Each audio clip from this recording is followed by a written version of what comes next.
Hello, my name is Marie Howe, and I'm the poet in residence at the Cathedral of St. John the Divine. Welcome to Maundy Thursday and the reading of the Inferno. This year, of course, we are in an unprecedented experience. New York City is shut down, as are many cities throughout the world, and countries, and towns, and villages. So we gather virtually to read Dante's extraordinary poem. It seems important to notice that the metaphor is apt. We have come to a dark wood, and we do not know the way. There are guides, and we are finding them. Some of them are human, heroic. Some of them are birds, whales, microbes. We can't begin to thank all the people who are working so hard to find a way out of this dark wood. But tonight, we want to thank everyone who has read, all the readers, reading from their homes, from so many translations, so many voices coming together as one people, as this virus has taught us that we indeed are. We are about to set off on a dark and savage road into the Inferno. But if we stay with the poem, if we have faith in the journey, we might have faith also that we will emerge and once more see the stars. Welcome, everyone, to this journey tonight. Clifton Daniel, Dean of the Cathedral of St. John the Divine, and I am reading from the translation of the Inferno by John Ciardi. Midway in our life's journey, I went astray from the straight road and woke to find myself alone in a dark wood. How shall I say what wood that was? I never saw so drear, so rank, so arduous a wilderness. Its very memory gives a shape to fear. Death could scarce be more bitter than that place. But since it came to good, I will recount all that I found revealed there by God's grace. How I came to it I cannot rightly say, so drugged and loose with sleep had I become when I first wandered there from the true way. But at the far end of that valley of evil, whose maze had sapped my very heart with fear, I found myself before a little hill and lifted up my eyes. Its shoulders glowed already with the sweet rays of that planet whose virtue leads men straight on every road, and the shining strengthened me against the fright whose agony had racked the lake of my heart through all the terrors of that piteous night. Just as a swimmer who with his last breath flounders ashore from perilous seas might turn to memorize the wide water of his death, so did I turn, my soul still fugitive from death's surviving image, to stare down that past that none had ever left alive.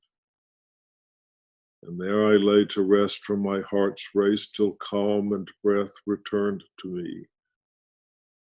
Then rose and pushed up that dead slope at such a pace, each footfall rose above the last, and lo, almost at the beginning of the rise, I spotted a leopard, all tremor and flow and gaudy pelt, and it would not pass, but stood so blocking my every turn that time and again I was on the verge of turning back to the wood. This fell at the first widening of the dawn as the sun was climbing, Aries with those stars that rode with him to light the new creation. Thus the holy hour and the sweet season of commemoration did much to arm my fear of that bright, murderous beast with their good omen. Yet not so much but what I shook with dread at sight of a great lion that broke upon me, raging with hunger, its enormous head held high as if to strike a mortal terror into the very air.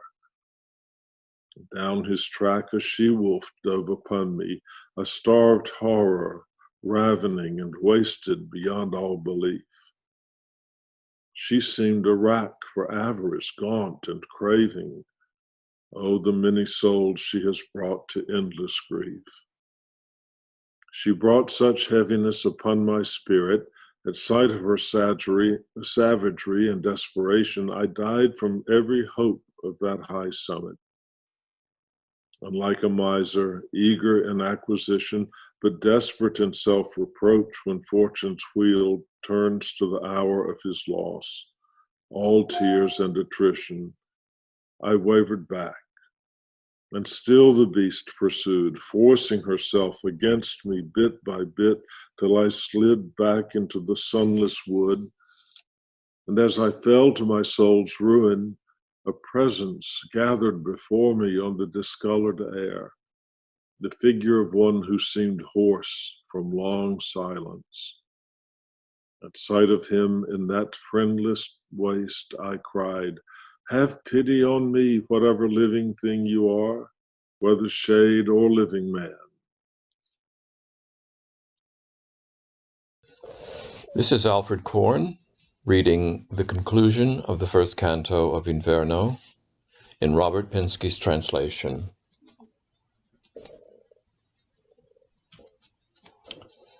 "No living man, though once I was," he replied. "My parents both were Mantuans from Lombardy, and I was born sub Iulio, the latter end. I lived in good Augustus's Rome in the day of the false gods who lied. A poet, I hymned Anchises' noble son, who came from Troy, when superb Ilium in its pride was burned. But you, why go back down to such misery? Why not ascend the delightful mountain, source and principle that causes every joy?" "Then you are Virgil? Are you the font that pours so overwhelming a river of human speech?" I answered shamefaced. "The glory and light are yours, that poets follow.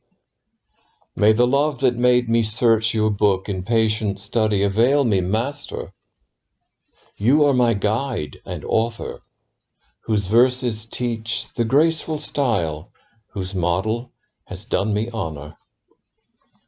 See this beast driving me backward, help me resist, for she makes all my veins and pulses shudder. A different path from this one would be best, for you to find your way from this virile place," he answered, seeing how I wept. "This beast, the cause of your complaint, lets no one pass her way, but harries all to death. Her nature is so malign and vicious, she cannot appease her voracity, for feeding makes her hungrier. Many are the beasts she mates.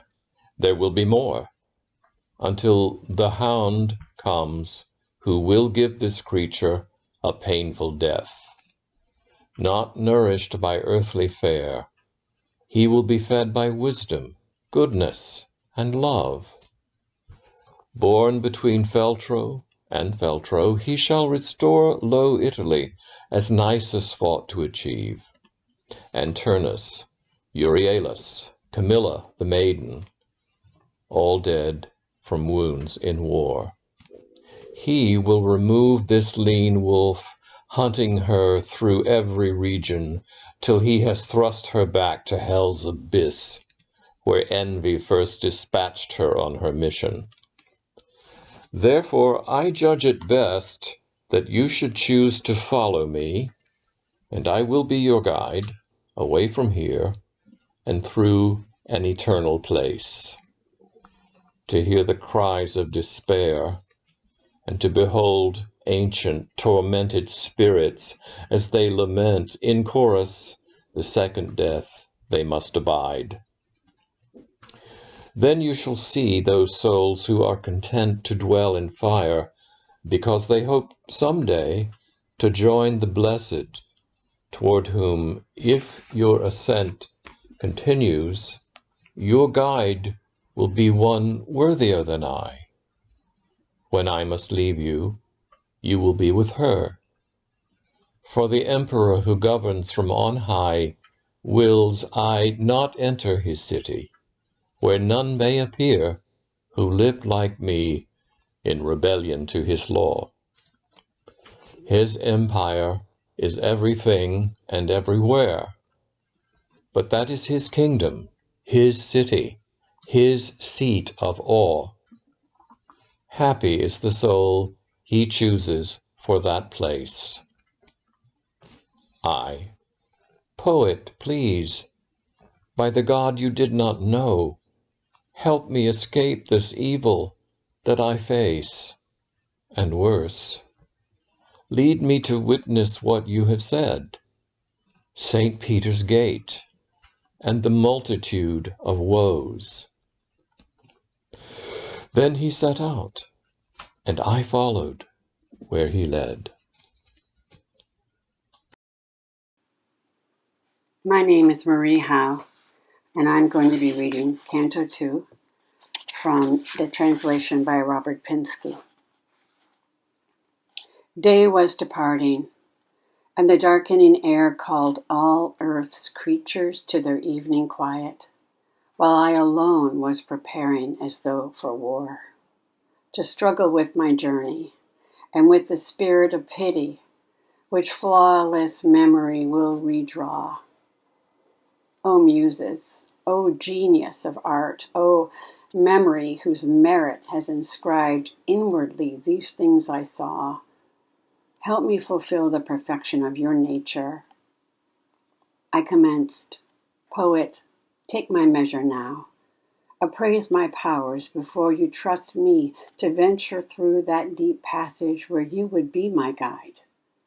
You write of the journey Silvius's father made to immortal realms, although he stayed a mortal witness in his corruptible body, that the opponent of all evil bestowed such favor on him befits him, chosen for glory by highest heaven to be the father of Rome and of Rome's empire, later established holy, seat of great Peter's heir.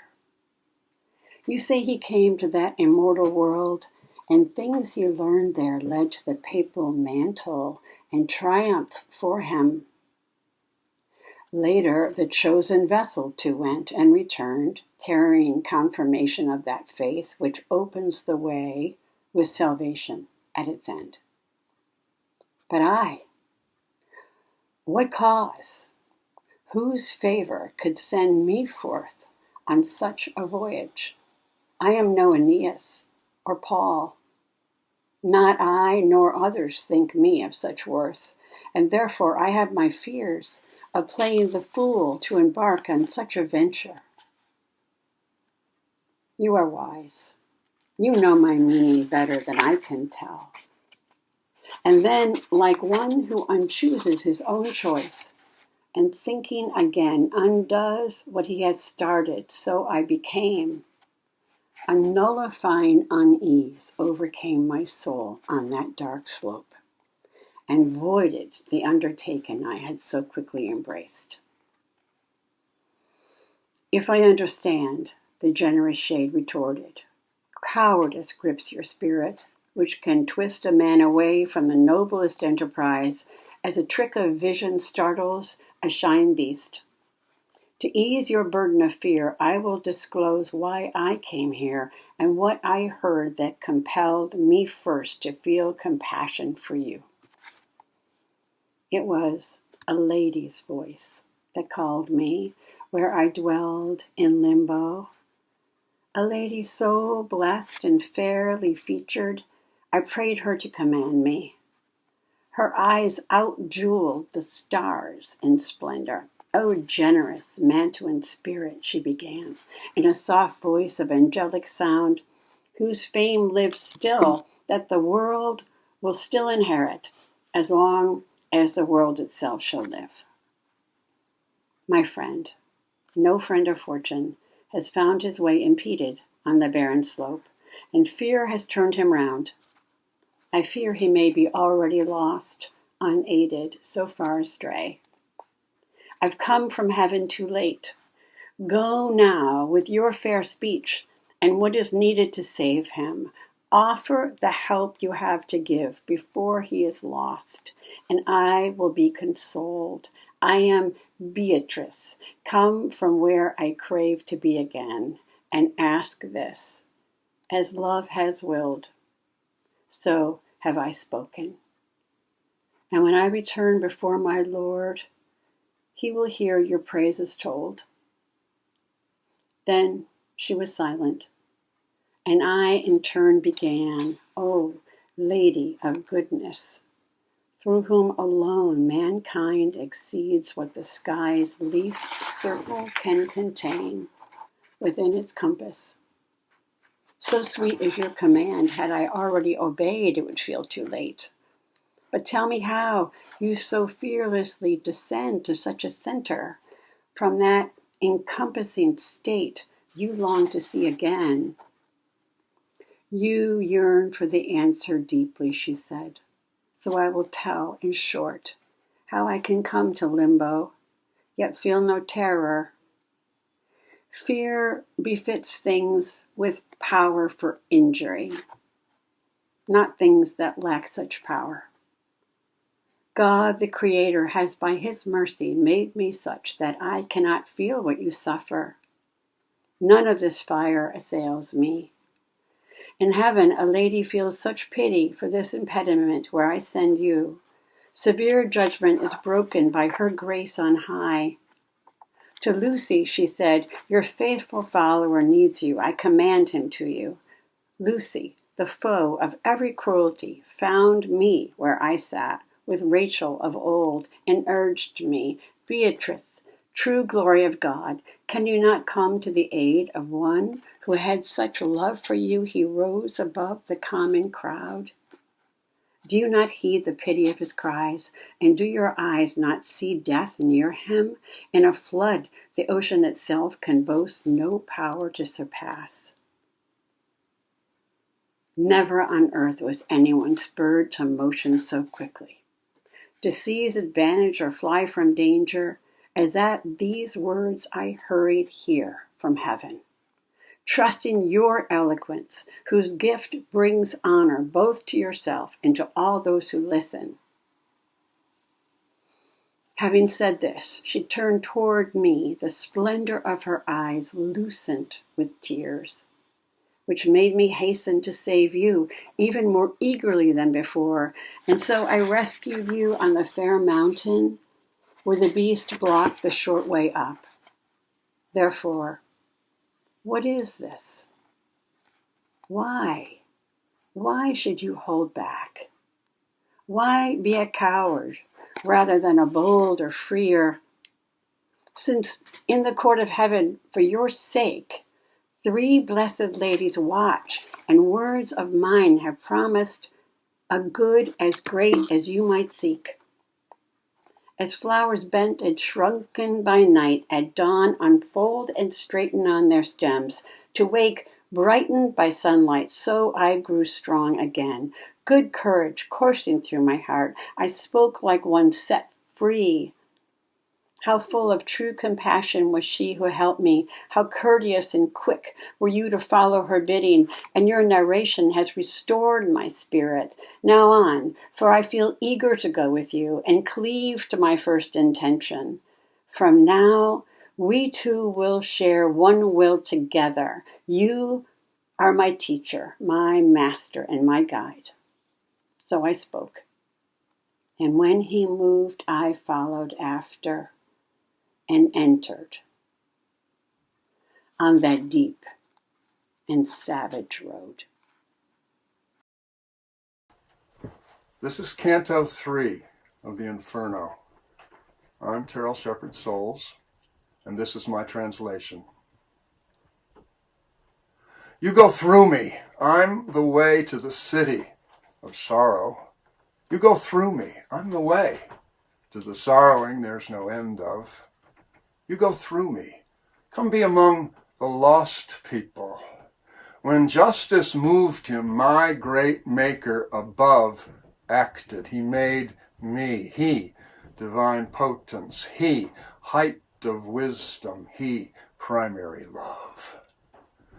Dinanzi a me non fuor cose create se non eterne, e io eterno duro, lasciato ogni speranza, voi che entrate. Before me, there was nothing in existence not created eternal, and eternally I stand. Tell all the hope you've got goodbye, entrance.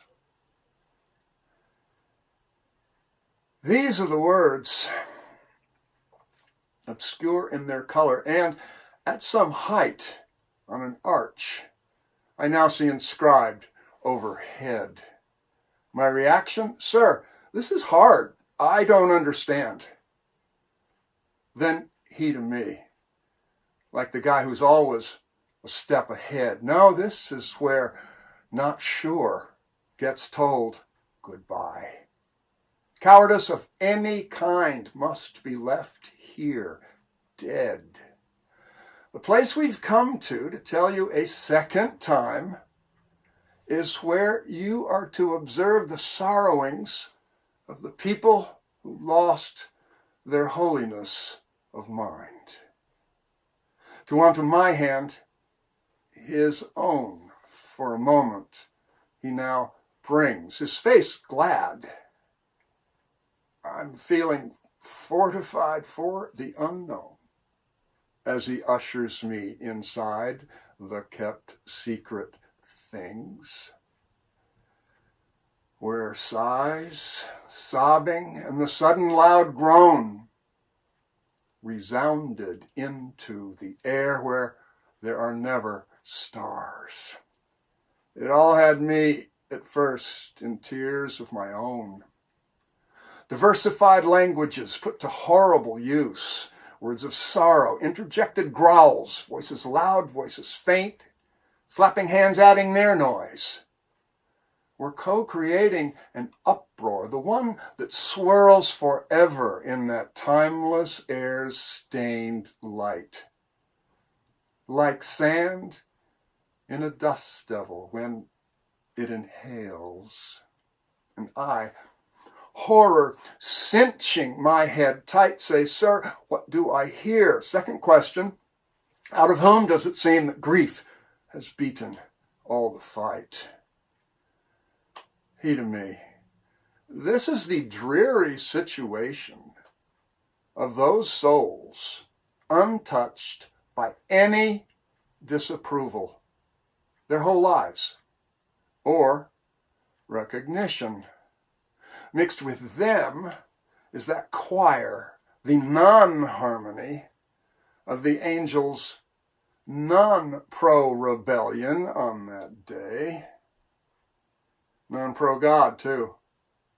Pro-no-side, these were only. And beautiful heaven expelled them to stay that way. Deep below denied entry, lest its angels who did rebel have the pleasure of asking angels who didn't hear anyway. And sir, to me they seem almost to yell. What agony's voice is this massive chorus?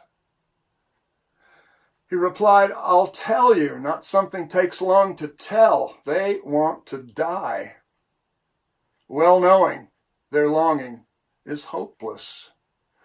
This blind life of theirs is existence so low, all of them are envious of every other status. Might some trace of them live? The world says no. To justice and to mercy, they are repellent. We won't discuss them. Observe them as we go. So I observe hard, and as I do, see a pennant. It's whirling while running very fast, as though convinced that halting is indecent. But behind it came a parade that kept going past. I would never have believed it to be true that death had made as many lives as this not last. After I'd recognized a few people I knew, one afterlife persona I identified. He's coward who quit, who left us, who told us no can do. Instantly, I understood, knew for a fact that these, oh yes, were the cohort of non-entity, distasteful to God and not less so to his enemies. These disgraces, who were never alive, in nudity are being repeatedly stung into keeping the pace by the gadflies and by the wasps in constant proximity, who streak the blood down every face that is part tears before the mix goes past the feet on into repulsive worms gather up space. Then, looking hard farther for a view more complete, I see a great river and people on the side near us, and had to say, sir, do grant that your knowledge defeat my ignorance of these, who must, it seems, get across. What is it insists them along? I think I see. Light might be too faint to trust. He to me, these are things you'll just get later on when we bring to a stop the steps of our walk at the gloomy banks of the Acheron. Eyes straight down in shame and in shock, afraid what I'd said had deeply vexed him. Until the river, I kept telling myself not to talk. Where lo and behold, in a boat headed our direction, an old man, so much ancient hair, he seemed in white, is standing, shouting, "It's doomsday, souls of imperfection! Stop hoping to ever again see your heavenly skies. I'm going to get you across to that, the bank opposite, where nighttime is eternal, whether you got heat or ice. And you, over there, soul in the body with life in it, separate yourself from these. They've all been a corpse." But when he saw I wasn't getting separate, he said, "Another way, other ports. Take you to the shore, not here, where you cross to your goal. Much, much lighter the vessel must be that transports." Then my leader to him, "Karen, show some control.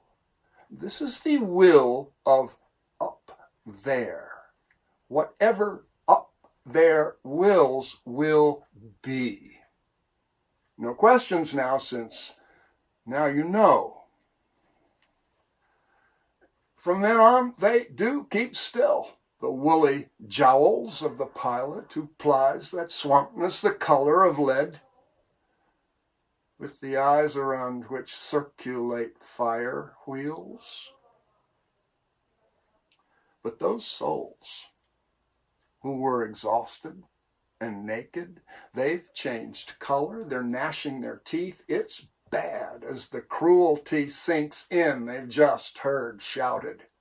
And uncontrollably they curse God, mom and dad, the human race, the time, the place, and the seed of their conception, the day they were who their mother had.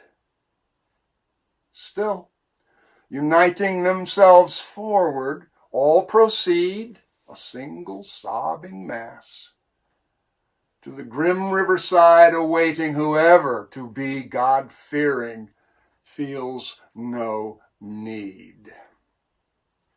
Demon Charon, glowing embers-eyed, spreads his arms. All to me is their message. His oar bats anyone unimpressed with the ride.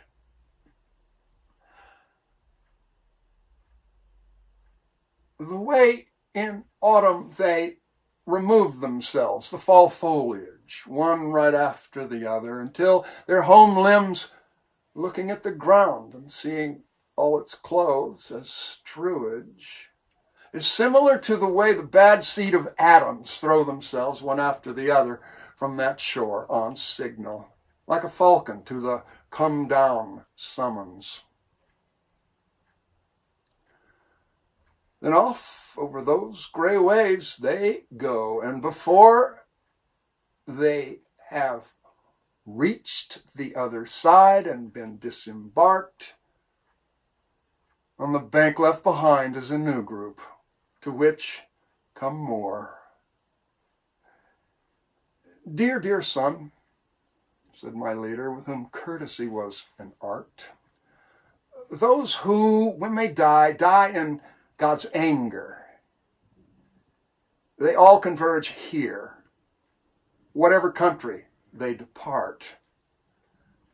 Every one of them anxious to get across this river. Divine justice's spurs have urged them to feel they should, and transformed apprehension into eager. No soul ever crosses here who is good. Therefore, if your presence did make Charon complain, now you know exactly how his noise is to be understood. That concluded, the crimson-black plain where I stood shook so violently that with the fear that filled me back in mind, I dripped the memory I retain. The ground, tears wet, released a rush of air that lofted a brilliance of lightning. One bolt, bright red. Sense by sense, I'm overwhelmed. Right there, I fold, like a man whom sleep stops dead. Canto 4, in a translation by Armand Schwerner. Thunder's intense crash ruptured my head's wrapped sleep. Shocked like a man force wakes, I stood straight up and took my bearings. My eyes refreshed, I looked about. What was this place? I found myself on the cusp of the valley. Doleful chasm of infinite pains roars, so dim, so profound, so hazy that I strained vainly, could not glimpse a deep. Face blanched, the poet began. Now let's go down here, into the blind world, me first, you second. And I, aware of his pallor, said, How can I go if you're afraid, since it's you, when I falter, who are my comforter? And he said to me, the anguish of the people down here daubs my face with that compassion you take for fear. Let's go. It's a long way that calls us.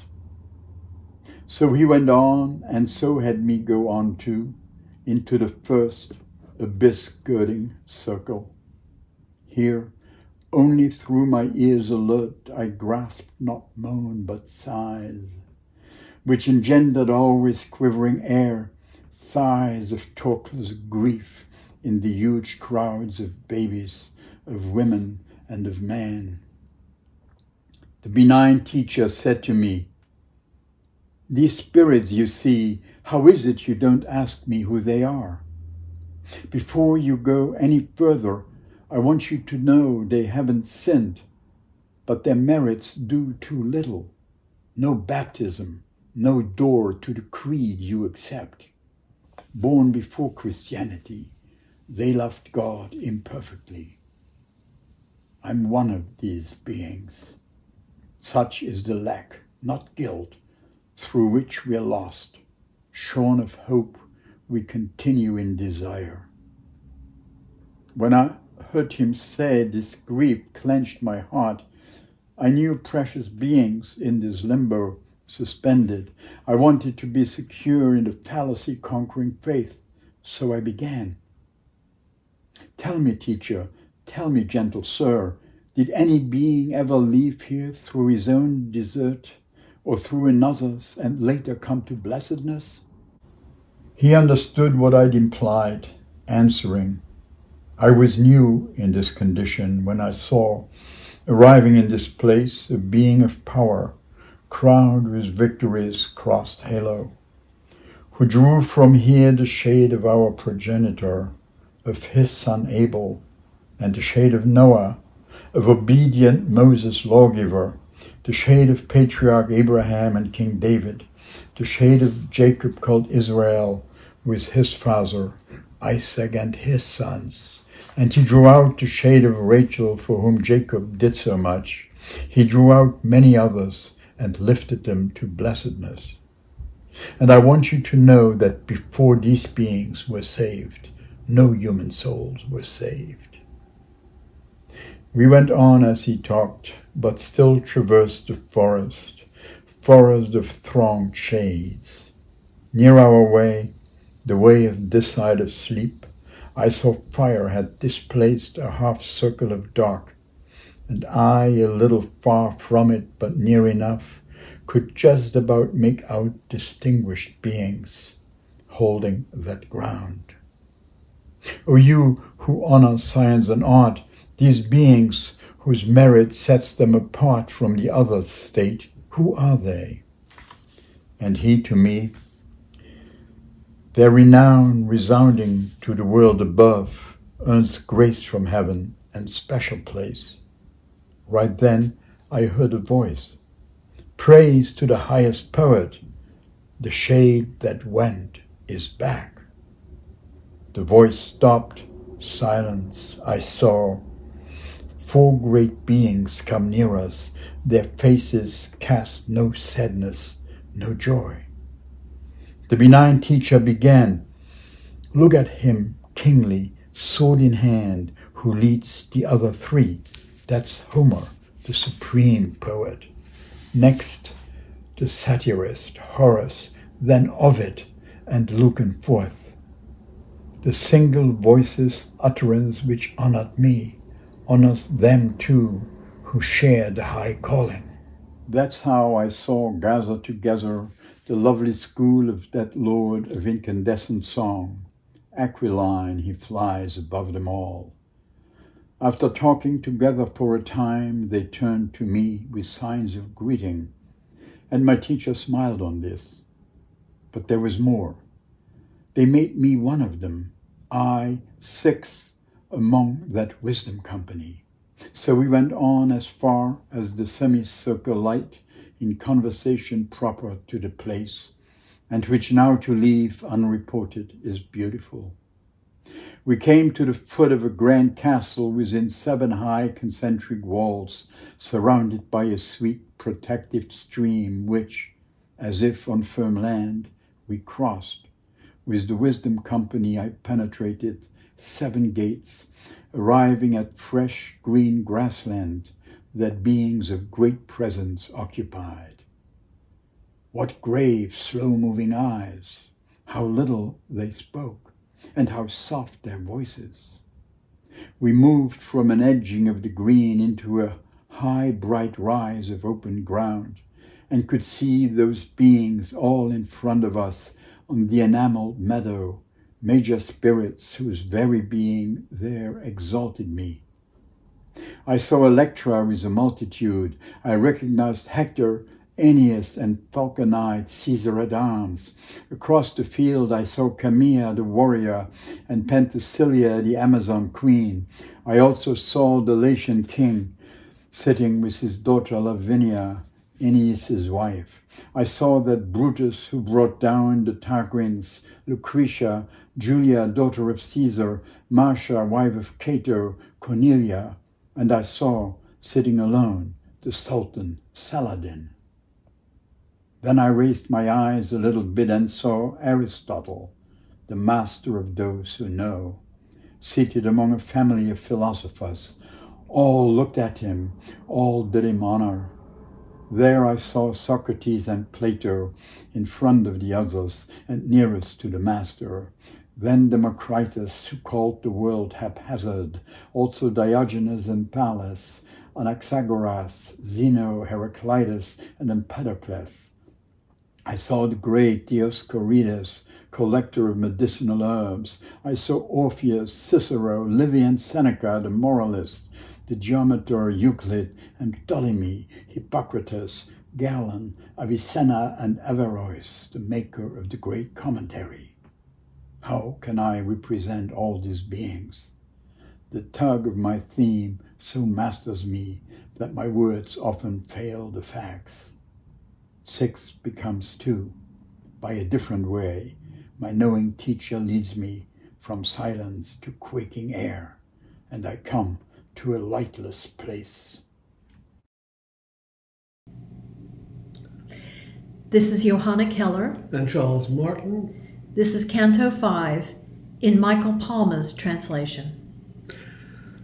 Thus I went down from where the first circle lies unto the second, which surrounds less space, but much more pain, provoking wails and cries. There Minos stands with his horrid snarling face. He examines the sinners at the entranceway. Entwining, he assigns each one its place. Each misbegotten soul, that is to say, confesses all as it faces him, and so that connoisseur of sinfulness can weigh how far each spirit will be sent below. Each time his tail coils round him indicates another level that the soul must go. Always a swarming multitude awaits. They tell, they hear, they are hurled into the air, flung one by one to their eternal fates. Minos addressed me when he saw me there, halting the meting out of punishments. Oh, you who come to this house of pain, beware how you enter and where you place your confidence. Do not let yourself be fooled by the wide door. And my leader, why do you too take offense? Do not obstruct the path he is fated for. Thus it is willed where there is power to do what has been willed, so question it no more. Now all the mournful sounds are starting to surround and overwhelm me. Now I arrive where the roar of lamentation runs me through. Here the light is mute and the atmosphere alive with the noise of constant howling, like the sea under assault by violent gusts that strive with one another. The hellish wind blows free, sweeping the spirits headlong through the air. It whirls and pounds and molds them endlessly. It carries them back before the ruin where they shrink and moan and utter their laments and curse the almighty powers that sent them there. The souls condemned to bear these punishments, I learned, are the carnal sinners of lust so strong that they let it master reason and good sense. As large, dense flocks of starlings are borne along by their wings in the cold season of the year, just so that blast propels the sinful throng, drives them now up, now down, now there, now here. No hope consoles them, whether for repose or even for their pain to be less severe.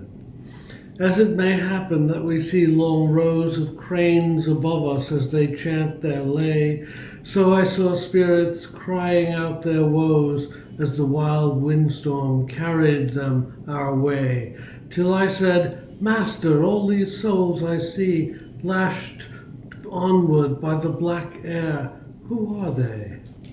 The first of these, My master said to me, of whom you wish to hear, was an empress over many languages in antiquity. She was so enslaved by lust, so lecherous, that to keep the blame for her misdeeds at bay, her laws gave license to licentiousness. She is Semiramis, who, as histories say, succeeded her husband Minos as ruler of all the lands where the Sultan reigns today. Next is the one who killed herself for love and betrayed Zacchaeus' ashes. Here the bold Cleopatra comes, whom wanton passions drove. See Helen, for whom such dreadful years unrolled. See the great Achilles, in the end he came to battle love. Behold Paris, and behold Tristan. More than 1,000 and all the same. Love took them from our life. And one and all he showed to me and told me each one's name. And as I listened to my teacher call the list of each high lady and grand knight, I was overwhelmed and I felt my senses fall to pity. Poet, I told him, if I might, I willingly would speak now to these two who are paired. Upon the wind they seem so light. The wind will bring them into closer view, He said, and you must call them. When it does, by the love that leads them, they will come to you. When the wind had turned them near to where I was, O weary spirits, I began to cry, if another does not forbid, come speak with us. As doves with wings held steady and raised high are called by desire back to the sweet nest and carried by that will across the sky. From the flock of Dido and the rest, they came through the evil air to where we stood, through the power of my compassionate request. O living creature, gracious and so good, that through this black air you have dared to go to visit us who stained the world with blood. If the King of the universe were not our foe, then we would surely pray to him to fill your heart with peace for pitying our woe. We will speak and hear of whatever it is your will to speak and hear of, while the wind will permit, as it is doing now by keeping still. The place where I was born is the city set along the shore where the Po descends to be at peace at last with those that follow it. Love, which in gentle hearts flares rapidly, seized this one for my lovely body. How it was violently stripped away still injures me.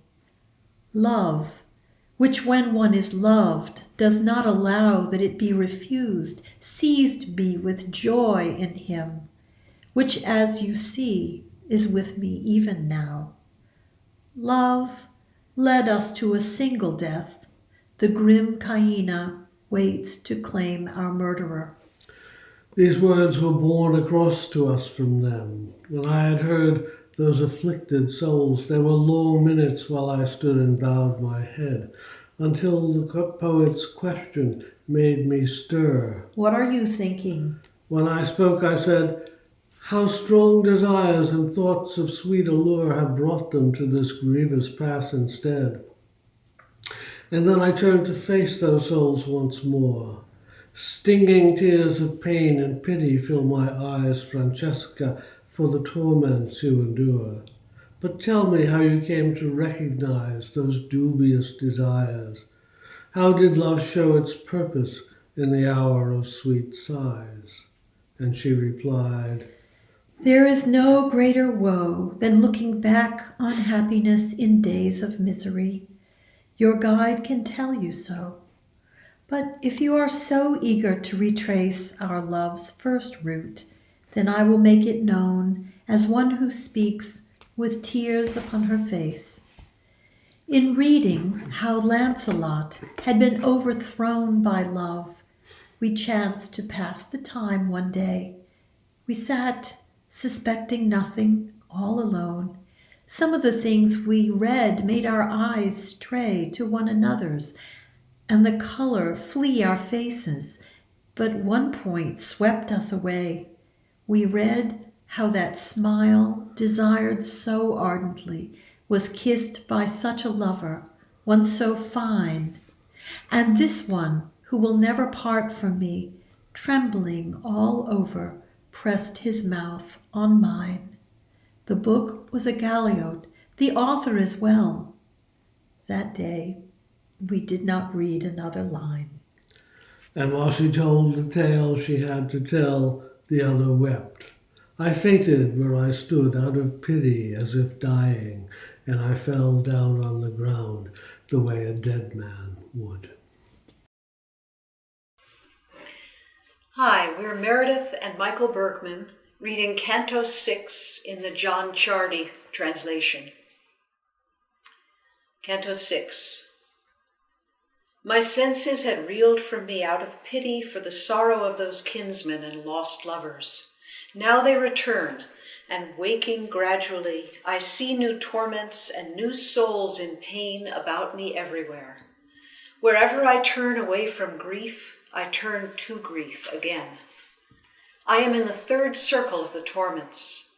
Here, to all time, with neither pause nor change, the frozen rain of hell descends in torrents. Huge hailstones, dirty water, and black snow pour from the dismal air to putrefy the putrid slush that waits for them below. Here monstrous Cerberus, the ravening beast, howls through his triple throats like a mad dog over the spirits sunk in that foul paste. His eyes are red, his beard is greased with phlegm, his belly is swollen, and his hands are claws to rip the wretches and flay and mangle them. And they too howl like dogs in the freezing storm, turning and turning from it as if they thought one naked side could keep the other warm.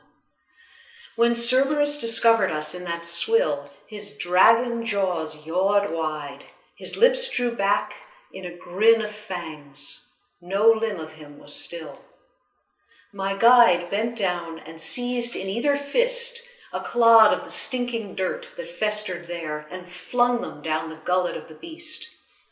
As a hungry cur will set the echoes raving, and then fall still when he is thrown a bone, all of his clamor being in his craving, so the three ugly heads of Cerberus, whose yowling at those wretches deafened them, choked on their putrid sops and stopped their fuss. We made our way across the sodden mess of souls the rain beat down, and when our steps fell on a body, they sank through emptiness. All those illusions of being seemed to lie drowned in the slush, until one wraith among them sat up abruptly and called as I passed by. "Oh, you who are led through this journey, through the shade of hell's abyss, do you recall this face? You have been made before I was unmade."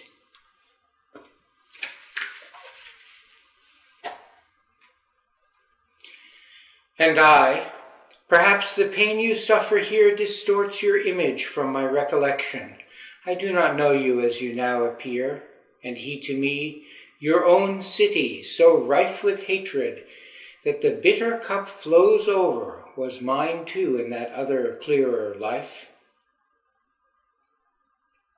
Your citizens nickname me Chiaco, the hog.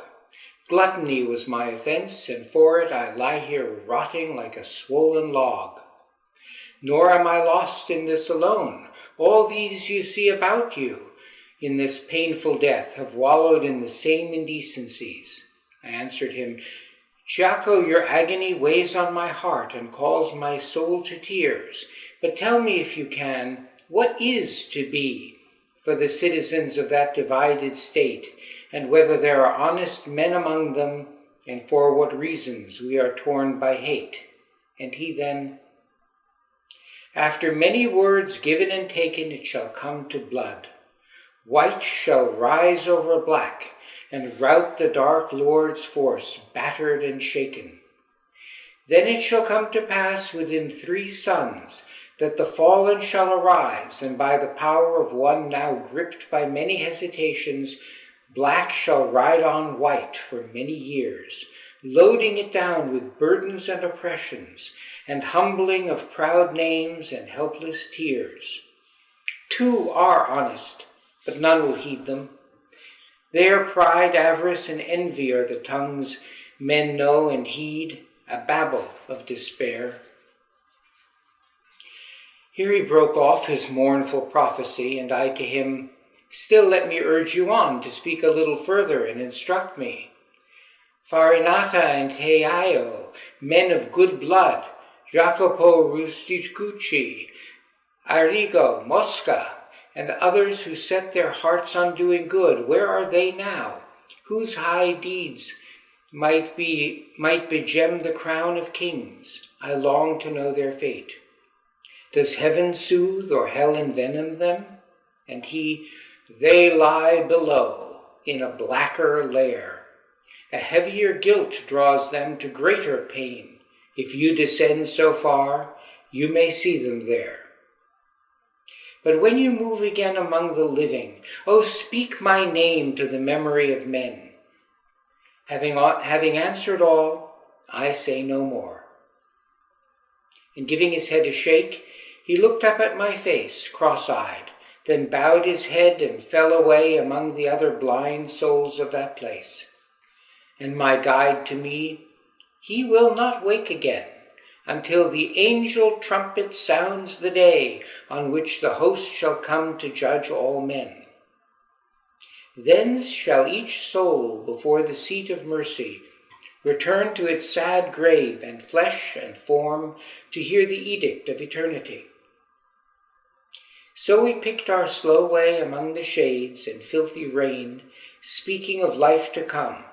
Master, I said, when the great clarion fades into the voice of thundering omniscience, what of these agonies? Will they be the same or more or less after the final sentence? And he to me, look to your science again, where it is written, the more a thing is perfect, the more it feels of pleasure and of pain. As for these souls, though they can never soar to true perfection, still in the new time they will be nearer it than they were before. And so we walked the rim of the great ledge, speaking of pain and joy, and of much more that I will not repeat, and reached the edge where the descent begins. There, suddenly, we came on Plutus, the great enemy.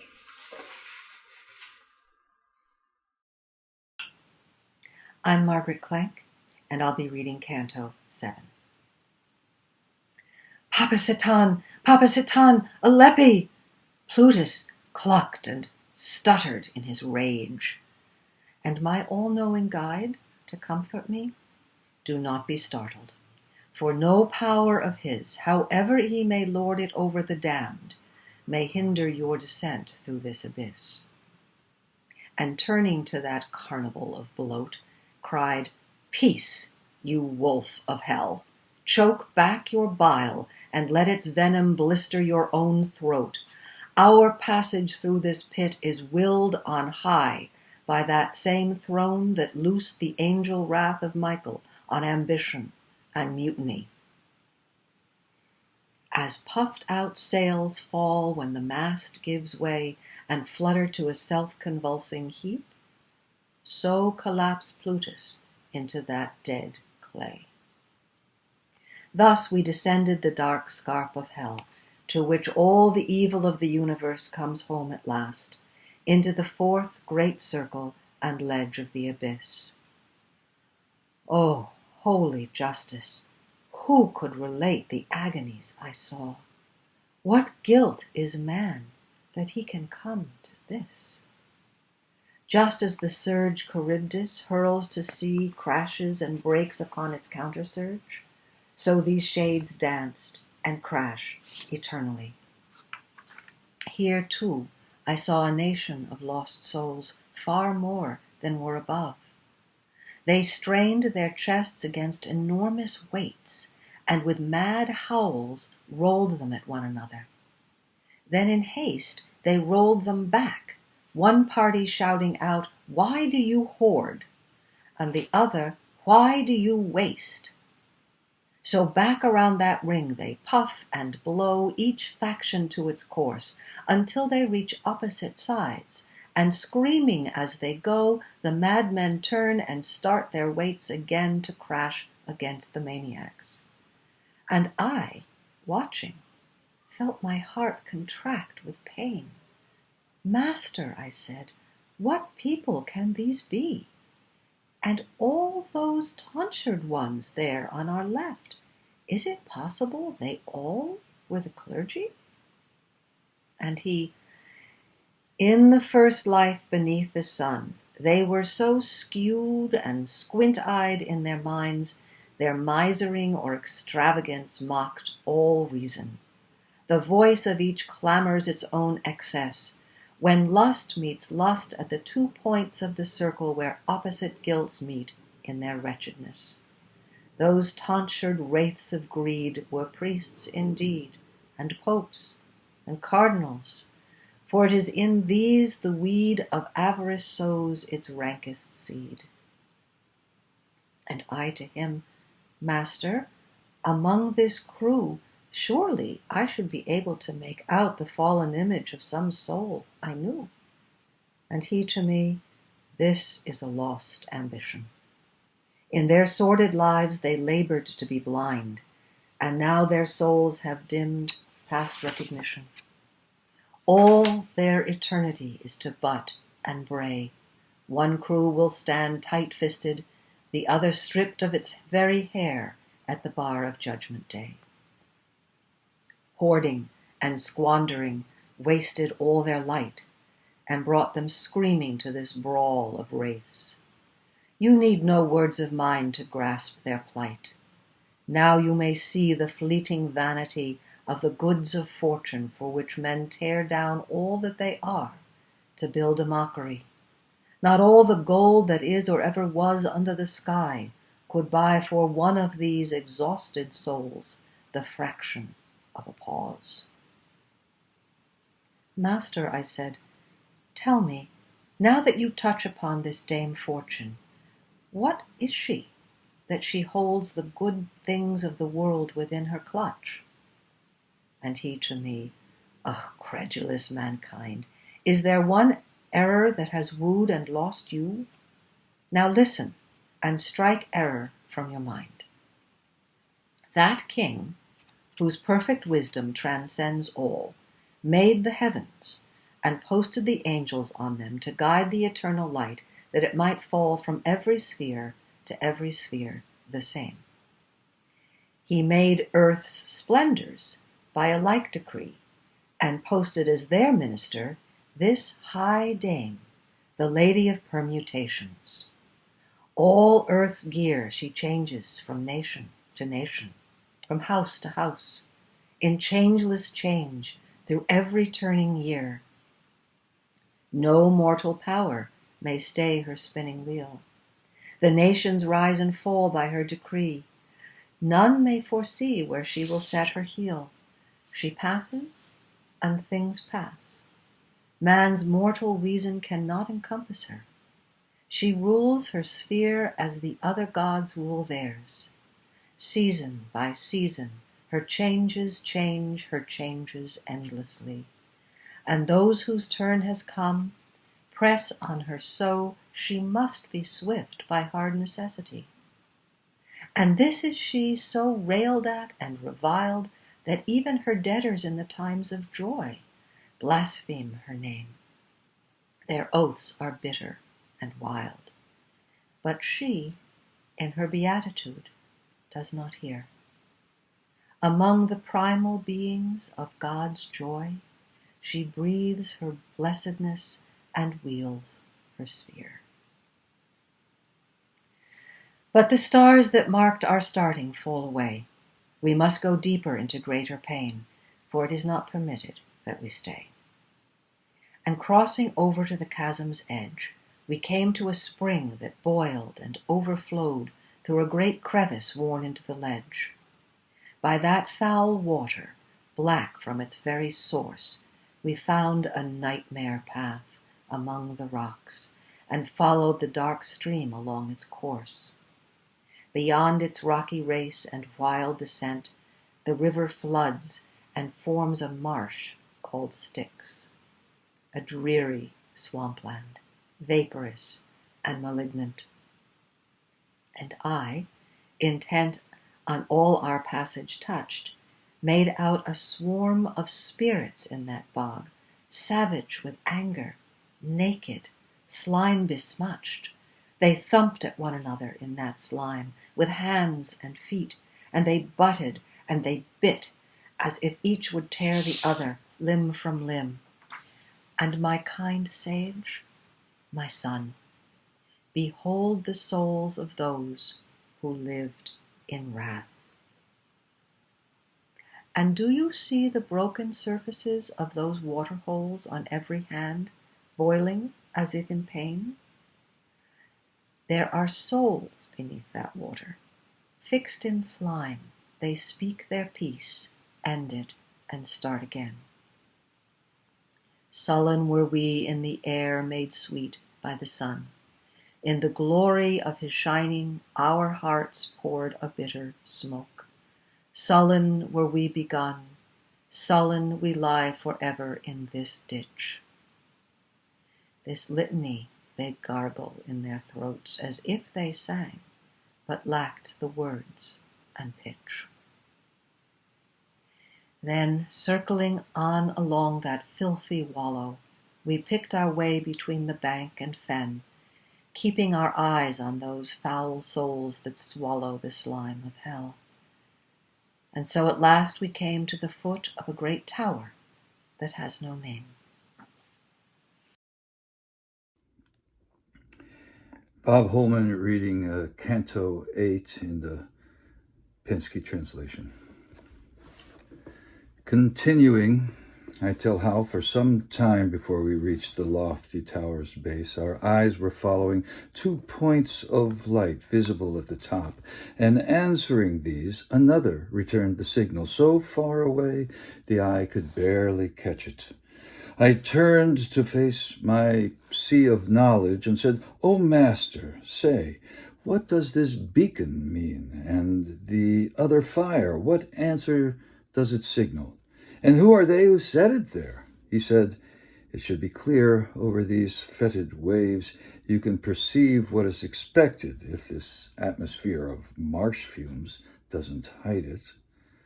Bow never drove arrow through air so quickly as then came skimming across the water a little skiff guided by a single boatman at the helm. 'Now, evil soul,' he cried out, 'you are caught. Philologus, you roar in vain this time,' my lord responded. 'You'll have to take us in your boat only as long as it takes to cross the fen.' Like one convinced that he has been the butt of gross deception and bursting to complain, Philologus held his wrath. We boarded the boat. My leader first, it bobbed without a sign. of being laden until it carried my weight. As soon as we embarked, the ancient prow turned swiftly from shore. It made a deeper cut into the water than it was wont to do with others. In the dead channel, one rose abeam coated with mud and addressed me. "Who are you to come here before your time?" And I to him, "Although I come, I do not come to remain." Then added, "Who are you who have become so brutally foul?"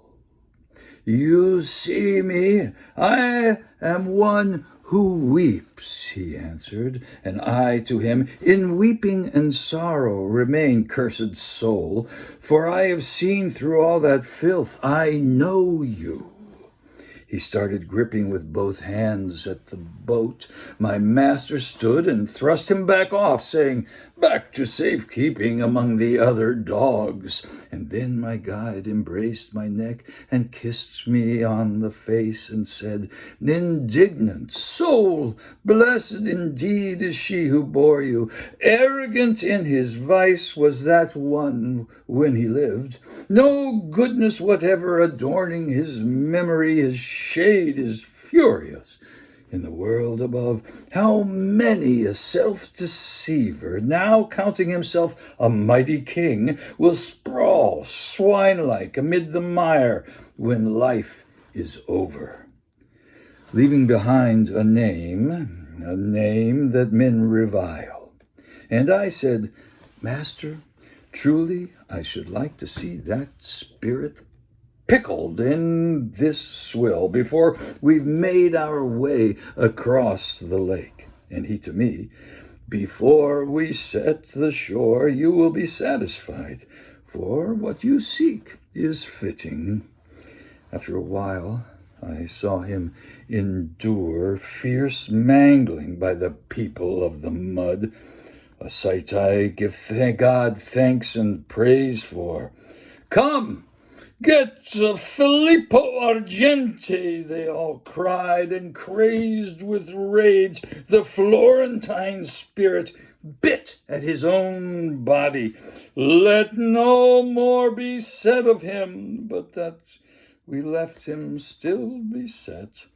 Now new cries of lamentation reached my ear, and I leaned forward to peer intently out. My kindly master said, "A city draws near, whose name is Dis, of solemn citizenry and mighty garrison.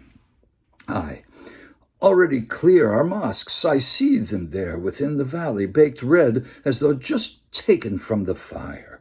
And it is fire blazing eternally inside of them that makes them so appear within this nether hell."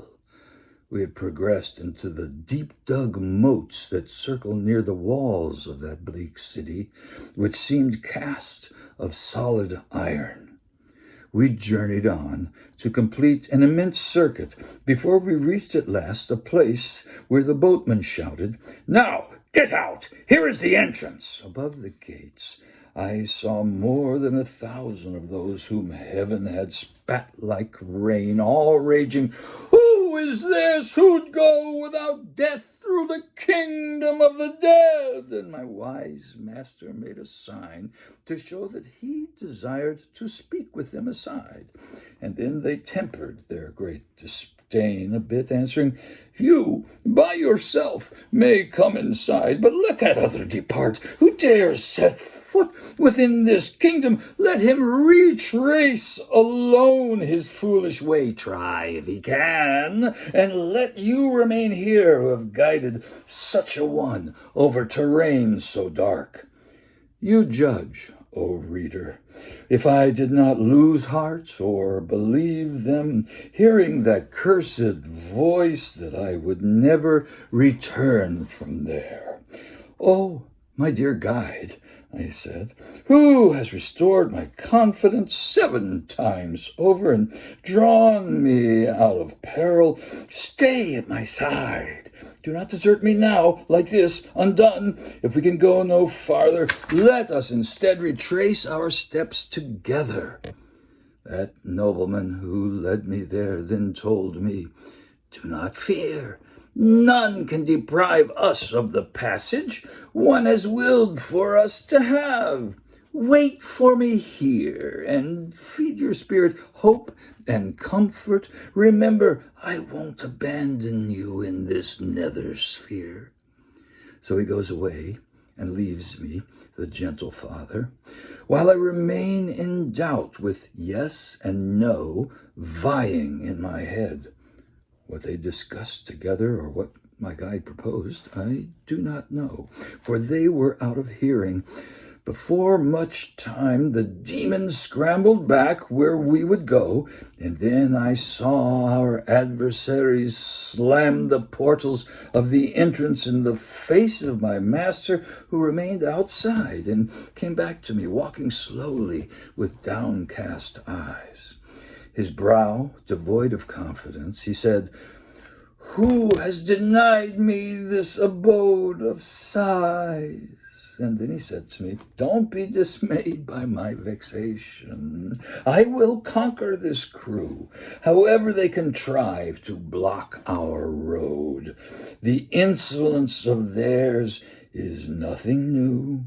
At a less secret gate, they've shown it before. One still unbolted and open, as you know. You read the deadly inscription that it bore. Already on this side of it, down the steep pass, passing the circles without an escort, be sure someone is coming to open the city to us. Canto 9 of the Steve Ellis translation. Fear paints its pallor on my face. Master turns and sees, at once curbing his own strange color. He stops like one listening keenly. Eyes couldn't take him very far in the black air, a dense fog. It certain will win, he begins, unless... But remember who came. The second coming seems so slow now. I saw quickly how he changed, how what he began by saying was ended with different words, but his speech still gave me fear. Perhaps I took the cut-off part at worse value than it had. This far down the sad crater, have any ever come from level 1 where pain is only hopelessness? I put this to him. It's only rare, he says, that any of us come down along this route I'm taking now. It's true, I've been here before, conjured by that pitiless Ericto who recalled souls to their bodies. My flesh was just deprived of me when she made me enter these walls to spring a ghost from Judecca, the lowest, darkest place, furthest from that sphere that rotates all. I do know the way, so rest easy. This marsh that smells so awful, it goes all around the city of pain, which we need force now to enter. He said more that I've forgotten. My eye dragged all my attention to a tower high on the red walls where, bolt upright and all bloody, a trio of furies suddenly came, female in appearance and figure, ribboned with bright green snakes, their hair a nest of vipers braiding their hideous heads. Of course, he knew these handmaids to the queen of eternal misery. Regard, he says, the dire Erinyes. It's Megara, that one on the left, and Alecto wailing on the right, Tisiphone between. So he spoke as they tore themselves with their nails, beating their breasts, howling so I sheltered near the poet for fear. Come, Medusa, let's make him a stone, they say this, looking downwards. We were wrong not nailing Theseus.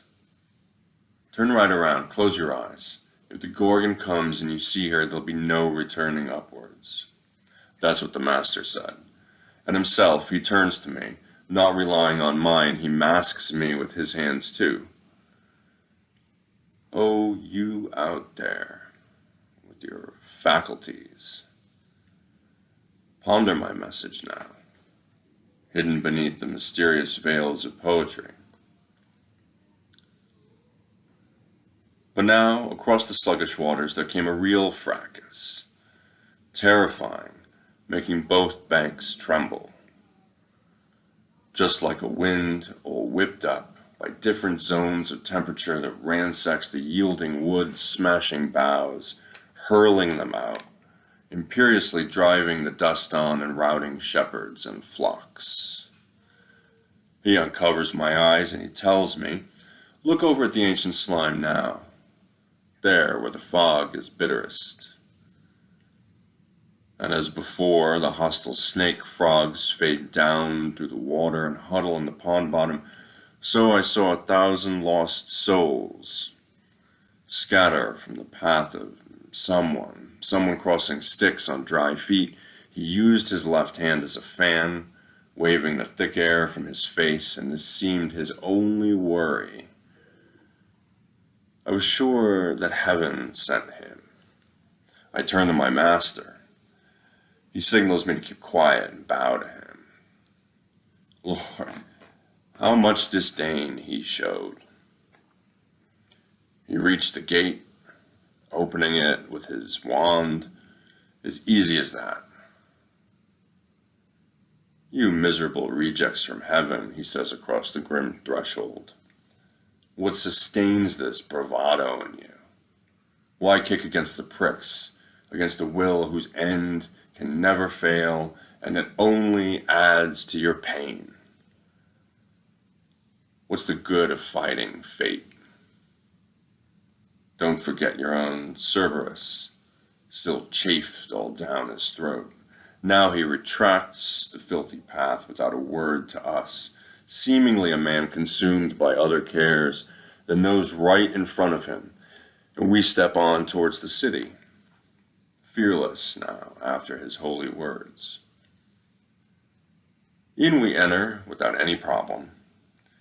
I'm wanting to see what it is that's locked in such a fortress, and I'm looking as soon as in. I see vast lands all around me, full of pain, guilt, tormented.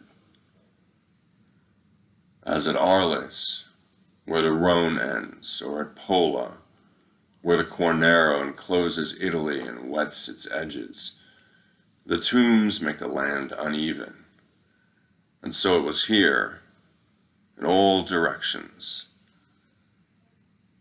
though there was misery on top. There were fires between the tombs, making them absolutely scalding, like iron needing no more bellows. The covers were all propped open, and such harsh laments came out. You knew here was anguish. I ask, who is it now, master, buried in these vaults here, announcing themselves so bitterly? He tells me it's the arch-heretics and their disciples of every sect, packed in tighter than you'd think. Like is buried with like inside. Some tombs are hotter than others. Then to the right we head, between these tortures and the high walls. This is Michael Palma, reading Canto 10 in my translation. My master walked a secret path that led between the great wall and the agonies of the tortured souls. I followed him and said, O highest virtue, revolving me as you please through all the unholy circles, satisfy my wishes now and speak to me of these. Is it possible to see the ones who lie in the sepulchres? The lids are raised, I see, and nowhere is any watchman standing by. When they come from Jehoshaphat, he answered me, With the bodies they left above at their demise, the tombs will all be sealed eternally. Here in this section, Epicurus lies, surrounded by his followers, all those who make the soul die when the body dies. And therefore, to the question that you pose, you will soon have satisfaction, and have it too to the other wish that you do not disclose. And I do not hide my heart from you, dear guide, except to speak in briefer space, as you have inclined me previously to do. O living Tuscan, speaking with such grace and honesty as you go walking here in the city of flame, will you please stop in this place? You are a native son, as your speech makes clear, of that noble fatherland to which I have done much damage, and perhaps was too severe. This sound, arising suddenly from one of the nearby arcs, so scared me that I drew close to the side of my leader. Whereupon he said, "What are you doing? Turn round and view Farinata, who has risen now, upright. From head to waist, he stands in front of you." His gaze and mine already were locked tight. He stood with chest thrown out and upturned head as if hell itself were contemptible in his sight. By my leader's bold and quick hands, I was sped between the tombs toward him. "Now you must be appropriate in your speech," my master said. When I reached the foot of his tomb, he looked at me for just a moment, and then I heard him say, as if disdainful, "Who are your family?" And I, since I was eager to obey, held nothing back, but told him everything. I saw his brows go up a little way, then he said, "They were fierce foes, bedeviling my party, my house, and me. But on the attack, 2 separate times, I sent them scattering. Though driven out, they managed to come back both times from where they were dispersed," I said, "an art that those of your kind seem to lack." Behind him rose another of the dead just then. This one was on his knees, I thought, for all that he was showing was his head. His eyes went all around as if he sought someone else who might be there. But when he knew that all his expectation was for naught, he wept and said, "If high genius lets you through to wander this prison where the light has died, where is my son? And why is he not with you?" "I have come not of myself. He who stands aside leads me through here to one that, it may be, your Guido had disdain for," I replied. His words and the nature of his penalty had given his identity away.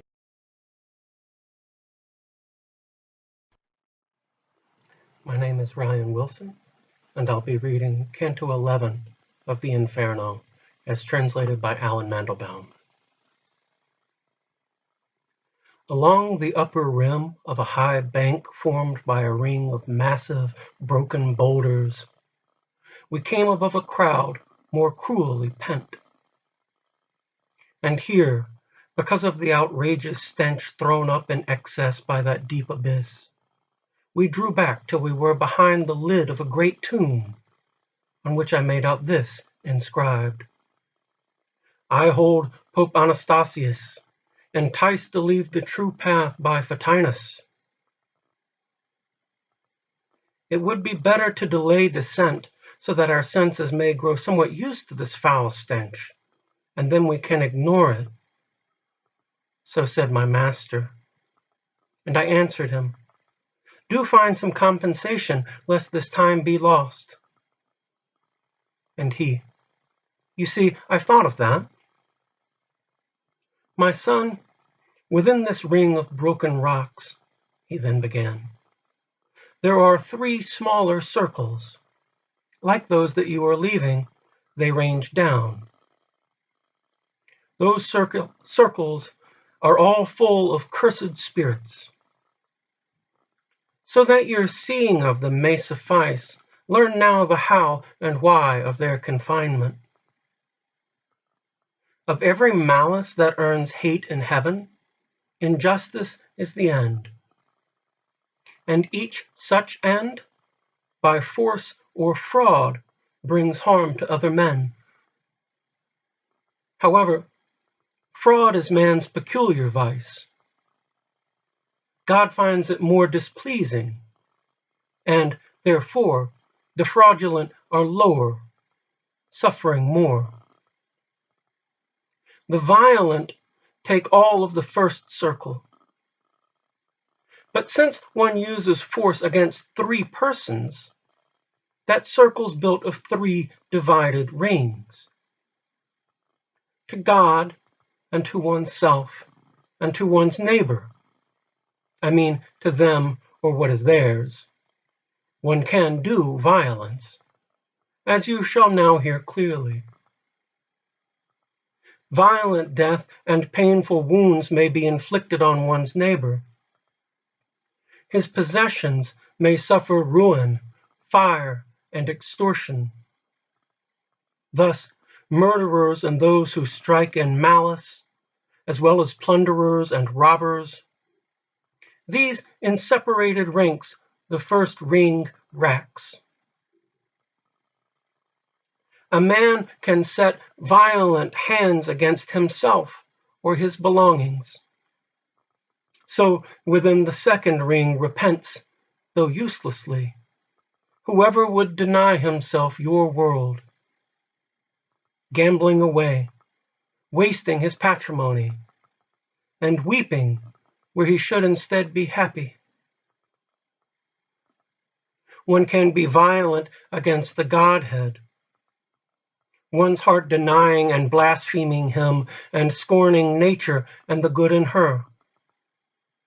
So, with its sign, the smallest ring has sealed both Sodom and Cahor, and all of those who speak in passionate contempt of God. Now fraud, that eats away at every conscience, is practiced by a man against another who trusts in him, or one who has no trust. This latter way seems only to cut off the bond of love that nature forges.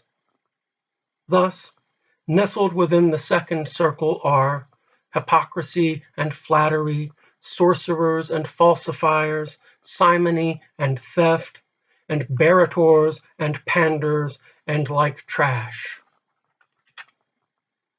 But in the former way of fraud, not only the love that nature forges is forgotten, but added love that builds a special trust. Thus, in the tightest circle, where there is the universe's center, seat of Dis, all traitors are consumed eternally.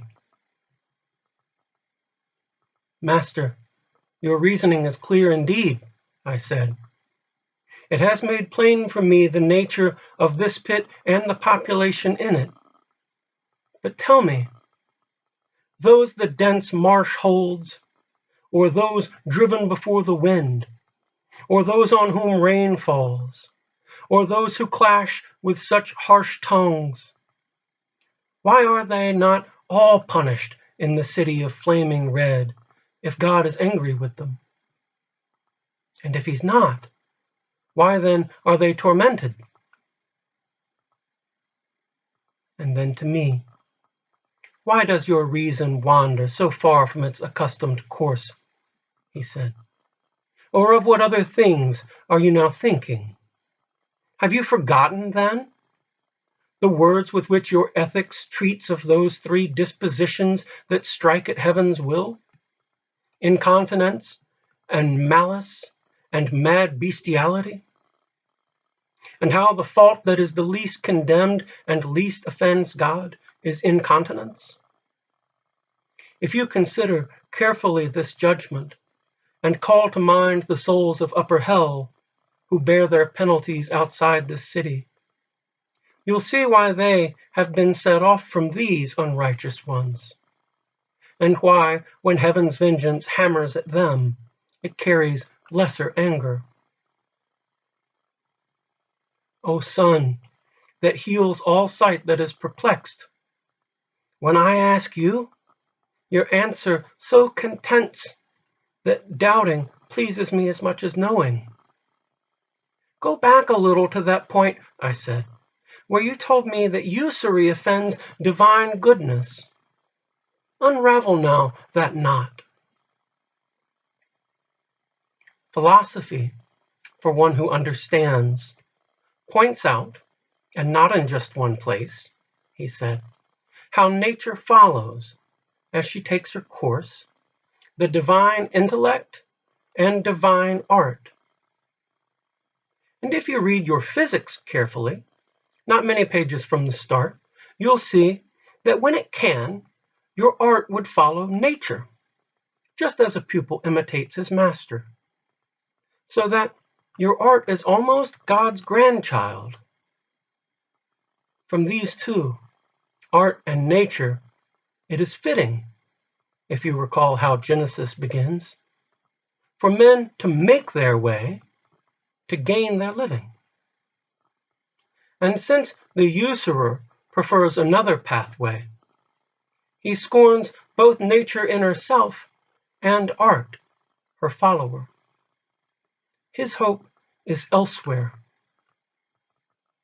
But follow me, for it is time to move. The fishes glitter now on the horizon, and all the wane is spread out over chorus. Only beyond can one climb down the cliff. Hello, my name is William Singer, and I will read Canto 12 from the Robert Durling translation. The place where we came to descend the bank was mountainous, and because of what else was there, such that every sight would shun it. Like that landslide which struck the flank of the Adige, the side of Trento, because of an earthquake or the failing of support, where from the summit of the mountain, whence they fell, down to the plain, the rocks lie so strewn that they would provide a path for one who was above. Such was the descent into that valley. And at the very point where the slope had broken, the infamy of Crete was stretched out, the one conceived in the false cow. And when he saw us, he bit himself like one broken within by anger. My wise one shouted toward him, "Perhaps you believe the Duke of Athens is here, who put you to death up in the world. Away, beast, for this man does not come taught by your sister, but goes to see your punishments. Like a bull that wrenches free at the moment it has received the mortal blow, that is unable to walk but jumps here and there, so I saw the Minotaur do. And that alert one cried, 'Run to the crossing. It is good to go down while he is in his fit.' So we took our way along that scree, and the stones kept moving under my feet because of their new burden. I walked thoughtful, and he said, 'You are thinking perhaps of this landslide. Guarded by that bestial anger, I just now put out. Now, I would have you know that the other time I came down here into lower hell, this cliff had not yet fallen, but certainly, if I remember well, a little before he who came, who took from Dis the great spoils of the highest circle. On every side this deep, foul valley trembled, so that I thought the universe must be feeling love, by which, some believe, the world has often been turned back into chaos. And at that point, the ancient cliff, here and elsewhere, was broken down. But probe the valley with your sight, for we are approaching the river of blood, in which are boiling those who harm others with violence. O blind cupidity and mad rage that so spur us in this short life, and then in the eternal one cook us so evilly. I saw an ample curving ditch that embraces the entire plain, according to what my guide had said. And between the foot of the cliff and it, centaurs were running in file, armed with arrows, as they used to go hunting in the world. Seeing us come down, each stopped, and from the file 3 came forth with bows and arrows they had selected first. And one cried from afar, "To what punishment do you come, you who are climbing down the bank? Speak from there, otherwise I draw my bow." My master said, "The reply will we make to Acheron, close over there. To your harm has your will always been so hasty." Then he nudged me and said, "That is Nessus, who died because of fair Deianira, and himself avenged himself." The one in the middle, who is gazing at his breast, is the great Acheron, who brought up Achilles. That other is Phloas, who was so full of anger.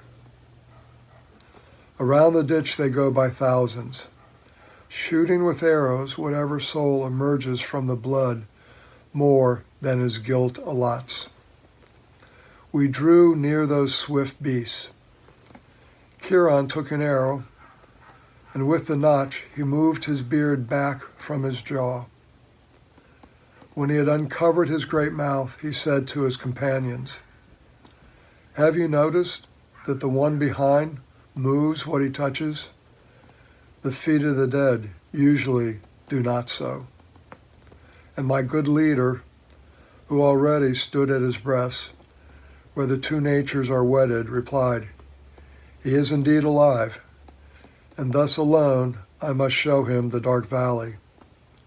Necessity induces us, and not pleasure. One left off singing hallelujah, who entrusted me with this strange task. He is not a robber, nor I a thievish soul. But by that power through which I move my steps, along so wild a road, give us one of yours to guide us, and show us where the ford is, and carry this one on his rump, for he is not a spirit that can walk upon the air." Acheron turned to his right breast and said to Nessus, "Go back and guide them, and if you meet another company, make them give way." Now we go with our trusty escort along the bank of the red boiling, where the boiled ones were uttering high shrieks. I saw people immersed as far as the brow, and the great centaur said, "They are tyrants who put their hands to blood and to others' goods. There they weep for their pitiless crimes. There is Alexander and fierce Dionysus, who gave Sicily such grievous years. And that forehead with such black hair is Atzolino, and the other blonde one is Obizodiaste, who truly was murdered by his bastard up in the world." Then I turned to my poet, and he said, "Let him now be first for you, and I second." A little further along, the centaur stopped above people who seemed to emerge from the boiling stream as far as the throat. He pointed to a soul by itself to one side, saying, "That one, cleft in the bosom of God, the heart that still drips blood along the Thames." Then I saw people who held their heads out of the river, and then all their trunks, and of them I recognized many. Thus the blood became shallower and shallower until it was cooking only feet, and there was our passing of the ditch.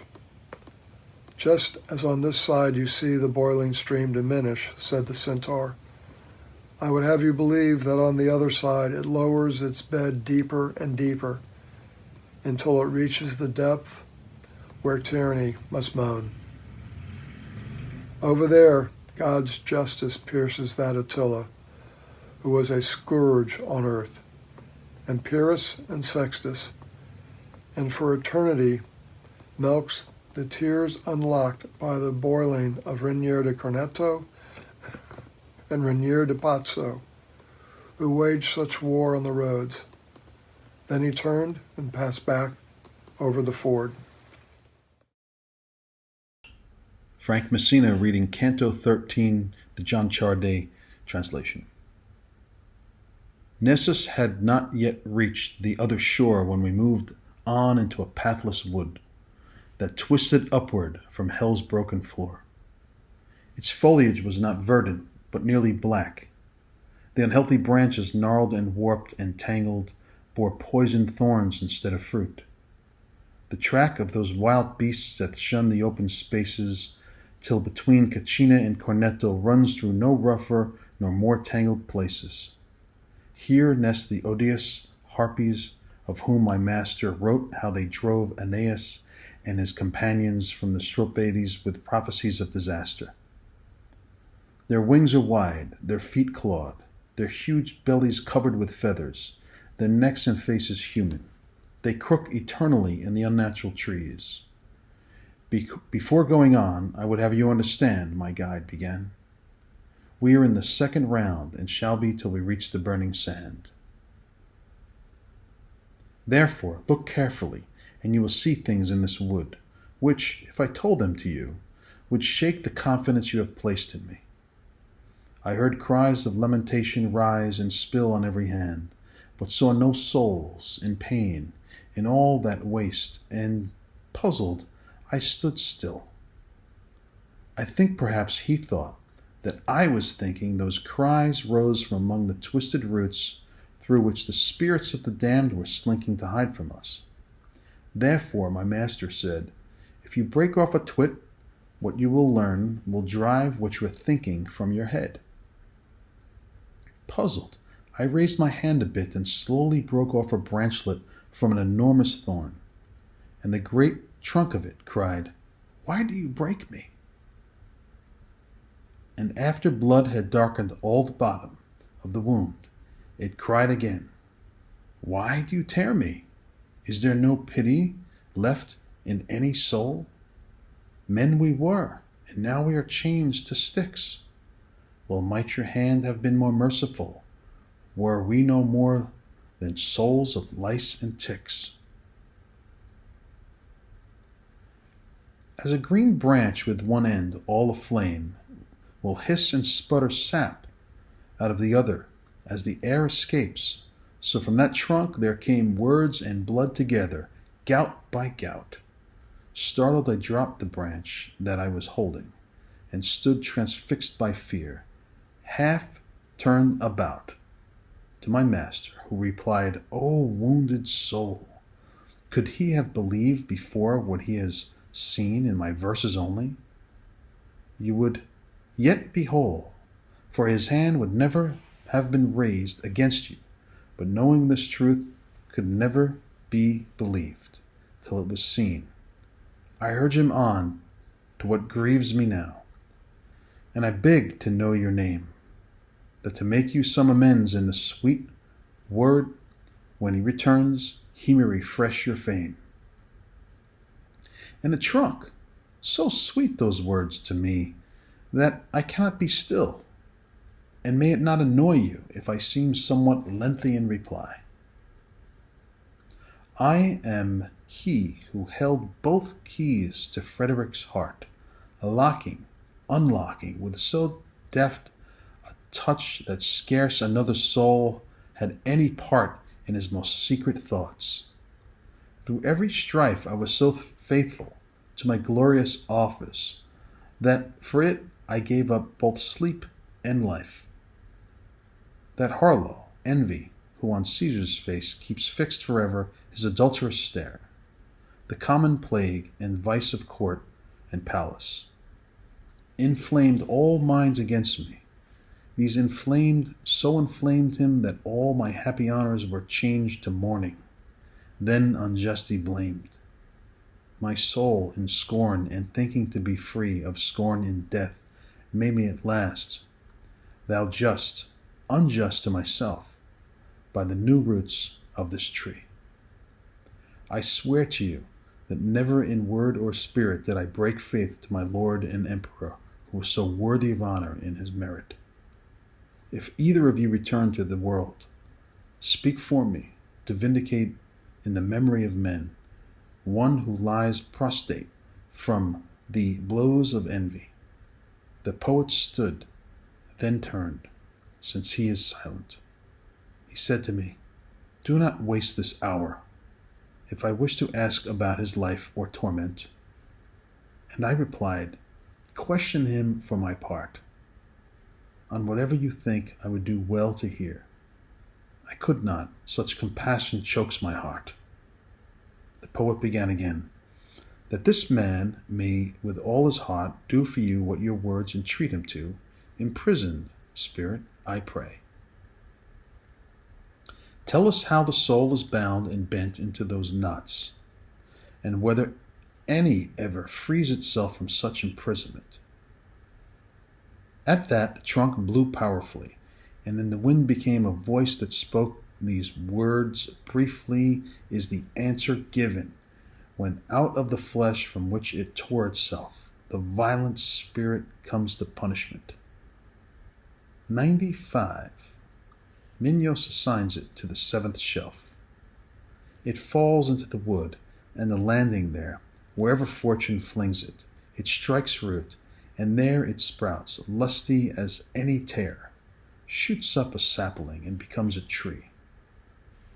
The harpies, feeding on its leaves, then give it pain and pain's outlet simultaneously. Like the rest, we shall go for our husks on Judgment Day, but not that we may wear them, for it is not just that a man be given what he throws away. Here shall we drag them in this mournful glade, our bodies will dangle to the end of time, each of the thorns of its tormented shade.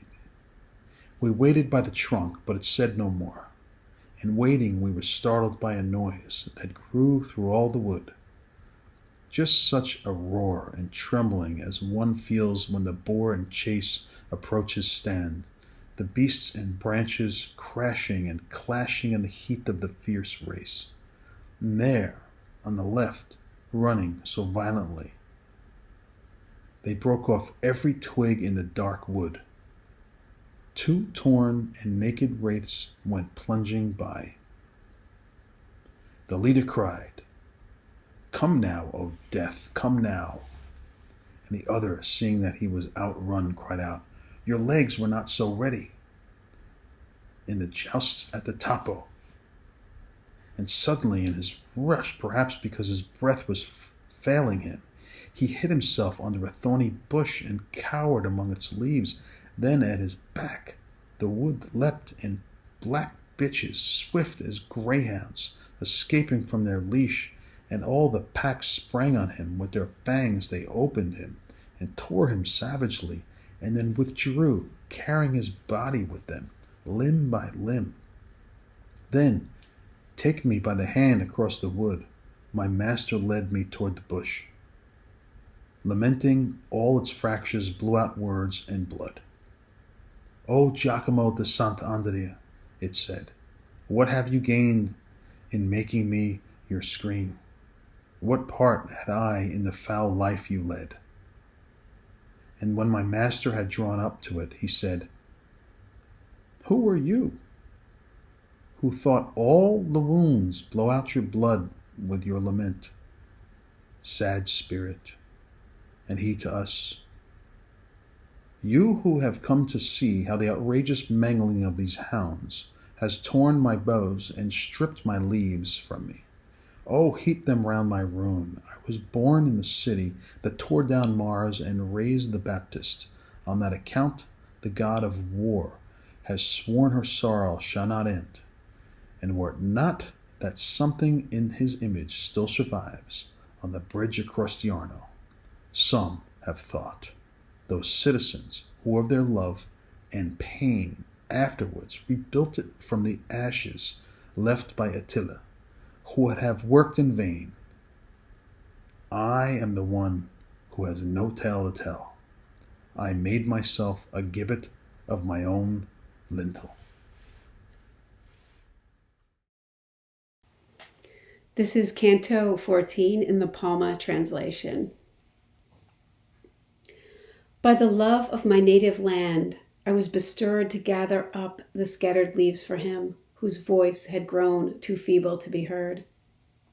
From there we moved on, coming to the rim that marks the second from the third ring, where the hand of justice is horrible and grim.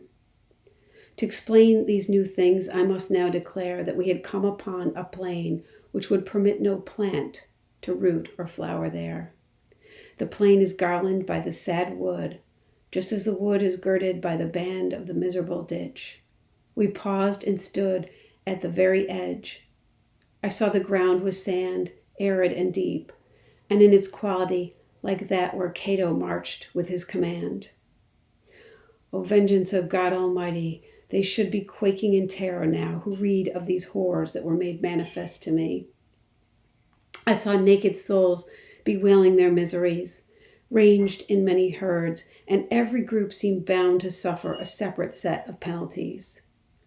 Some of them lay stretched out along the ground, some of them crouched and squatted, and others went unendingly meandering around.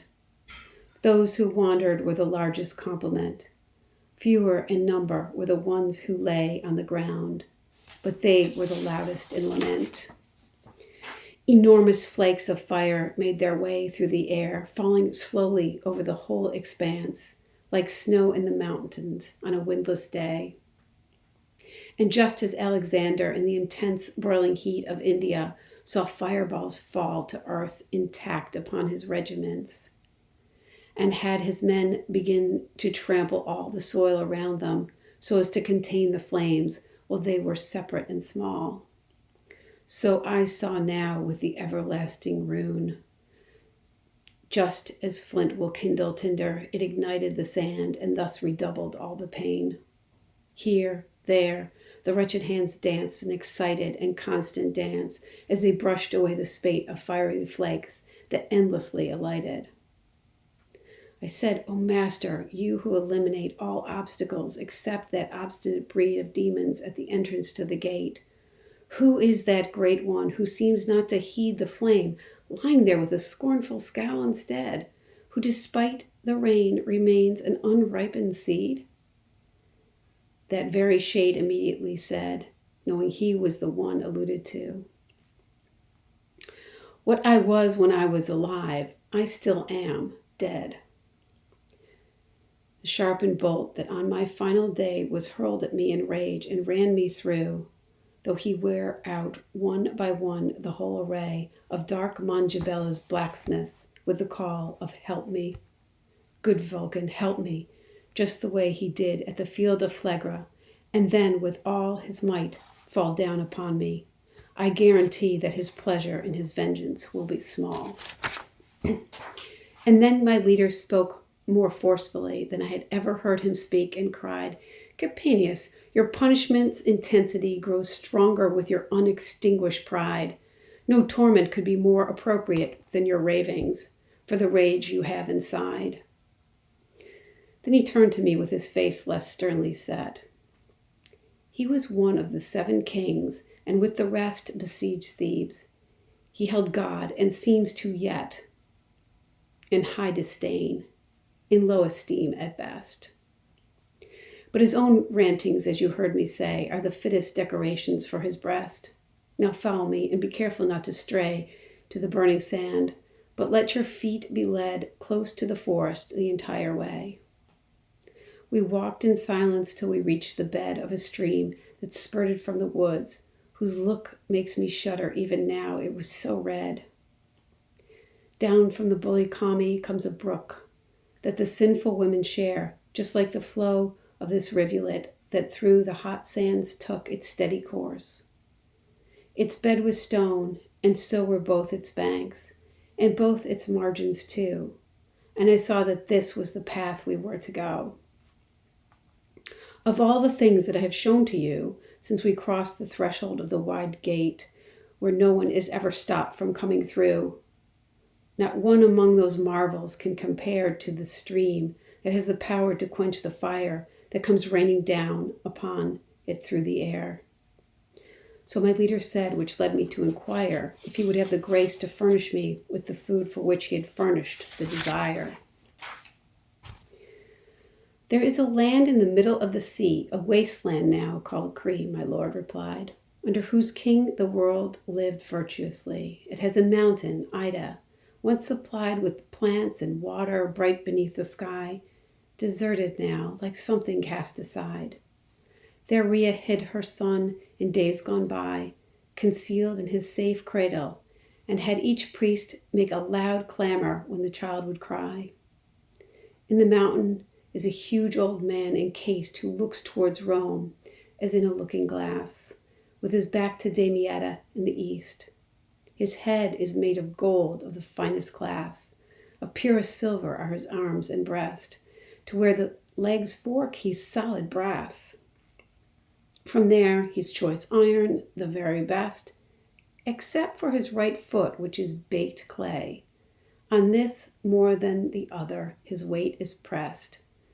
All the parts of him, except the gold, display great fissures. Constant tears seep from each crack and cut through the floor of the cavern, slipping away to this valley as they drip from rock to rock. They form the Acheron, Styx, and Phlegethon. Then they descend along this narrow track to where no more descending can be done. They form Cocytus. I will not speak to you of that pool which your own eyes will look upon. I asked him then, and yet if it is true that this stream starts up above where the living are, why does it only now come into view? You know, he said, that the place is circular, and going toward the bottom with your feet turned always to the left, you have come far. But the whole circle is not yet complete. So there needn't be such astonishment upon your face at every new thing we meet. And I said, Master, where are Phlegethon and Lethe? You've told me that one is fed by this rain, and say nothing of the other one. All of your questions please me, he said, but you should find one solution in the row of the stream before you as it boils blood red. And you will see Lethe too, not in this hole, but far from here, in the place where spirits go to wash when penance has purged guilt from the soul. It is time for you to leave the wood, and so you must follow me closely through the fiery sand on the margins, which do not burn, because the flow quenches all the flames above it before they land.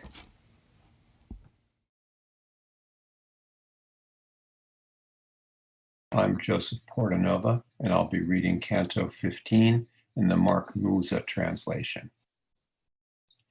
Now one of those stone margins bears us on, and the river's vapors hover like a shade, sheltering the banks and water from the flames.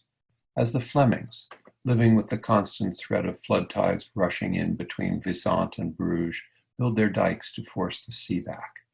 As the Paduans build theirs on the shores of Brenta, to protect their town and homes before warm weather turns Chiarentana's snow to rushing water. So were these walls we walked upon constructed, though the engineer, whoever he may have been, did not make them as high or thick as those. We had left the wood behind, so far behind by now that if I had stopped to turn around, I am sure it would no longer have been seen. When we saw a troop of souls come hurrying toward us beside the bank, and each of them looked us up and down, as some men look at other men at night when the moon is new. They strained their eyebrows, squinting hard at us, as an old tailor might at his needle's eye. Eyed in such a way by this strange crew, I was recognized by one of them, who grabbed my garment's hem and shouted, "How marvelous!" And I, when he reached out his arm toward me, straining my eyes, saw through his face's crust, through his burned features that could not prevent my memory from bringing back his name, and bending my face down to meet with his, I said, "Is this really you, here, Ser Brunetto?"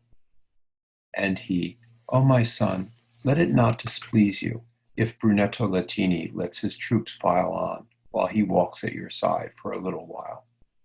And I, "With all my heart, I beg you to. And if you wish me to sit here with you, I will if my companion does not mind." "My son," he said, "a member of this herd who stops one moment lies 100 years unable to brush off the wounding flames. So move on.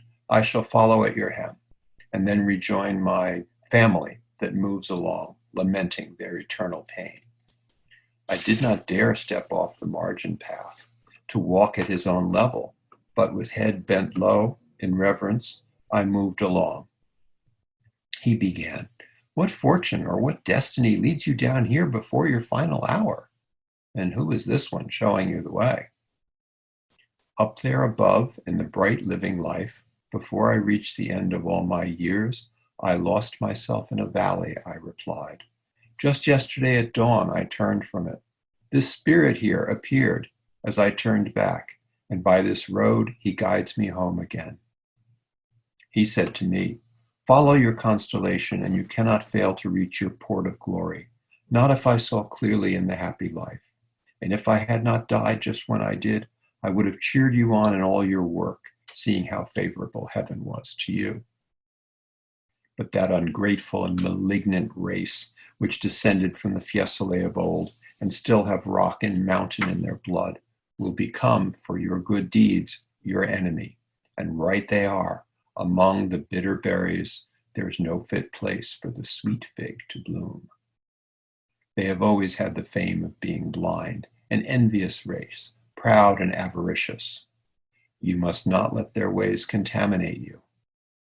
Your destiny reserves such honors for you. Both parties shall be hungry to devour you. But the grass will not be growing where the goat is. Let the wild beasts of Fiesole make fodder of each other, and let them leave the plant untouched. So rare it is that one grows in their dung heap, in which there lives again the holy seed of those remaining Romans who survived there when this new nest of malice was constructed." "Oh, if all I wished for had been granted," I answered him, "you certainly would not yet, be banished from our life on earth. My mind is etched, and now my heart is pierced, with your kind image, loving and paternal, when, living in the world, hour after hour, you taught me how man makes himself eternal. And while I live, my tongue shall always speak of my debt to you and of my gratitude. I will write down what you tell me of my future and save it with another text to show a lady who can interpret it, if I can reach her. This much at least let me make clear to you. If my conscience continues not to blame me, I am ready for whatever fortune wants. This prophecy is not new to my ears, and so let fortune turn her wheel, spinning it as she pleases, and the peasant turn his spade." My master, hearing this, looked to the right, then turning round and facing me, he said, "He listens well who notes well what he hears." But I did not answer him. I went on talking, walking with Ser Brunetto, asking him who of this company were the most distinguished. And he, It might be good to know who some are. About the rest I feel I should be silent, for the time would be too short, there are so many. In brief, let me tell you, all here were clerics, and respected men of letters of great fame, all befouled in the world by one same sin. Priscian is traveling with that wretched crowd, and Francesco da Corso too, and also there, if you could have stomached such repugnancy, you might have seen the one the servant of servants transferred to the Bacchiglione from the Arno, where his sinfully erected nerves were buried. I would say more, but my walk and conversation with you cannot go on, for over there I see a new smoke rising from the sand. People approach with whom I must not mingle.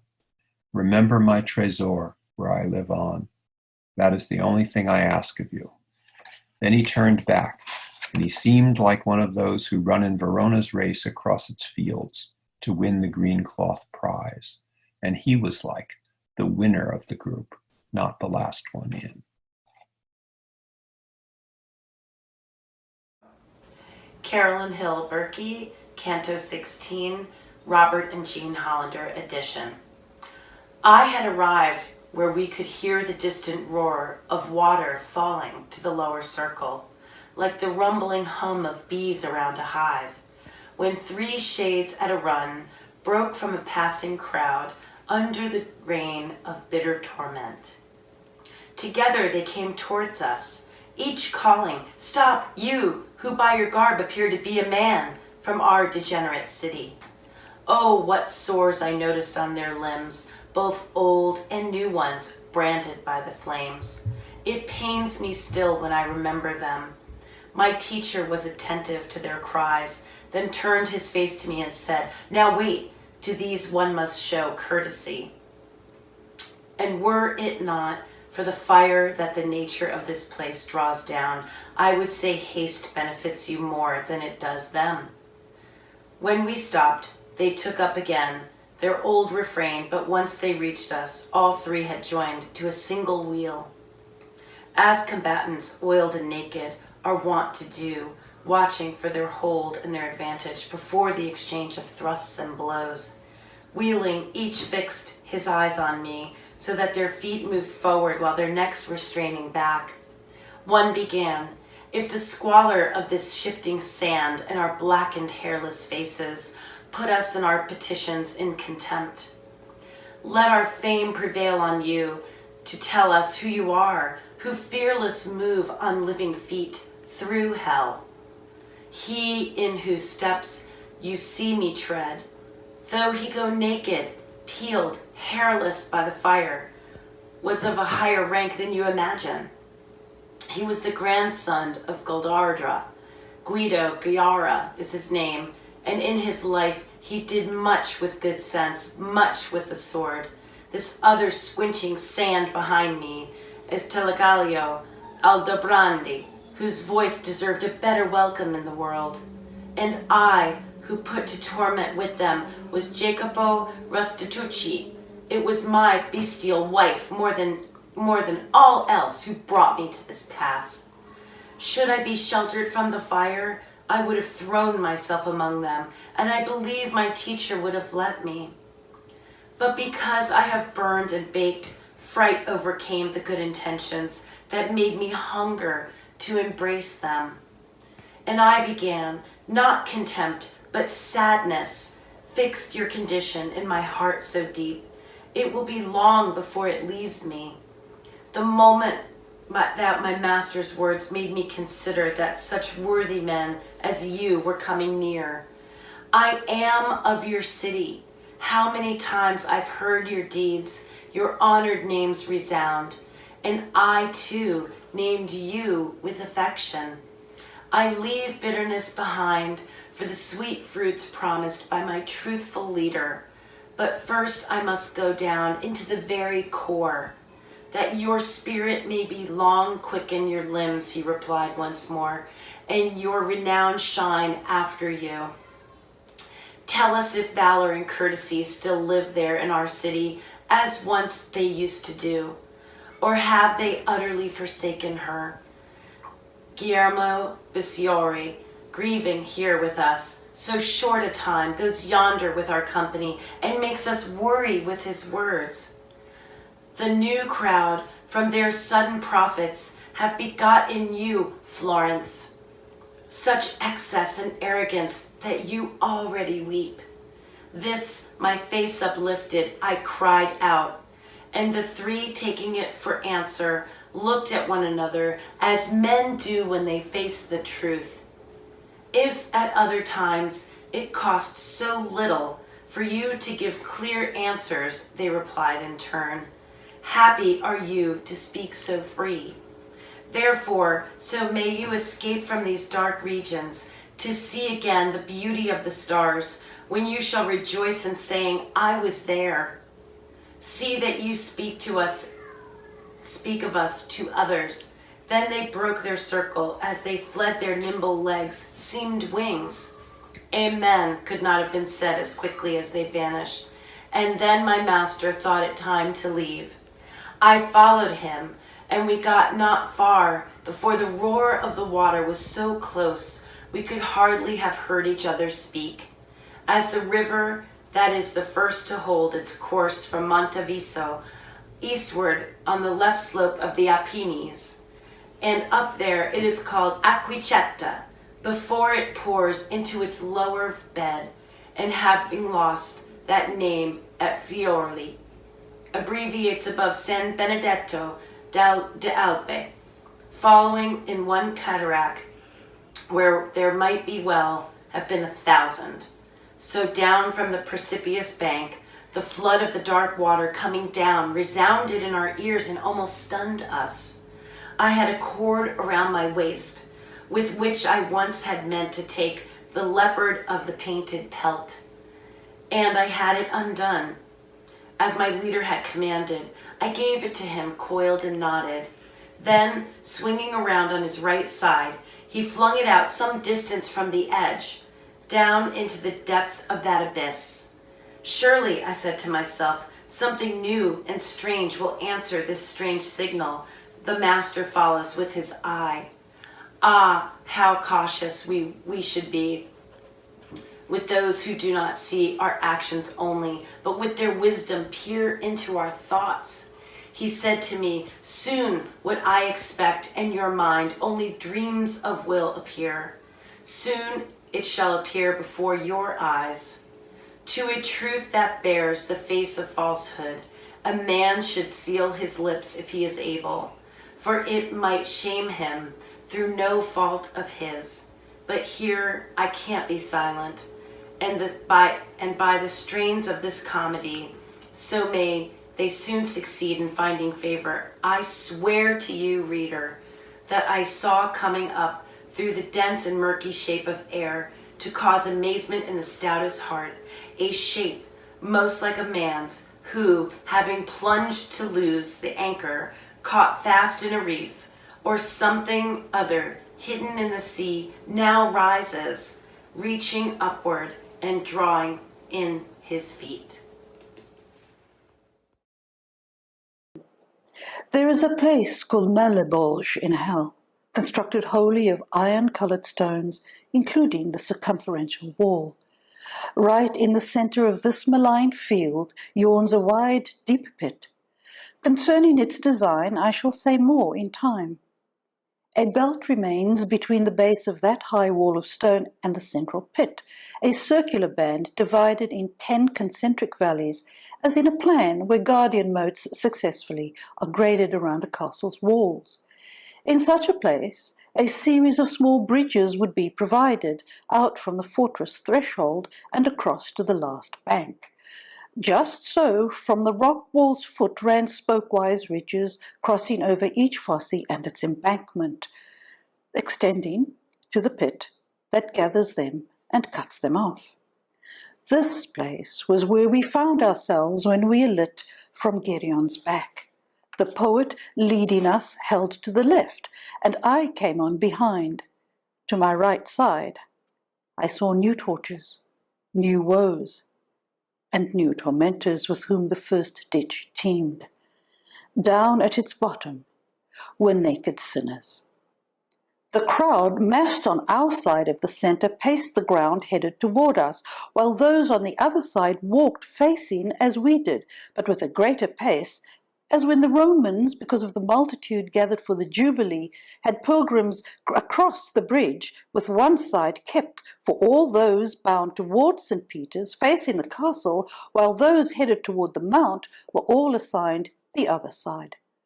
Along the dismal rock in both directions I saw demons horned and carrying large scourges, and they struck savagely from behind.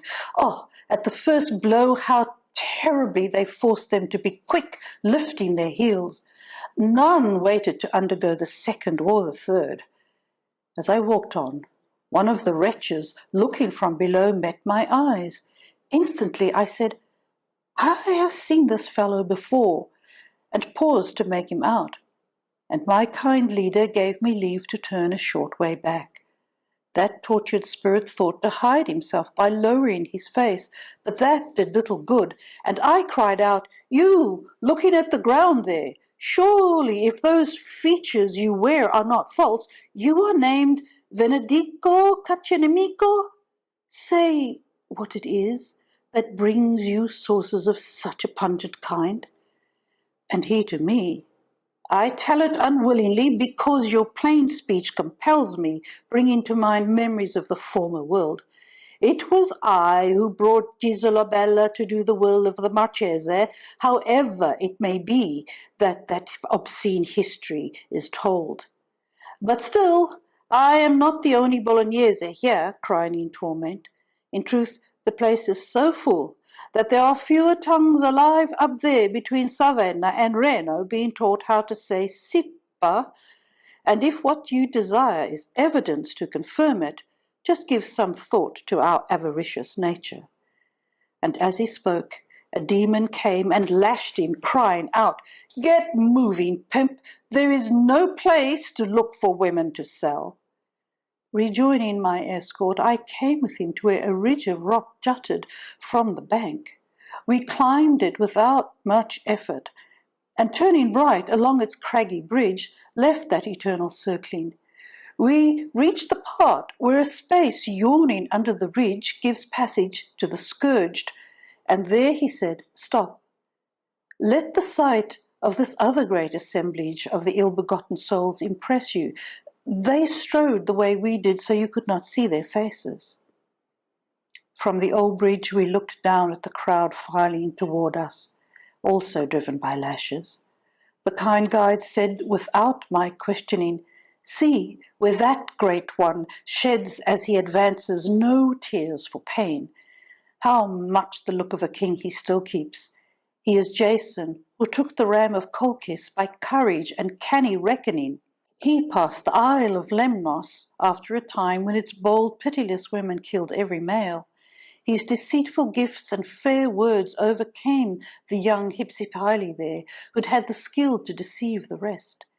He left her, great with child, forlorn, and such guilt brings him torment in hell, avenging Medea as well.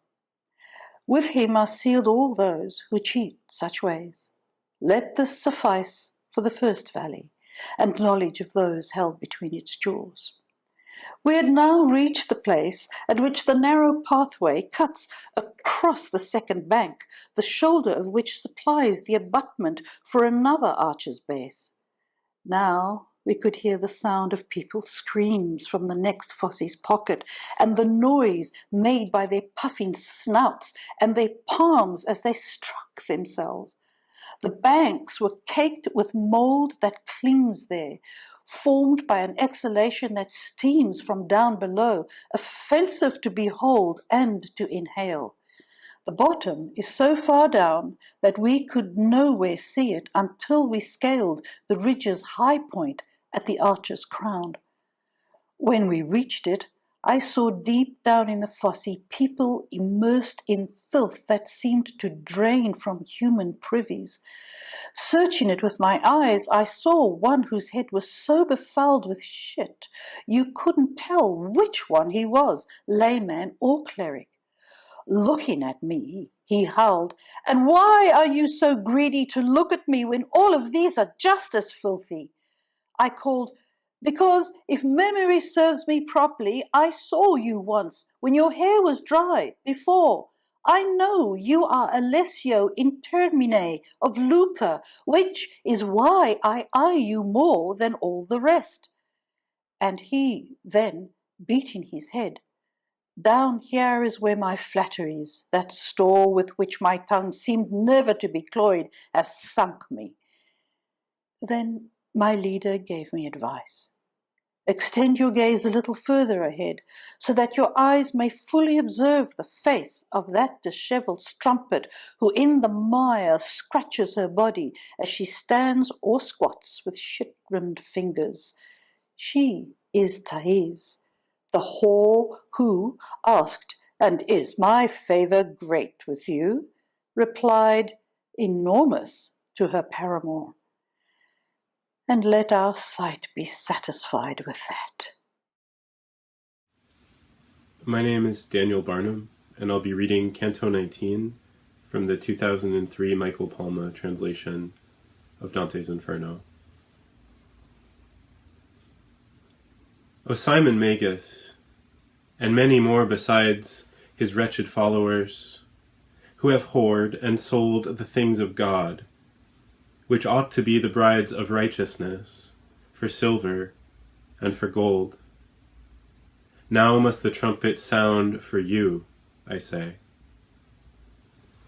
because the third pouch has you in its hold. We had climbed the reef and reached the part that lay directly above the middle of the ditch containing the next tomb along the way. O highest wisdom, how great your art, with which the heavens, the earth, and the evil world resound, and how justly does your power deal with each. Along the bottom and the sides I found in the livid stone a multiplicity of identical holes that were all completely round. By their dimensions they reminded me of my San Giovanni. They all were the same size as the fonts in that beautiful baptistry, one of which I had to break once, otherwise someone would have drowned inside it. And here let this be the seal to open all men's eyes. Protruding from each hole there was a set of feet, with legs up to the calves in view. All the rest was in the hole, pressed into it. The soles of their feet were burning, and their legs flew so hard in convulsive thrashings that their throws could have broken withes or even ropes in two.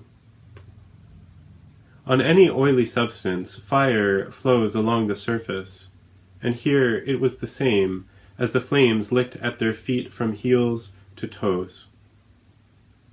"Master," I said, "I would like to know his name who is twitching more than any other one, and whose feet are leached by a much redder flame." And he, "If you wish, I will carry you down upon that sloping bank, so you can hear him tell who he is and of the evil he has done." And I, "Your pleasure pleases me well. You are my lord. You know that I embrace your will, and you know every syllable of what is unsaid." So we approached the place where the fourth bank is, moving leftward as we went toward the ditch's narrow, perforated base. He held me to his hip in our descent. And soon we were standing right before that man, whose legs were flailing in a fierce lament. "Whoever you are, sad spirit," I began, "stuck in like a pole with the upper part interred where the lower end should go, speak if you can." I stood there like a friar who has heard the confession of a killer who, placed inside, calls him back so his death may be a bit deferred.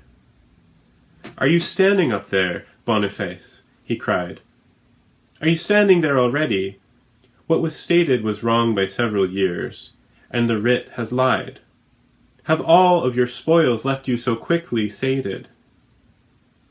When you coveted them, you dared use guile to win the lovely lady that you lacerated. I stood like those who think they may have been made fools of, not understanding the response that they have heard, not knowing how they should begin to answer.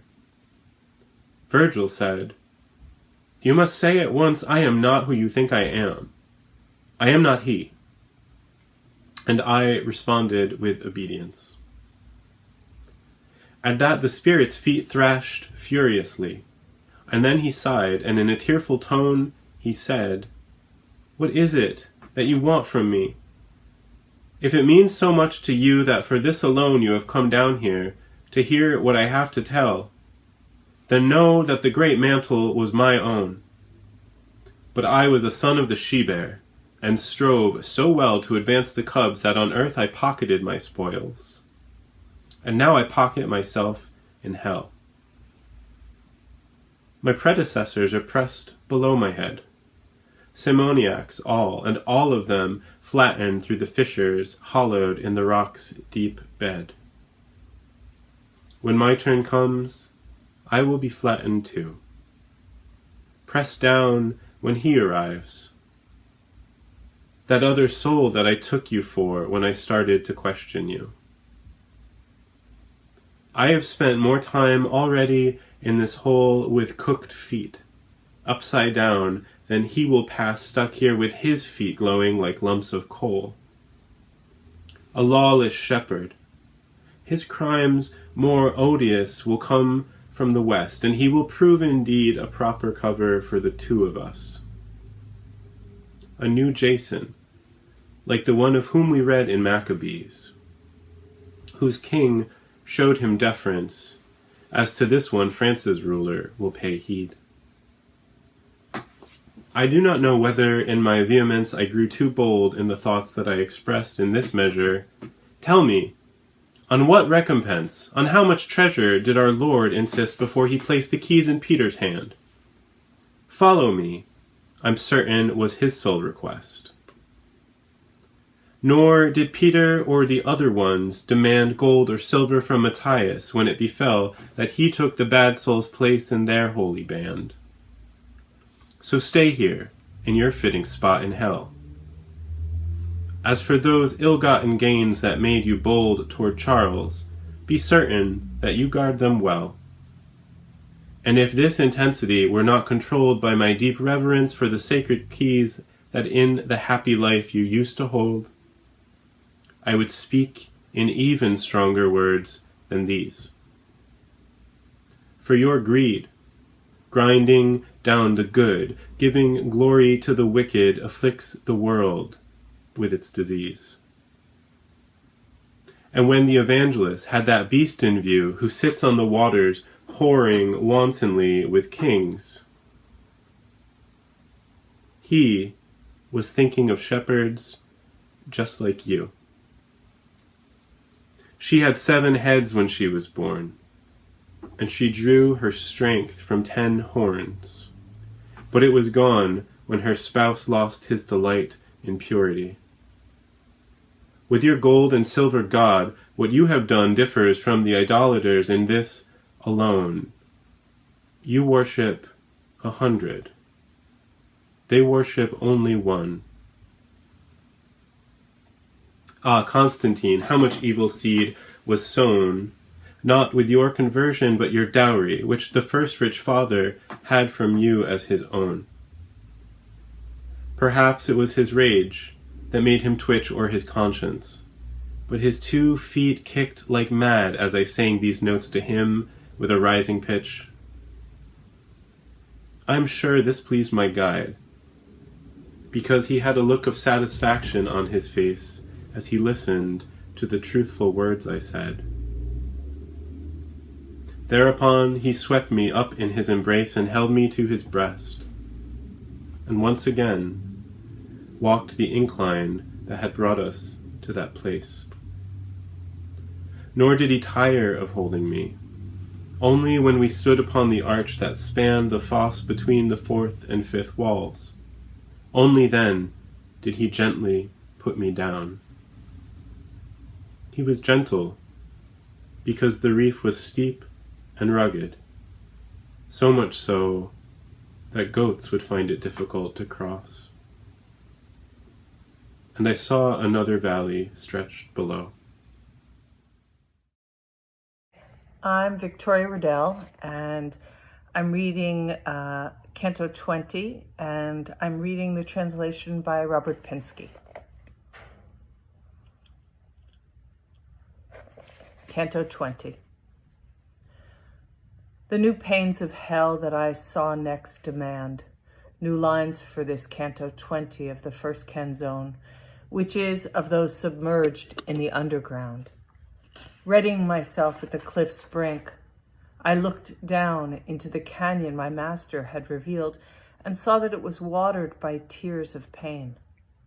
All through the circular valley I beheld a host of people coming, weeping but mute. They walked at a solemn pace that would be called liturgical here above. But as my sight moved down their bodies, I sensed a strange distortion that made the angle of chin and chest not right. The head was twisted backwards. Some cruel torsion forced face towards kidneys, and the people strode backwards because deprived of forward vision. Perhaps sometime a palsy had wrung the head of a man straight back like these, or a terrible stroke, but I've never seen one do so, and doubt it could. Reader, God grant you benefit of this book. Try to imagine yourself how I could have kept tears of my own from falling for the sake of our human image so grotesquely reshaped, contorted so the eyes' tears fell to wet the buttocks at the cleft. Truly I wept, leaning on an outcrop of that rocky site, and my master spoke to me, "Do you suppose you are above with the other fools even yet? Here pity lives when it is dead to these. Who could be more impious than one who dared to sorrow at the judgment God decrees? Raise your head, raise it, and see one walking near, for whom the earth split open before the eyes of all the Thebans. Why are you leaving the war, Amphiaraus?" the other shouted. "What place are you rushing to?" as he plunged down the crevice to Minos, who seizes all. See Amphiaraus making his shoulders his breast because his purpose was seeing too far ahead. He looks behind and stumbles backward. And here is Tiresias, the seer who changed from male to female, unmanned, though all his body, until the day he struck a second time with his staff at serpents entwined and resumed his manly plumage. He, with his back shoved nose to the other's front, is called Aruns, living on the slope the Caresse work. From villages below, he had clear vistas. From his cave among the white marble, he could scan the stars or gaze at waves below in the distance. And she, whose loose hair covers her breasts unseen, on the side away from you where other hairs grow, was Manto, who searched through many lands and then settled in the place where I was born. Of this, hear me a while. Her father dead and Bacchus' city enslaved, she for a long time chose to roam the world. Where a wall of mountain rises to form fair Italy's border above Torillo lies Lake Benaccio, fed by 1,000 sources. Guarda and Val Comunica and Pennino are watered by streams that settle in that lake, the island amid its pastures of Trentino. Brescia or Verona might bless, if they should take a way that leads there.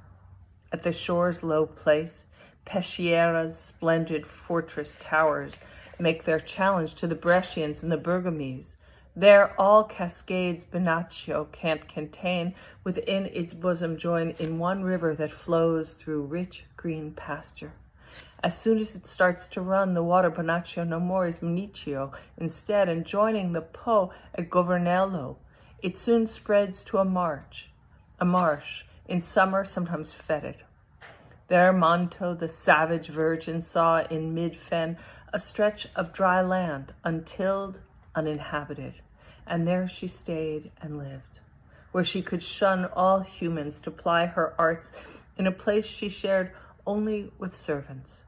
And when her life was gone and her soul descended, there its shell was interred. Afterwards, families scattered about that country, gathered where marsh on all sides made a ward against attackers. And when they built their city over her bones, with no lots or divination, they named it Mantua, before fool Casalodi was deceived by Pinamonte, its population was larger. So let no other history, I charge you, belie my city's true inception. Master, your speech inspires such certainty and confidence that any contradiction of what you say would be dead coals to me. But speak again of those souls in sad procession. Are any passing below us worthy of note? For my mind keeps turning back in that direction. Then he, that one, whose beard has spread in a mat that covers his brown shoulders, was augur when Greece was short of males. He divined the time to cut the first ship's cable at Aulis along with Calchas. His name, as my tragedy sings, you know it, entirely know the passage, is Eurypyles. The other, with skinny flanks, is Michael Scott, who truly knew the game of magic fraud. See Guido Bonatti and Asdente, too late. He wishes he'd stuck to leather and cobbler's thread, repenting here his celebrated predictions. And this wretched crowd of women all chose to trade loom, spindle, and thimble for the telling of fortunes, potions, wax images, incantation, and charm. But come already, Cain and the moon positions, both hemispheres with his pale blue thorns. His term closes in the waves below Seville. The round moon that deep in the wood last night brought you no harm. Even while he spoke the words, we were moving on. John Simcoe, Canto 21, Dorothy Sayers' translation. We passed along from bridge to bridge with other talk, whereof this comedy cares not to tell, until we topped the ridge. And there we stayed our steps a while to see Malboge's next ravine, in wailings all vain. And most marvelous dark it seemed to be. For as at Venice in the arsenal in wintertime, they boil the gummy pitch to caulk such ships as need an overhaul now that they cannot sail. Instead of which, one builds him a new boat, one toils to plug seams strained by many a voyage. Others stitch canvas to patch a tattered jib or lug. Hammer at the prow, hammer at the stern, twine ropes or shave oars, refit and make all snug. Well, not by fire, but by the art divine, a thick pitch boiled down there, spattering the brink with viscous glue. I saw this, but therein, nothing. Only great bubbles, black as ink, would rise and burst there, or the seething tide heave up all over and settle again and sink. And while I stood intent to gaze, my guide, suddenly calling to me, "Look out! Look out!" caught me where I stood and pulled me to his side. And then I turned. As one who turns about longing to see the thing he has to shun, dares not, and dares, and dashed with hideous doubt, casts a look back and still goes fleeing on. And there behind us, I beheld a grim, black fiend come over the rock ridge at a run. What a grisly look he had on him. How fierce his rush. And skimming with spread wing, how swift of foot he seemed. how light of limb. On high hunched shoulders he was carrying a wretched sinner, hoist by haunch and hip and clutching each ankle by the sinew string. "Bridge ho!" he bawled. "Our own Hellraker ship. Here's an alderman of St. Zetas coming down. Go search him while I make another trip for more. They're barrators all in that good town. Except Montoro, eh? I've packed it stiff with fellas who'd swear black's white for half a crown." He tossed him in and over the flinty cliff wheeled off, and never did mastiff run so hot and hard on the trail, unleashed to follow a thief. Down bobbed the sinner, and then up in a writhing knot. But the fiends beneath the archway laughed as he rose up. "No sacred face will save thee here. You're not bathing in the Zakiya. Now then, toes up and dive, and watch the hooks. To save thyself a jabbing, stay in the pitch, nor dare to poke thy nose up. Then with 100 prongs, clawing and stabbing, go, cut thy capers. Try down there to do subsurface deals and secret money grabbings. And just so, cooks make their scullions prod the stew with forks to thrust the flesh well down within the cauldron, lest it float above the brew. Then, the good master, "Better not be seen," said he. "So crouch well down in some embrasure behind a crag to serve thee for a screen. And whatsoever outrage or displeasure they do to me, fear nothing. I've faced frays of this sort before and have their measure." He passed the bridgehead then, but when he placed his foot on the 6th bank, good need had he of a bold front, for with such furious haste and concentrated venom of savagery as dogs rush out upon some harmless tramp who stops alarmed to falter out his plea, out dashed the demons lurking below the ramp, each flourishing in his face a hideous hook. Canto 22, Robert Penske translation. I have seen horsemen moving camp before, and when they muster, and when an assault begins, and beating a retreat when they retire. I have seen coursers, too, Eretines over your lands, and raiders setting out and openings of jousts and tourneys with signs by bell and trumpet and drum, and signals set on castles by native and foreign signalry. But I never saw so strange a flageolet send foot or horseman forth, nor ship at sea guided by land or star. We journeyed now with the 10 demons. Ah, savage company! But as the saying has it, one must go with boozers in the tavern and saints in church. Intent upon the pitch, I tried to know all that I could of the nature of this pouch, and those who burn in it, like dolphins who warn sailors to save their vessels when they arch their backs above the water, so we could discern from time to time a sinner show his back to alleviate his pain, and then return to hiding quicker than a lightning stroke.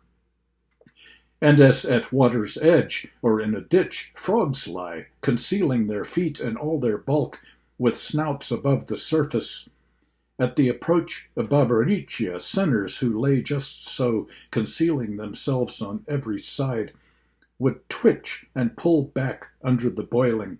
I saw, and now my heart still shudders as I tell it, one stay. Just as it happens that while one jumps below, another frog might linger where they lay. And Graffiacani, who was nearest, hooked him by his pitch-thick hair, so it looked to me as if he had caught an otter, I could connect each of them with his name, for I had noted carefully who they were when they were picked, and also what they called each other. They shouted, "O Rubicante, grip him between your claws and flay him."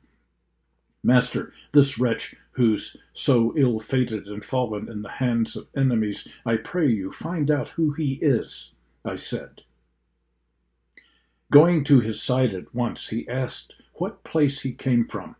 "I was born," replied the shade, "in the kingdom of Navarre. My mother sent me to become the servant of a lord, for she had borne me to a rascal bent on destroying both himself and all he had." Being admitted to the establishment of good King Thibaut household, I employed myself at barratry, which is the path I pay for in this boiling. So he said. Then Siriato, the demon from whose mouth two boar-like tusks protruded, made him feel how one of them could rip. The mouse, in truth, had come among some vicious cats. And still Barbariccia locked him in a tight embrace, saying, "Stand back while I enfork him well." But to my master, "Ask him what you please. If there is more you'd like to learn from him before he's butchered by another of us." So my guide asked, "Among the sinners who swim under the pitch, are any others you know Italian?" He said, "I parted with one who came from there just now. Would I were still below, hidden with him, for then I need not dread their hooks and talons." Then cried Libicoco, "We have endured too much." With that he clawed his grapple into the other's arm, and tearing, ripped out a muscle. Dragonazzo made as if he meant to give his legs a goring, at which their captain wheeled against them all when they were somewhat quiet without deferring. His questions my leader asked the sinner, who still was staring at his wound. "Who was it you said you parted from when you did yourself such ill by coming ashore?" "Fra Gomita," he replied, "he of Galura, vessel of every deceit, who kept the enemies that his master had so cunningly in hand. They praised him for it. He took their cash and sent them on their way, smoothly, as he recounts. And he was great in other enterprises equally, no petty barrator, but a lordly one. Don Michel Zanchi of Logadoro and he keep company together. When they go on about Sardinia, their tongues don't tire. But oh me, look at how that other demon is grinding his teeth, though I would tell you more. I fear he's getting ready to scratch my itch." To Farfarello, whose eyes rolled eager for gore, their master turned and shouted his reproach. "Get back, vile bird!" The sinner, "If you could hear Tuscans or Lombards, there are some I can fetch. But let the Malebranchi stand back there, so those who come will not fear their revenge, and I will make some 7 souls appear. For the lone one that I am, and I won't change my place from where I sit, but summon them by whistling, as we do when we can emerge." Gagnazzo raised his muzzle at this claim. Shaking his head from side to side, he said, "Just listen to this cunning trick. His aim is to jump back below." And he, who had a great supply of wiles at his command, replied, "It's true that I am cunning, indeed, at contriving greater sorrows for the band I dwell with." Then Alicino held himself no longer and opposed the others. "My friend," he said, "if you dare plunge back in again, I'll not come merely galloping after you, but beating my wings above the pitch. The screen formed by the bank will hide us when we go down from this ridge. We'll see if you alone are a match for all of us." Oh, reader, hear now of a new sport, led by the very one who first opposed it. All now turned their eyes to the other shore, timing exactly when feet firm against the ground, the Navarrese suddenly leaped and instantly broke free out of their custody. Each demon at this felt stung by his misdoing, especially he who caused the blunder. So crying out, "You're caught!"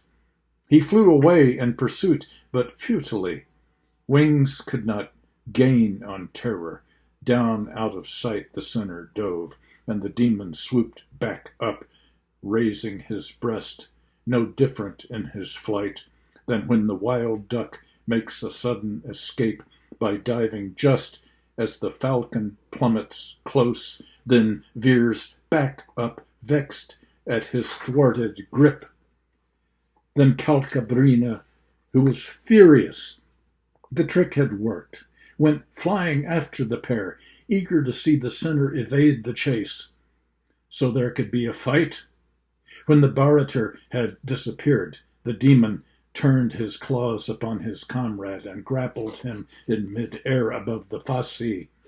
But his opponent was a full-grown hawk equipped with claws to respond truly and well, and as they fought, the brace fell into the middle of the boiling pond. The heat unclenched them at once, but though released, they could not rise because their wings were gummed and clotted. Barbariccia, like the rest, lamenting hastily, dispatched a squad of 4 who flew across the bank we faced, each with a fork. Hurrying from either side, they descended to their posts with hooks extended to the mired pair already baked inside their crusts, and we too left them thus confounded. Keith O'Shaughnessy, Canto 23, translator, John Chardy. Silent, apart, and unattended we went, as minor friars go when they walk abroad, one following the other. The incident recalled the fable of the mouse and the frog that Aesop tells. For compared attentively, point by point, pig is no closer to hog than the one case to the other. And as one thought springs from another, so the comparison gave birth to a new concern, at which I caught my breath in fear. This thought ran through my mind. These fiends through us have been made ridiculous, and have suffered insult and injury of a kind to make them smart. Unless we take good care, now rage is added to their natural spleen, they will hunt us down as greyhounds hunt the hare. Already I felt my scalp grow tight with fear. I was staring back in terror as I said, "Master, unless we find concealment here, and soon, I dread the rage of the fiends. Already they are yelping on our trail. I imagine them so vividly, I can hear them now." And he, "Were I a pane of leaded glass, I could not summon your outward look more instantly into myself than I do your inner thought. Your fears were mixed already with my own, with the same suggestion and the same dark look. So that of both I form one resolution. The right bank may be sloping. In that case, we may find some way down to the next pit, and so escape from the imagined chase." He had not finished answering me thus, when not far off, their giant wings outspread, I saw the fiends come charging after us. Seizing me instantly in his arms, my guide, like a mother wakened by a midnight noise, to find a wall of flame at her bedside, who takes her child and runs, and more concerned for him than for herself, does not pause even to throw a wrap about her, raised me, turned, and down the rugged bank from the high summit, flung himself down supine onto the slope, which walls the upper side of the next pit. Water that turns the great wheel of a land mill never ran faster through the end of a sluice, at the point nearest the paddles, as down that hill my guide and master bore me on his breast, as if I were not a companion, but a son. And the soles of his feet had hardly come to rest on the bed of the depth below, when on the height we had just left, the fiends beat their great wings. But now they gave my guide no cause for fright. For the providence that gave them the fifth pit to govern as the ministers of its will takes from their souls the power of leaving it. About us now, in the depth of the pit, we found a painted people, weary and defeated. Slowly, in pain, they paced it round and round. All wore great cloaks cut to as ample a size as those worn by the Benedictines of Cluny. The enormous hoods were drawn over their eyes. The outside is all dazzle, golden and fair. The inside, lead. So heavy that Frederick's capes compared to these would seem as light as air. O weary mantle for eternity! We turning to the left again along their course, listening to their moans of misery. But they moved so slowly down that barren strip, tired by their burden, that our company was changed at every movement of the hip. And walking thus, I said, as we go on, may it please you to look about among these people, for any whose name or history may be known. And one who understood Tuscan cried to us there as we hurried past, I pray you check your speed, you who run so fast through the sick air. It may be I am one who will fit your case. And at his words my master turned and said, wait now, then go with him at his own pace. I waited there and saw along that track two souls who seemed in haste to be with me. But the narrow way and the burden held them back. When they had reached me down that narrow way, they stared at me in silence and amazement, then turned to one another. I heard one say, this one seems, by the motion of his throat, to be alive. And if they are dead, how is it they are allowed to shed the leaden coat? And then to me, O Tuscan, come so far to the college of the sorry hypocrites, do not disdain to tell us who you are. And I was born and raised a Florentine on the green and lovely banks of Arno's waters. I go with the body that was always mine. But who are you, who sighing as you go distill in floods of tears that drown your cheeks? What punishment is this that glitters so?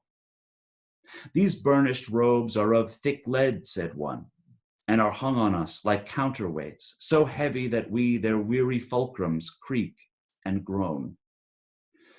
Jovial friars and bolognese were we.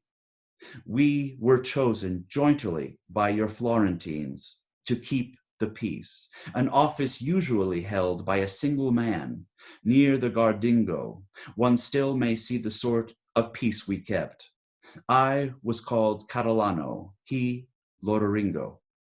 I began, O friars, your evil, and then I saw a figure crucified upon the ground by three great stakes, and I fell still in awe. When he saw me there, he began to puff great sighs into his beard, convulsing all his body. And Friar Catalano, following my eyes, said to me, that one nailed across the road counseled the Pharisees that it was fitting one man be tortured for the public good. Naked he lies fixed there, as you see, in the path of all who pass. There he must feel the weight of all through all eternity.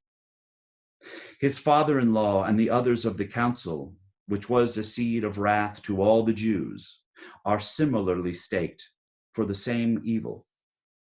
Then I saw Virgil marvel for a while over that soul so ignominiously stretched on the cross in hell's eternal exile. Then turning, he asked the friar, if your law permit, can you tell us if somewhere along the right there is some gap in the stone wall of the pit through which we too may climb to the next brink without the need of summoning the black angels and forcing them to raise us from this sink? He, nearer than you hope, there is a bridge that runs from the great circle of the scarp and crosses every ditch from ridge to ridge, except that in this it is broken. But with care you can mount the ruins which lie along the slope and make a heap on the bottom. My guide stood there, motionless for a while, with a dark look, At last he said, he lied about this business, who spears the sinners yonder with his hook. And the friar, once at Bologna, I heard the wise discussing the devil's sins. Among them I heard that he is a liar and the father of all lies. When the sinner had finished speaking, I saw the face of my sweet master darken a bit with anger. He set off at a great stride from that place, and I turned from that weighted hypocrite to follow in the prints of his dear feet.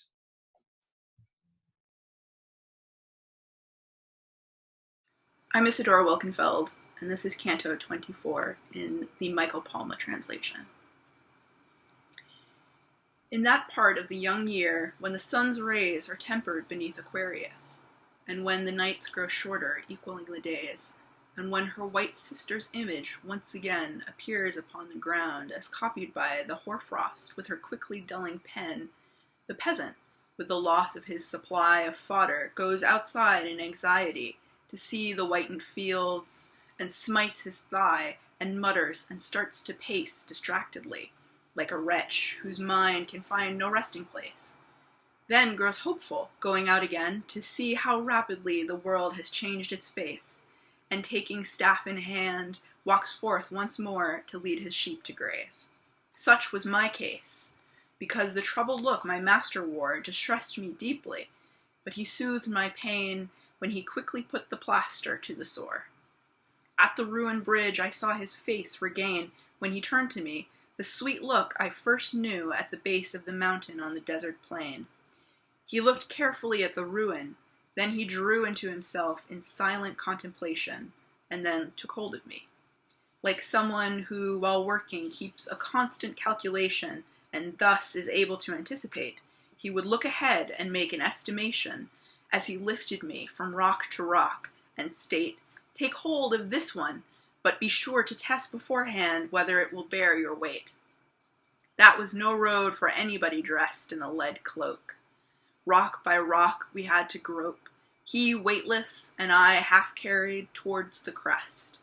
And happily upon that side the slope was shorter than on the other, or else I cannot speak for him, would have had no hope.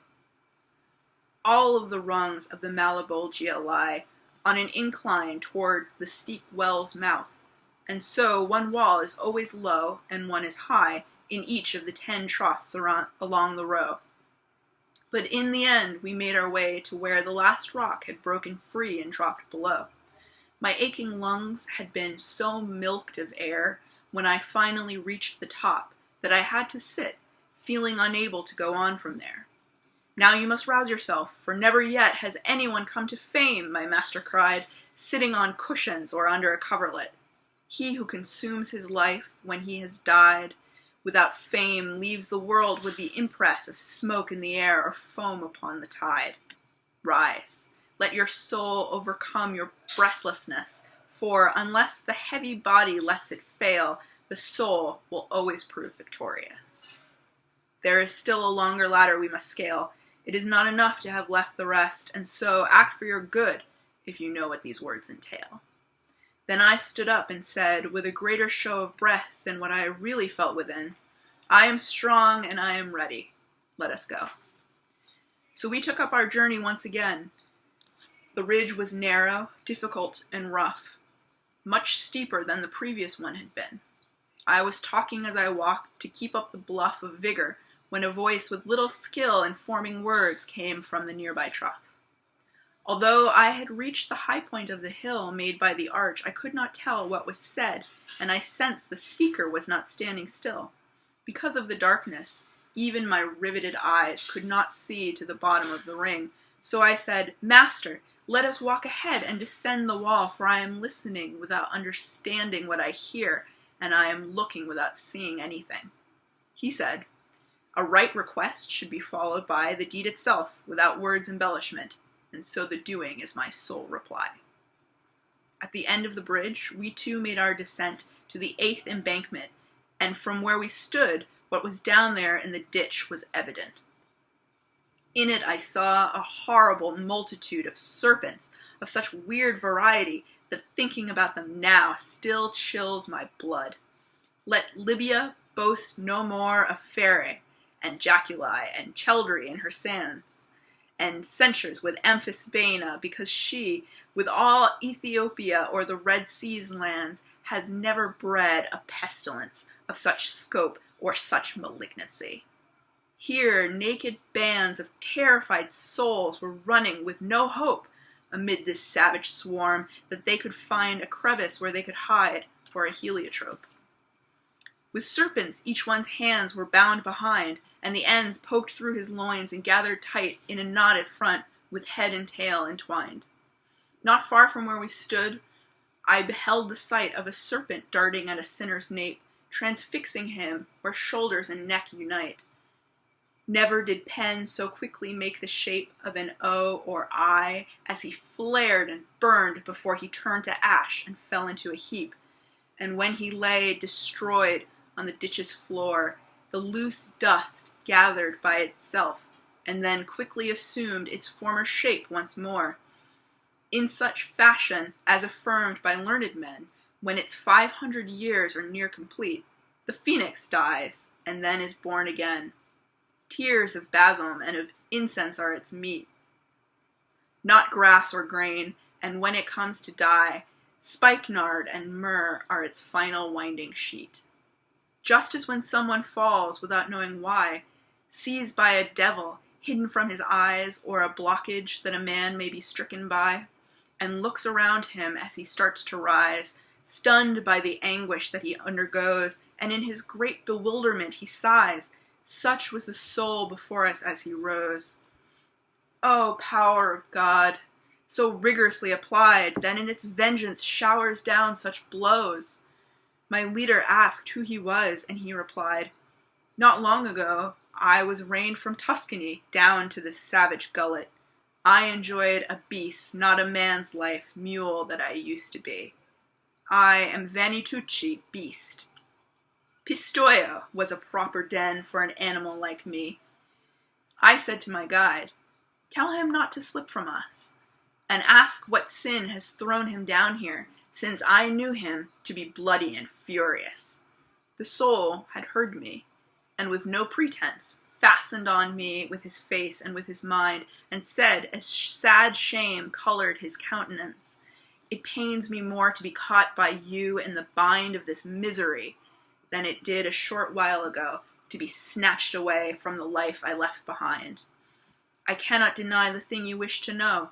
I am this far down because I was the one who stole the sacristy's ornaments, although others were wrongly blamed for what I'd done. But lest this sight please you, if you ever do escape this land that never sees the sun, open your ears and hear what I'm telling you. Pistoia puts out its blacks, then Florence makes its population and its ways anew. Mars goes to Val di Magra, where he takes a vapor wrapped in dense clouds, and the might of a violent and bitter tempest breaks on Campo Pizziano, where there is a fight, till the vapor rends the mist above the plain, all of a sudden striking every white. And I have told you this to give you pain. My name is Kimiko Han, and I'll be reading Canto 25, translated by Robert Pinsky.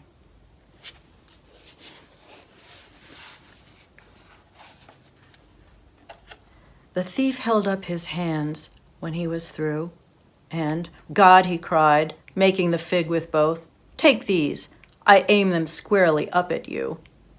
The serpents were my friends from that time forth, for then one coiled itself about his neck as if to say, "That's all then, from your mouth."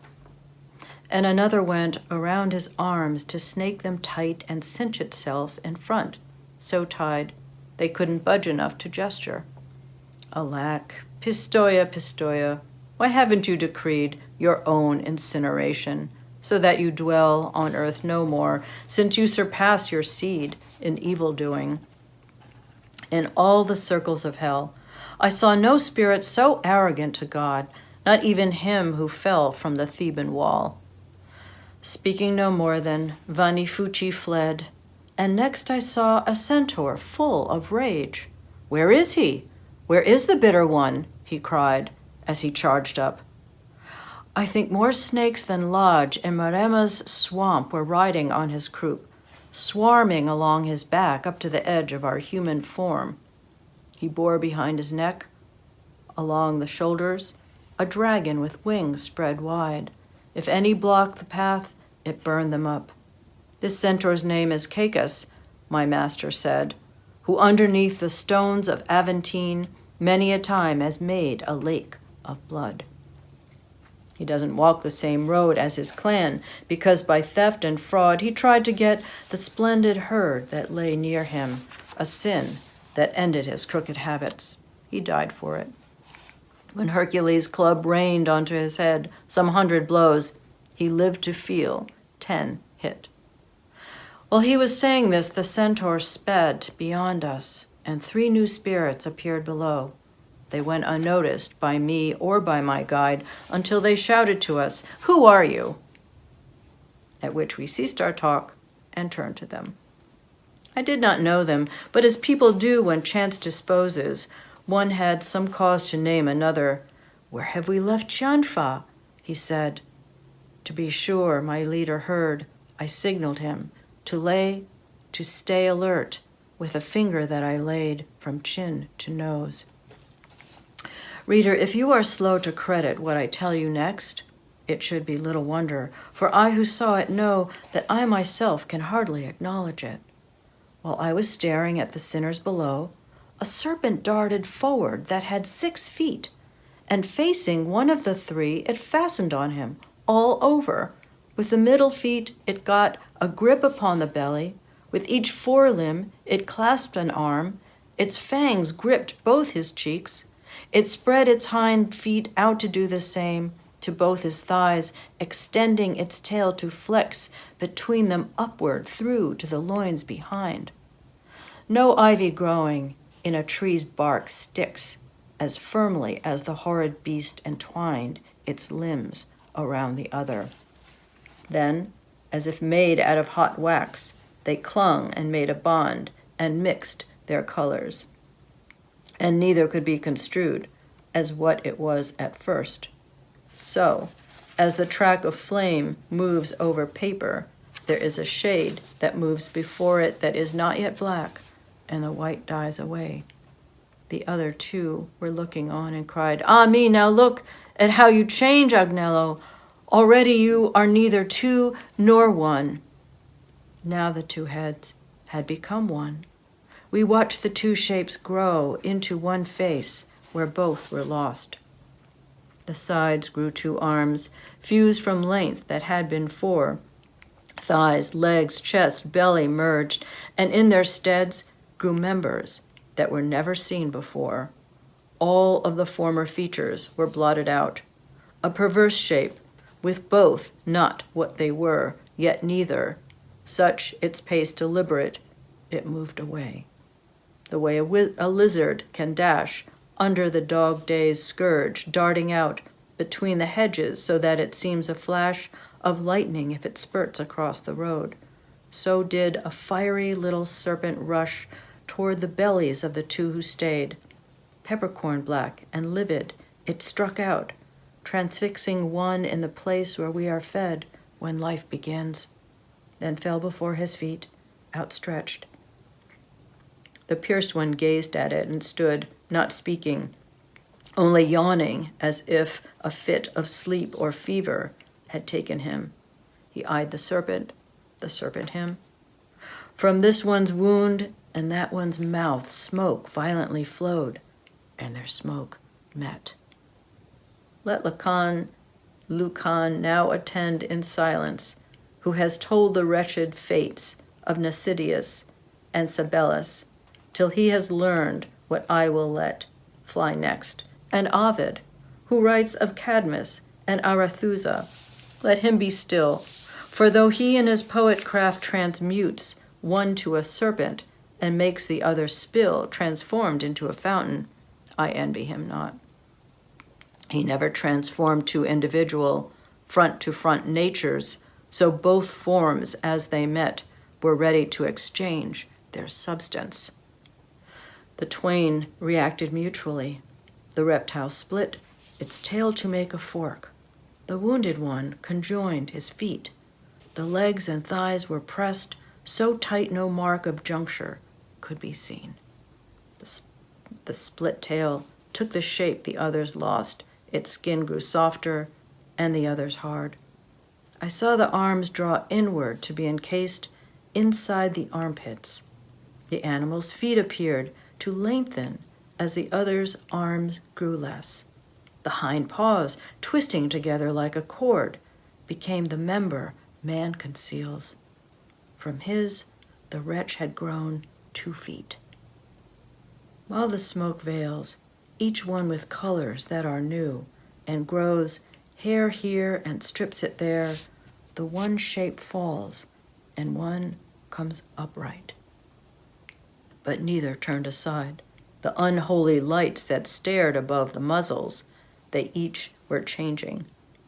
The one who newly stood drew his in toward his temples, and from the spare matter from that, ears issued from the head, behind smooth cheeks. What didn't course to an ear but was retained became the face's nose, and fleshed the lips to the thickness they should bear. He that lay prone propelled his nose and face forward, and shrank his ears back into the head, as a snail does its horns. The tongue that was whole and prepared for speech was split instead, and in the other the forked tongue formed one piece, and the smoke ceased. The soul that had been made, a beast fled down the valley with a hiss. The other, speaking now, spat after it, turned his new shoulders on it to address the third, and said, I'll have Buoso trot on all fours down this road as I have done. And so I saw that 7th dead weight transmute and mutate. And may its strangeness excuse my pen if it has tangled things. And though my eyes were somewhat in confusion at the scene, my mind somewhat bewildered, yet none of these could flee to hide himself so secretly that I could not distinguish well the face of Pucci Shankato, who of the 3 companions that we first took notice of, alone was not transformed. The other was he, whose death, Gavile, you have good cause to grieve. From Canto 26 in the translation of Michael Palma. Florence, rejoice at how great you have grown, beating your wings over land and sea, with fame that is spread through hell. I found 5 of your own among the thieves, and such to inflict a shame that is clinging to me still. And I say to you that the fact adds no great honor to your name. But if the things we dream toward dawn are true, then you will feel in a time that is soon to come what Prato craves for you as others do.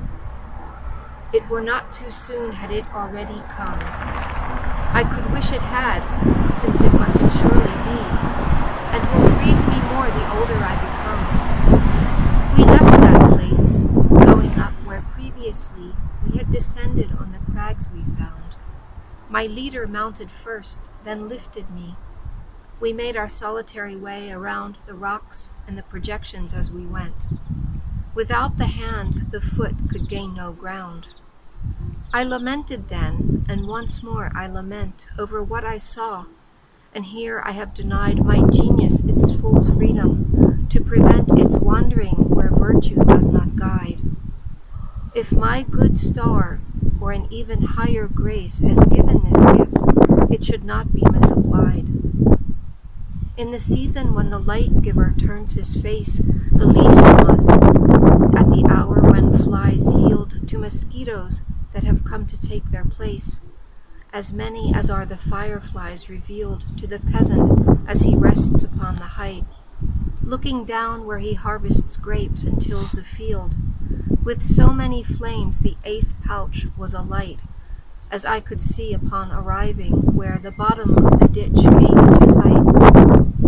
As the one who was avenged by bears was there, to see the chariot of Elijah rise, when the horses strode right up into the air, but found he could not follow it with his eyes, seeing nothing but the fire in its glide toward heaven like a cloudlet through the skies.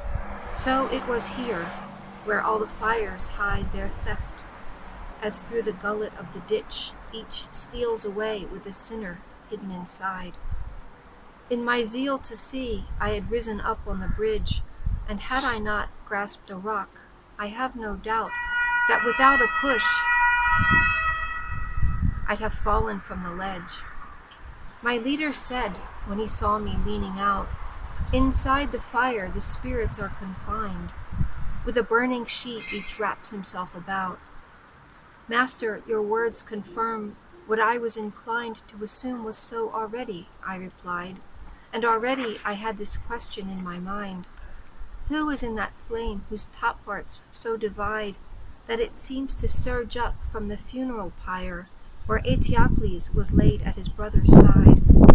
He answered, "Joined in torment in that fire, Ulysses and Dion endure the force of vengeance, as they once were joined in ire.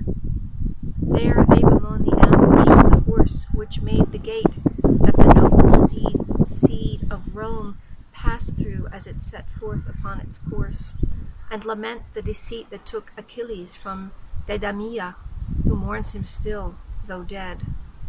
And there they pay for the Palladium." "If they can speak within those sparks," I said, "Master, I pray you fervently, and I pray that you hear 1,000 prayers in this one's stead, that you not deny me my desire to stay till that two-pronged flame approaches. You can see how eagerly I am leaning out that way."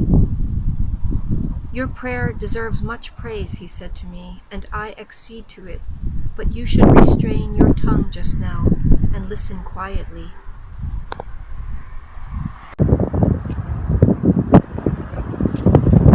La seconda metà del canto 26 dell'Inferno di Dante Alighieri, dal verso 73. Lascia parlare a me, ch'io concetto ciò che tu vuoi, che sarebbero schivi, perché fuor greci forse del tuo detto. Poi che la fiamma fu venuta quivi, dove parve al mio duca tempo e loco, in questa forma lui parlare audivi. O voi che siete due dentro ad un poco, s'io meritai di voi, mentre ch'io vissi, s'io meritai di voi assai o poco, quando nel mondo gli altri versi scrissi, non vi movete, ma l'un di voi dica dove per lui perduto amore gissi. Lo maggior corno della fiamma antica cominciò a crollarsi mormorando, pur come quella cui vento affatica. Indi la cima qua e là menando, come fosse la lingua che parlasse, gittò voce di fuori e disse: quando mi dipartì da Circe, che sottrasse me più d'un anno là presso a Gaeta, prima che sì Enea la nomasse, né la dolcezza di figlio, né la pietà del vecchio padre, né il debito amore, lo qual dovea Penelope far lieta, vincer potero dentro a me l'ardore chi ebbi a divenir del mondo esperto, e degli vizi umani e del valore. Ma misi me per l'alto mare aperto, sol con un legno e con quella compagna picciola della qual non fui diserto.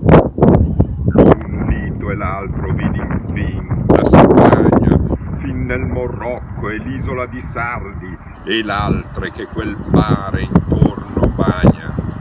Io e compagni eravam vecchi e tardi, quando venimmo quella foce stretta dove Ercole segnò i suoi riguardi, acciò che l'uom più oltre non si metta.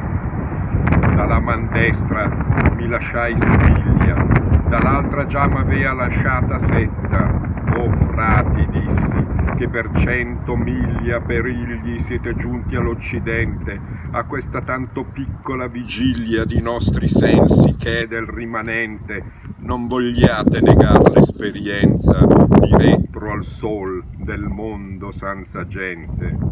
Considerate la vostra semenza. Fatti non foste a viver come bruti, ma per seguir virtute e conoscenza. I miei compagni fec'io sì arguti con quest'orazion picciola. I miei compagni fec'io sì aguti con quest'orazion picciola al cammino, che appena poscia li avrei ritenuti. E volta nostra poppa nel mattino, deremo e facemmo ali al folle volo, sempre acquistando dal lato mancino. Tutte le stelle già dell'altro polo vedea la notte, e il nostro tanto basso che non surgea fuor del marinsuolo. 5 volte era acceso e tante casso lo lume era di sotto dalla luna, poi che entrati eravam nell'alto passo, quando n'apparve una montagna bruna per la distanza, e parvemi alta tanto quanto veduta non avea alcuna. Noi ci allegrammo e tosto tornò in pianto, che della nuova terra un turbo nacque e percosse del legno il primo canto. 3 volte il fe girar con tutte l'acque, e la quarta levar la poppa in suso, e la prora ire in giù, come altrui piacque, infin che il mar fu sovra noi richiuso.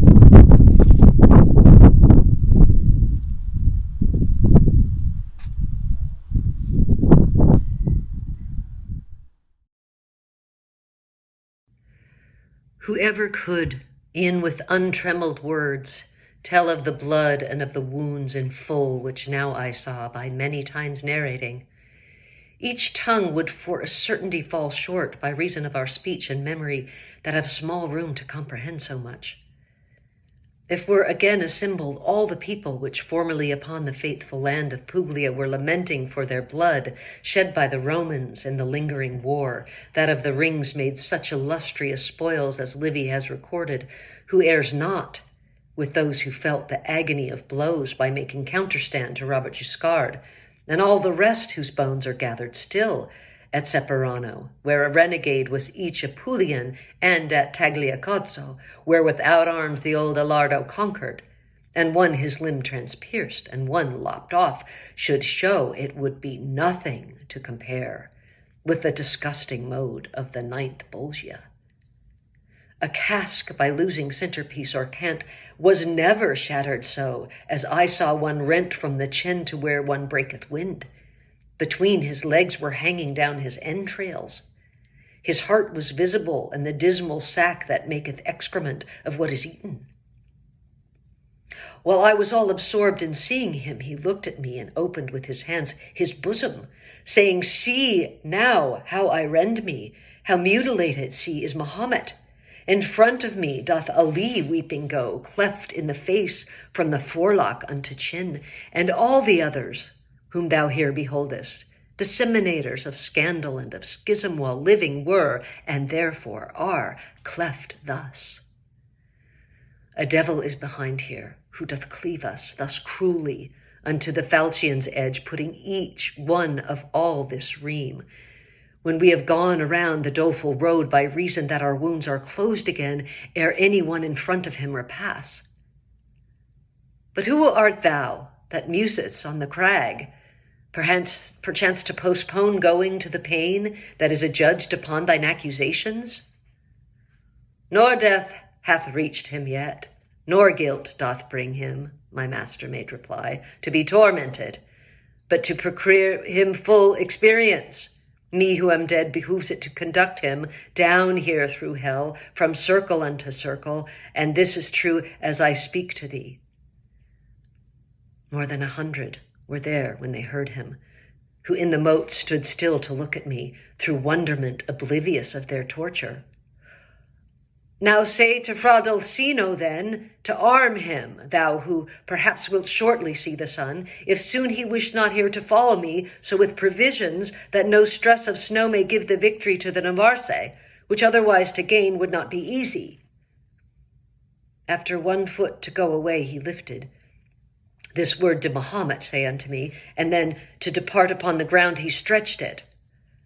Another one who had his throat pierced through and nose cut off underneath the brows, and had no longer but a single ear, staying to look in wonder with the others, before the others did his gullet open, which outwardly was red in every part, and said, O thou whom guilt doth not condemn, and whom I once saw up in Latian land, unless too great similitude deceive me, call to remembrance Pierre da Medicina. If e'er thou see again the lovely plain that from Vercelli slopes to Maracaibo, and make it known to the best too of Fano, to Monsieur Guido, and Giolello likewise, that if for seeing here be not in vain, cast over from their vessels shall they be, and drowned near unto the Cattolica, by the betrayal of a tyrant fell. Between the isles of Cyprus and Majorca, Neptune ne'er yet beheld so great a crime, neither of pirates nor Argolic people, that traitor who sees only with one eye, and holds the land which someone here with me would fain be fasting from the vision of, will make them come unto a parley with him. Then will do so, to that Focara's wind they will not stand in need of vow or prayer. And I to him, show to me and declare if thou wouldst have me bear up news of thee. Who is this person of the bitter vision? Then did he lay his hand upon the jaw of one of his companions, and his mouth oped, crying, This is he, and he speaks not. This one, being banished, every doubt submerged in Caesar by affirming the forearmed, always with detriment allowed delay. Oh, how bewildered unto me appeared with tongue asunder and his windpipe slit Curio, who in speaking was so bold, and one who both his hands dissevered, had the stumps uplifting through the murky air, so that the blood made horrible his face, cried out, Thou shalt remember Mosca also, who said, alas, a thing done has an end, which was an ill seed for the Tuscan people. And death unto thy race, thereto I added, whence he, accumulating woe on woe, departed, like a person sad and crazed. But I remained to look upon the crowd, and saw a thing which I should be afraid, without some further proof even to recount, if it were not that conscience reassures me, that good companion which emboldens man beneath the hauberk of its feeling pure. I truly saw, and still I seem to see it, a trunk without a head walk in like manner as walked the others of the mournful herd, and by the hair it held the head dissevered, hung from the hand in fashion of a lantern, and that upon us gazed and said, O me! It of itself made to itself a lamp. And they were two in one, and one in two. How can that be? He knows who so ordains it. When it was come close to the bridge's foot, it lifted high its arm with all the head to bring more closely unto us its words, which were, Behold now the sore penalty, thou who dost breathing go the dead beholding. Behold, if any be as great as this. And so that thou may carry news of me, know that Bertram de Born am I, the same, who gave to the young king the evil comfort. I made the father and the son rebellious. Achitophel not more with Absalom, and David did with his accursed goadings. Because I parted persons so united, parted, do now I bear my brain, alas, from its beginning, which is in this trunk. Thus is observed in me the counterpoise. Canto 29 in the Michael Palma translation. So many souls with wounds so red and raw made my besotted eyes desire to stay and weep for the mutilation that they saw. "What are you staring at?" I heard Virgil say. "Why do you keep your sight so riveted on those maimed and miserable shades this way? You have not done that with all the other dead. This ring is 22 miles around, and so keep that in mind if you mean to count each head. The moon is beneath our feet, and we must go. Our allotted time grows short, and you will find there is more to see than what you see below." "If you had realized why I was so inclined to stand and look down there," I told him then, "perhaps you would have agreed to stay behind." He had taken up the journey once again, and I followed in his footsteps while I made my answer, adding, "There, where I have been staring so hard, I believe I saw the shade of one of my kinsmen in the crowd that cry the guilt for which they have so dearly paid." My master said, "Your attention should not lie in that direction. Let him stay there and switch your thoughts to other things as we pass by. He was pointing at you as he stood beneath the bridge, thrusting his finger threateningly, the one called Geri del Bello by others in the ditch. At that moment you were all intent upon the soul that once held Otifor. When you came to look where he'd been standing, he was gone." "My leader," I said, "his violent death, whose claim for vengeance is not yet satisfied by those who have been implicated in the shame, made him indignant. I think that is why he chose to go away without any word to me, and that is why my pity for him grows." We spoke these words as we moved gradually to the crag overlooking where the next valley lies, right to the bottom where there's light to see. And now, from where we stood upon the rise, Malbolge's final cloister was unveiled, with its lay brothers visible to our eyes. Weird lamentations, barbed with pity, assailed my ears so horribly that my hands flew to cover them against the souls that wailed. Such pain as there would be all summer through if the sick from Maremma's hospitals, as well as those from Sardinia's and Valdiciana's too, were piled into a single ditch to dwell. Such pain was here, and all the air was rank with putrefaction's flesh-decaying smell. Still turning left, we moved along the flank. I saw the depths more clearly as we wound our way down to the long reef's final bank. Infallible justice, God's minister, is found meting punishment to the falsifiers there, whose sins she has recorded above ground. I do not believe that it was worse to bear the sight of Aegina when all its people fell victim to such contagion in the air that along with every other animal, even the worm succumbed. But the ancient men, as the poets who believe the story tell, from the seed of ants sprang into life again. Then to see these spirits heaped in disarray like sheaves as they languished there in that dark den. One lay on another's belly, and one lay across another's shoulders, and one went crawling on all fours down the dismal way. With slow steps, without speaking, all intent, we watched and heard the sick who could not put themselves upright.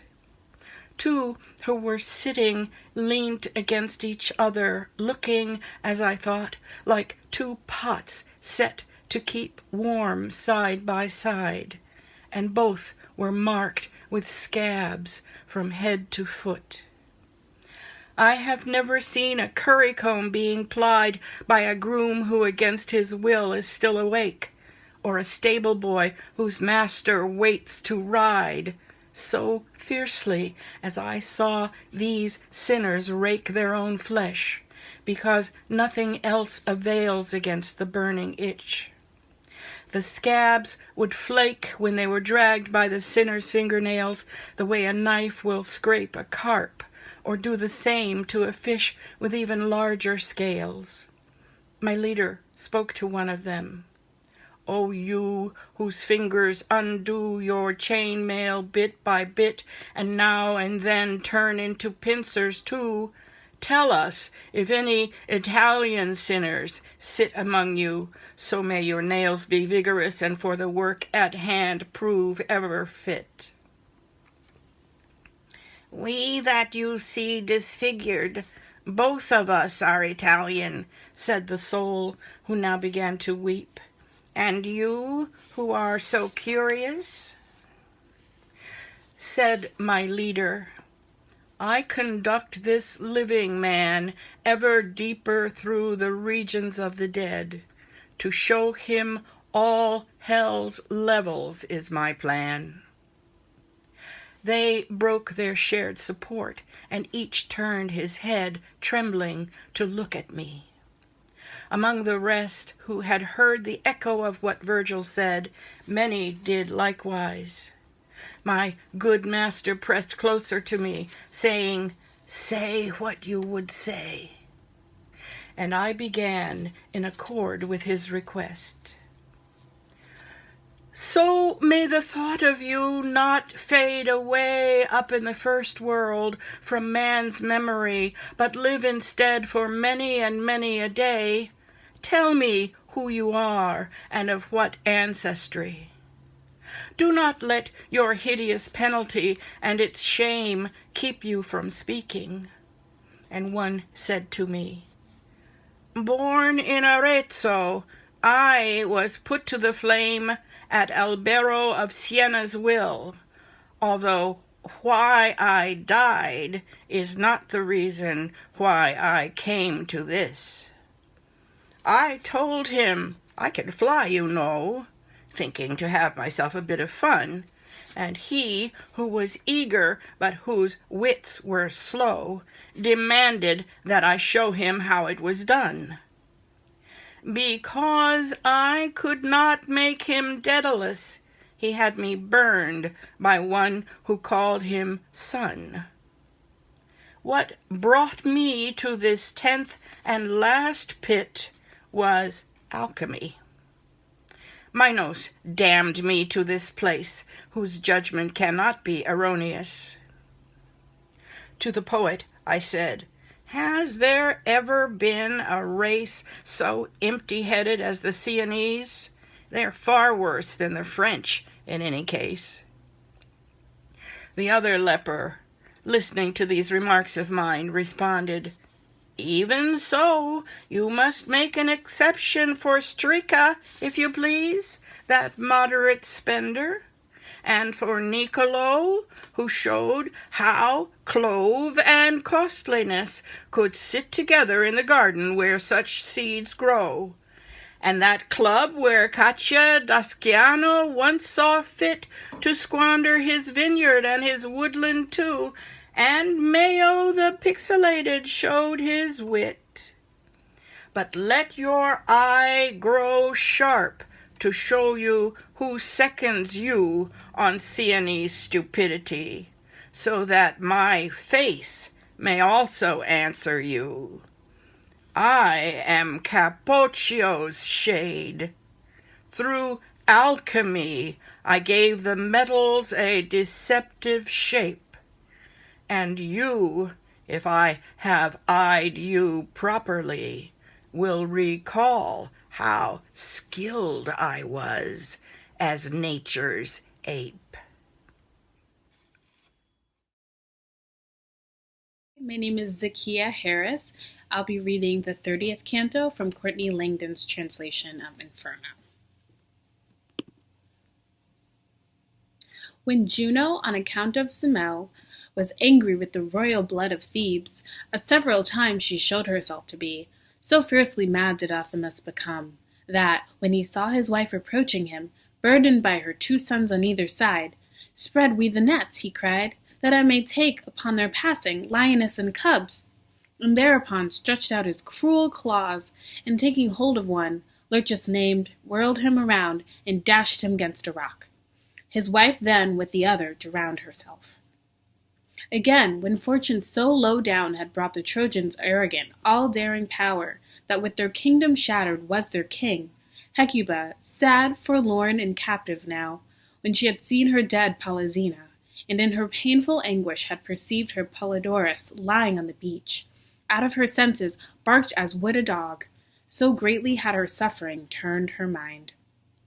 But ne'er did Furies or of Thebes or Troy reveal in any one such cruelty in goading beasts or, much less, human limbs, as that which I beheld in 2 death-pale and naked shades, who ran around and bit, as doth a boar when from the sty let out.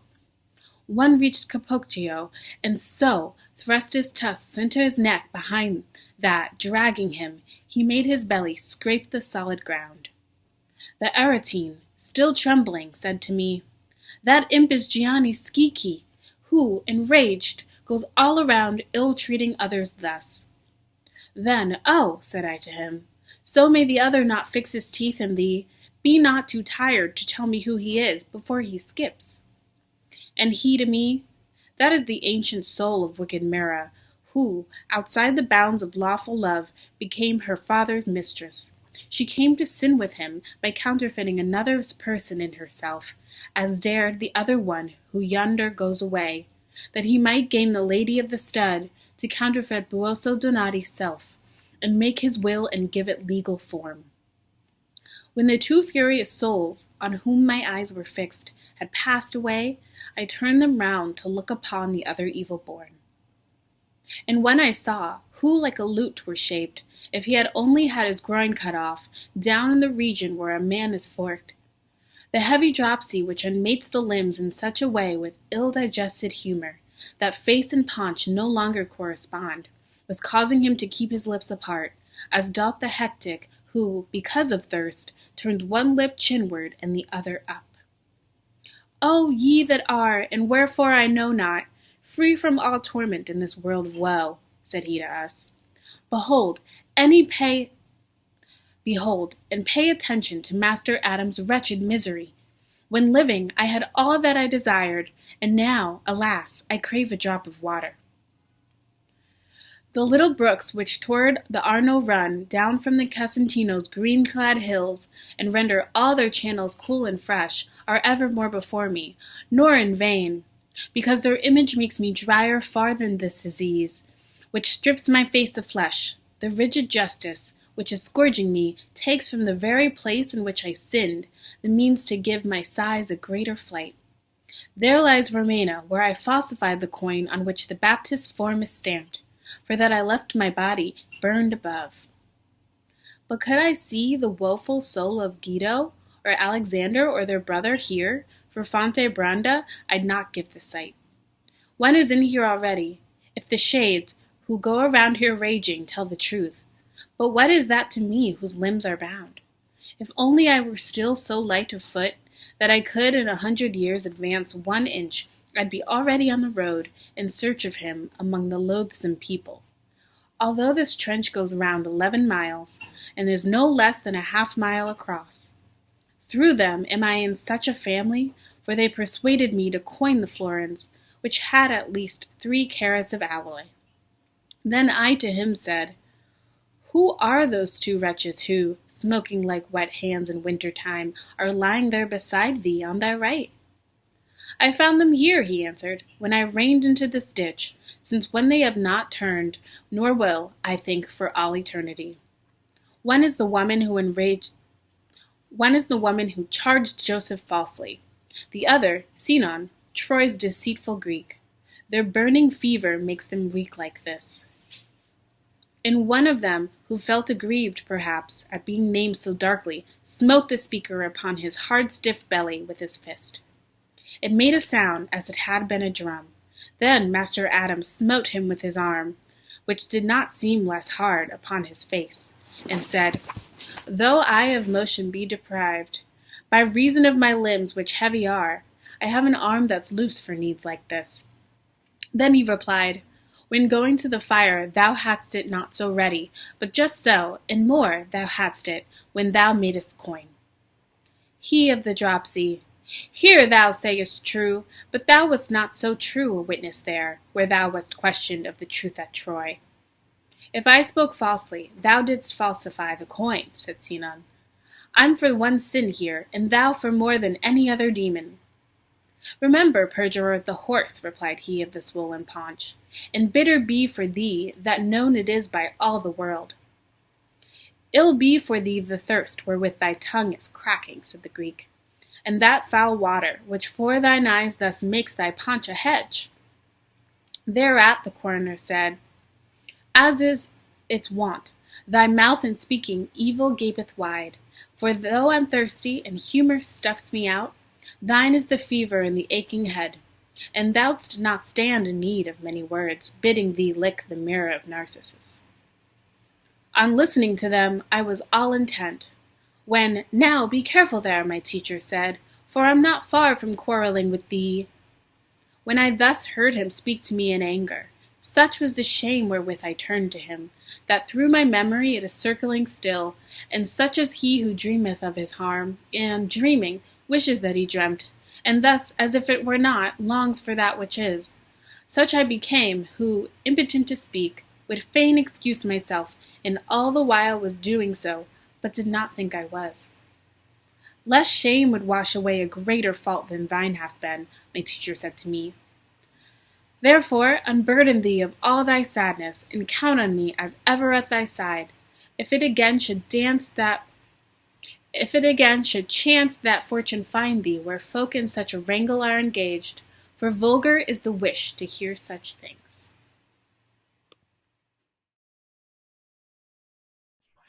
My name is George Green, and I'm reading Canto 31 in the Michael Palma translation.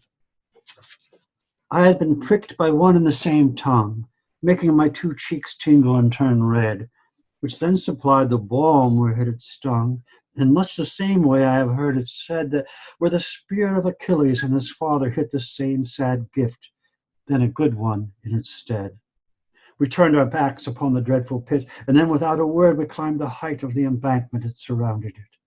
Here it was less than day and less than night. I could hardly see ahead as we went on, but then I heard a horn blast with such might that thunder is quiet in comparison. My eyes were drawn to one spot as I traced, the sound right back to where it had begun.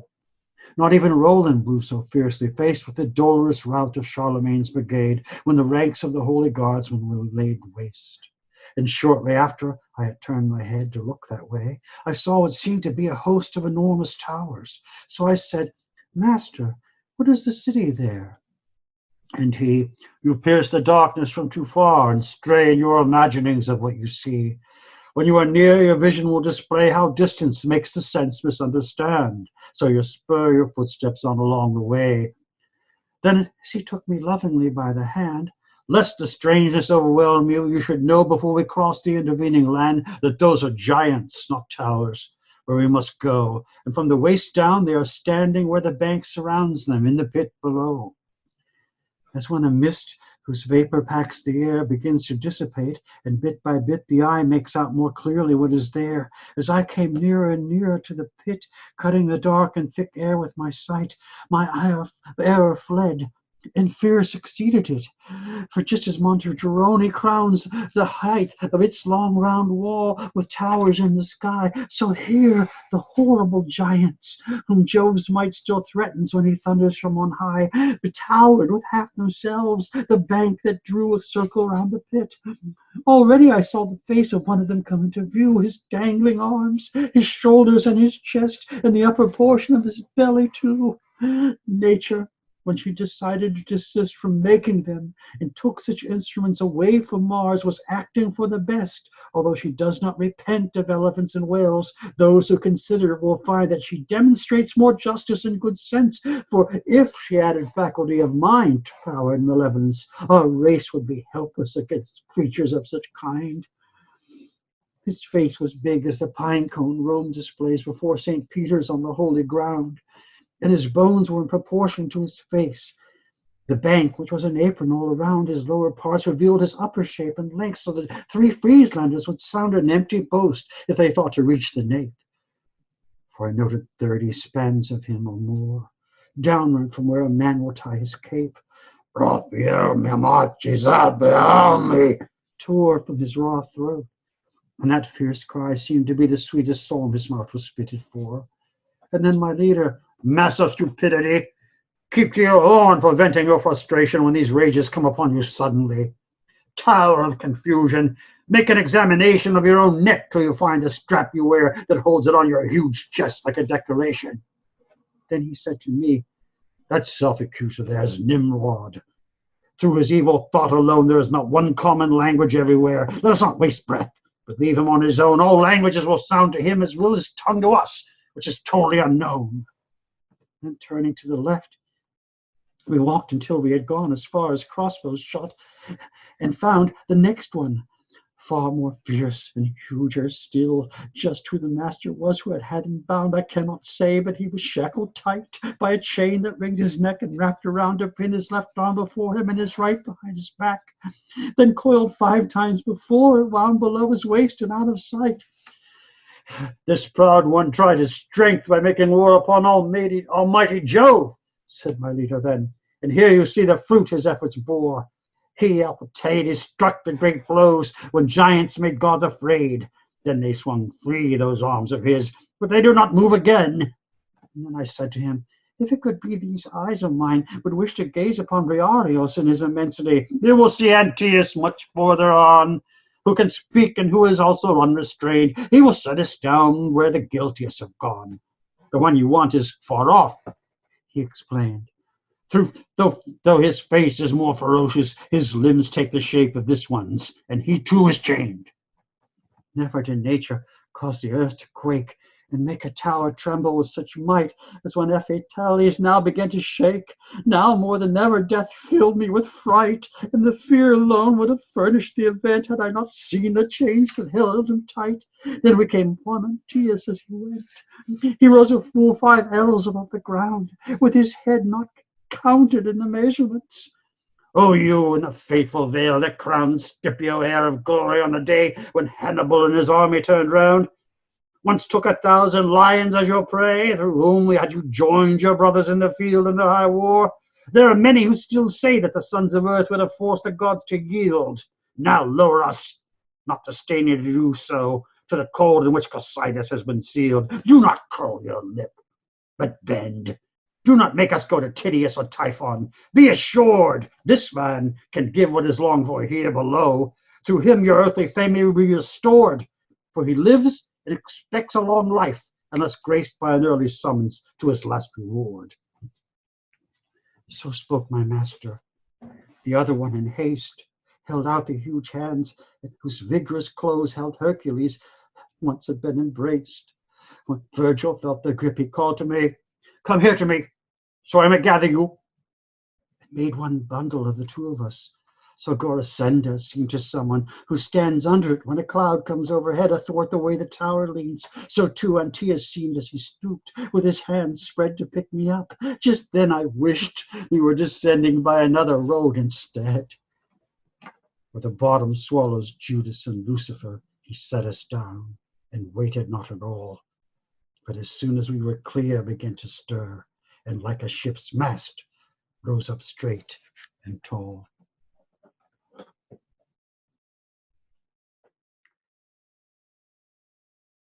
I'm Eileen Myles. This is Canto 32.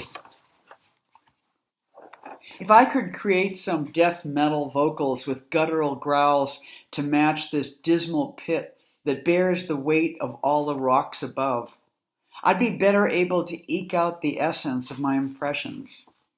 Since I can't do that, I'm reluctant to even try to speak. It's not Mickey Mouse to describe the lowermost level of the whole universe, and not for those who are only up to Mama and Dada. I hope the women who helped Amphion move the stones that built the walls of Thebes will help me, so I won't mistake the facts, but only match them exactly. You, the worst of the miscreant crowd, in this place that resists description, you'd have been better off being sheep or goats. When we were much lower in the dark pit, far beneath the giant's feet, and I was still looking up, marveling at the wall, I heard a voice say to me, "Watch out where you walk. Be careful not to step on the heads of the sad, burnt-out brothers." I turned and looked down. Where I was standing and stretching out in front of me was a frozen lake, so thick it looked more like glass than water. Neither the Austrian Danube nor the more distant Don River under Russia's frigid winter sky ever had such a thick ice rink over its current as what I saw there. If Mount Tambora or Mount Pietrapana fell over on it, it wouldn't creak, not even where the ice thins out at the edge. The way the frogs sit and croak with their noses out of water in the season when gleaners dream of going to a field again and again. The shades were likewise trapped in ice, blue-hued up to where one blushes, their teeth miming a machine gun clatter. Each head was bowed, while their mouths showed how cold they were. Their eyes testified to their sorrowful hearts. After looking around, I glanced down and saw two ghosts, their heads pressed so close together, their matted hair formed a single icy mop. "Who are you two?" I asked, "with your chest pressed together like this?" They slowly bent their necks back. Once their faces were raised, their tears, which until then had been kept wet, now slid out from under their eyelids. Immediately, the cold froze their eyes shut. A vice never held two boards together tighter. When their frustrations got the better of them, like two billy goats, they butted heads.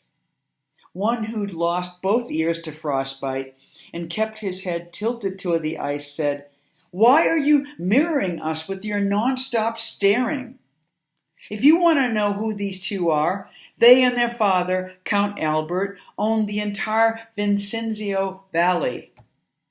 They were biological brothers. You can search Cana and not find another ghost more fit to be fixed in this frozen jello. Not even the one King Arthur stabbed, and with a single slash cut his shadow in two, nor Focaccia, who murdered his cousin, nor the one whose big head blocks my view so I see nothing, but him, and whose name was Sassol Mascheroni. If you're Tuscan, you know the story. And now, the last thing I'm going to tell you is that I was Camiscion de Pazzi. I'm waiting for Carlino to come down. He'll make me look like a Boy Scout." Afterward, I saw 1,000 dog-like faces, lips bared, over chattering teeth. I still shudder, and always will, when I see so much as a frozen pond. Well, we were walking toward the center, where all gravity converges, and I was shivering in the nonstop cold. I don't know whether it was willed or fated, or his bad luck, but walking between the heads, I struck one hard in his face with my foot.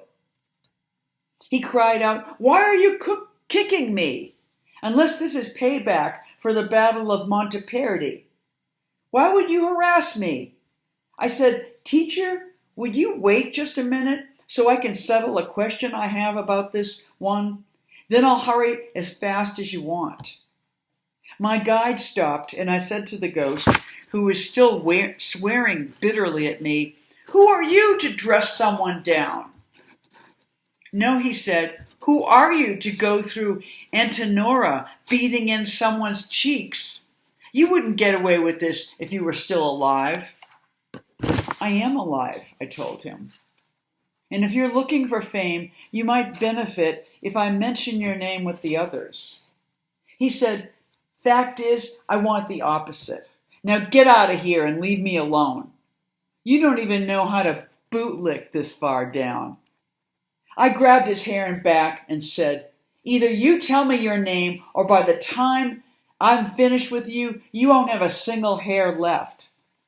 You think I care? He said. You could pull out all my hair, and I still won't tell you my name or show you my face, even if you use my head as a trampoline. I already had his hair twisted in my hand and had yanked out several tufts. He kept yelping, his eyes fixed on the ice. Another ghost cried out, "What's with you, Boca? It's not enough that clattering music your jaw makes, but you have to bark too? Which devil is at you?" I said, I no longer need you to say anything now, you heinous traitor, because despite your best efforts, I'll carry back the truth about you. Go away, he answered, and say what you want about me. But if you do get out of here, don't forget to tell about the blabbermouth who is so eager to talk, he's down here crying over his Frenchified money. You can say, I saw the one from Duera down where they keep the sinners permanently on ice. If anyone asks you who else was down here, next to you is the one from Becheria, whose throat was slit by the Florentines. I think Gianni de Soldaner is further down, with Gamelon and with Tibaldello, who opened the gates to Faenza while the city slept. After we left him, I saw two souls frozen in the same hole. They were so close, the head of one covered the others like a hood. The way hunger makes you bite into a hunk of bread. The top one has his teeth sunk in the other's neck, where the brain becomes the cord.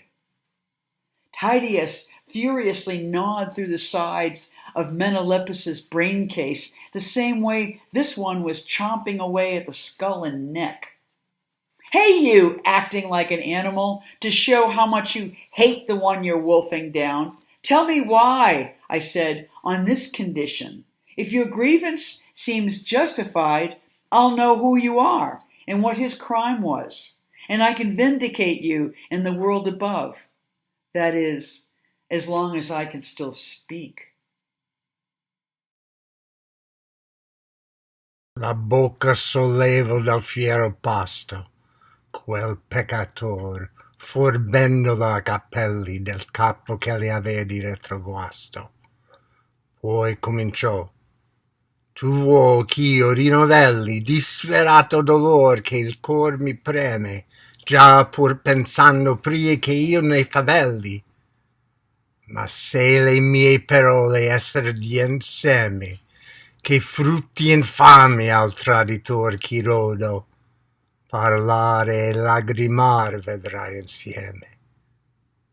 Io non so chi tu sei, né perché moro venuto sei qua giù, ma fiorentino mi sembri veramente quand'io todo.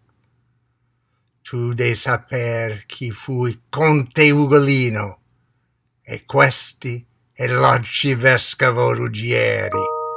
Or ti dirò perché io son tal vicino, che per l'effetto dei suoi mai pensieri, fidandomi di lui, io fosso preso e poscio morto, dir non è mestieri. Però quel che non puoi aver inteso, cioè come la morta mia fu cruda, udirai e saprai se m'affo offeso. Breve pertugio dentro della mura, la qual per me ha il titolo della fame, e che conviene ancor ch'altrui si chiuda, ma avea mostrato per lo suo forame più luneggià, quand'io feci il mal sono che del futuro mi squarcio il velame. Questi pareva a me maestro e dono, cacciando il lupo troppo i lupicini al monte che per i pisan veder Luca non pono. Con cagne magre, studiose e conte, Gualandi con Sismondi e con Lanfranchi s'avea messi dinanzi della fronte. In picciol corso mi parieno stanchi lo padre e i figli, e con la gutte scane mi parea lor veder fenderli fianchi. Quando fui desto innanzi la dimane, pianger senti fra il sonno i miei figlioli, ch'eran con meco e dimandar del pane. Ben sei crudel se tu già non ti duoli, pensando ciò che il mio cor s'annunziava, e se non piangi, di che pianger suoli? Già eran desti, e l'ora s'appressava che il cibo ne solea essere adotto, e per suo sogno ciascun dubitava. E io senti chiavar l'uscio di sotto all'orribile tore, ond'io guardai nel viso a miei figlioi senza far motto. Io non piangea, sì dentro impetrai. Piangevan elli, e Anselmuccio mio disse: tu guardi sì, padre, che hai? Perciò non lagrimai, ne risposi io tutto quel giorno nella notte appresso, infin che altro sol nel mondo l'uscio. Come un poco di raggio si fu messo nel doloroso carcere, e io scorsi per 4 visi il mio aspetto stesso. Ambo le man per lo dolor mi morsi, ed pensando ch'io il fessi per voglio di mangiar, di subito lo vorsi, e disser: Padre, assai ci fia men dolia se tu mangi di noi.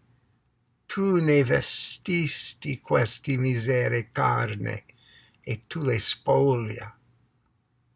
Quetami allor per non farli più tristi. Lo dì e l'altro stemo tutti muti. Ahi, dura terra, perché non t'apristi? Poscia che fumo al quarto divenuti, Garo mi si gitto disteso a piedi, dicendo: Padre mio, che non mi aiuti? Quivi mori, e come tu mi vedi, vidio cascarvi 3, ad uno, tra il quinto dì e il sesto.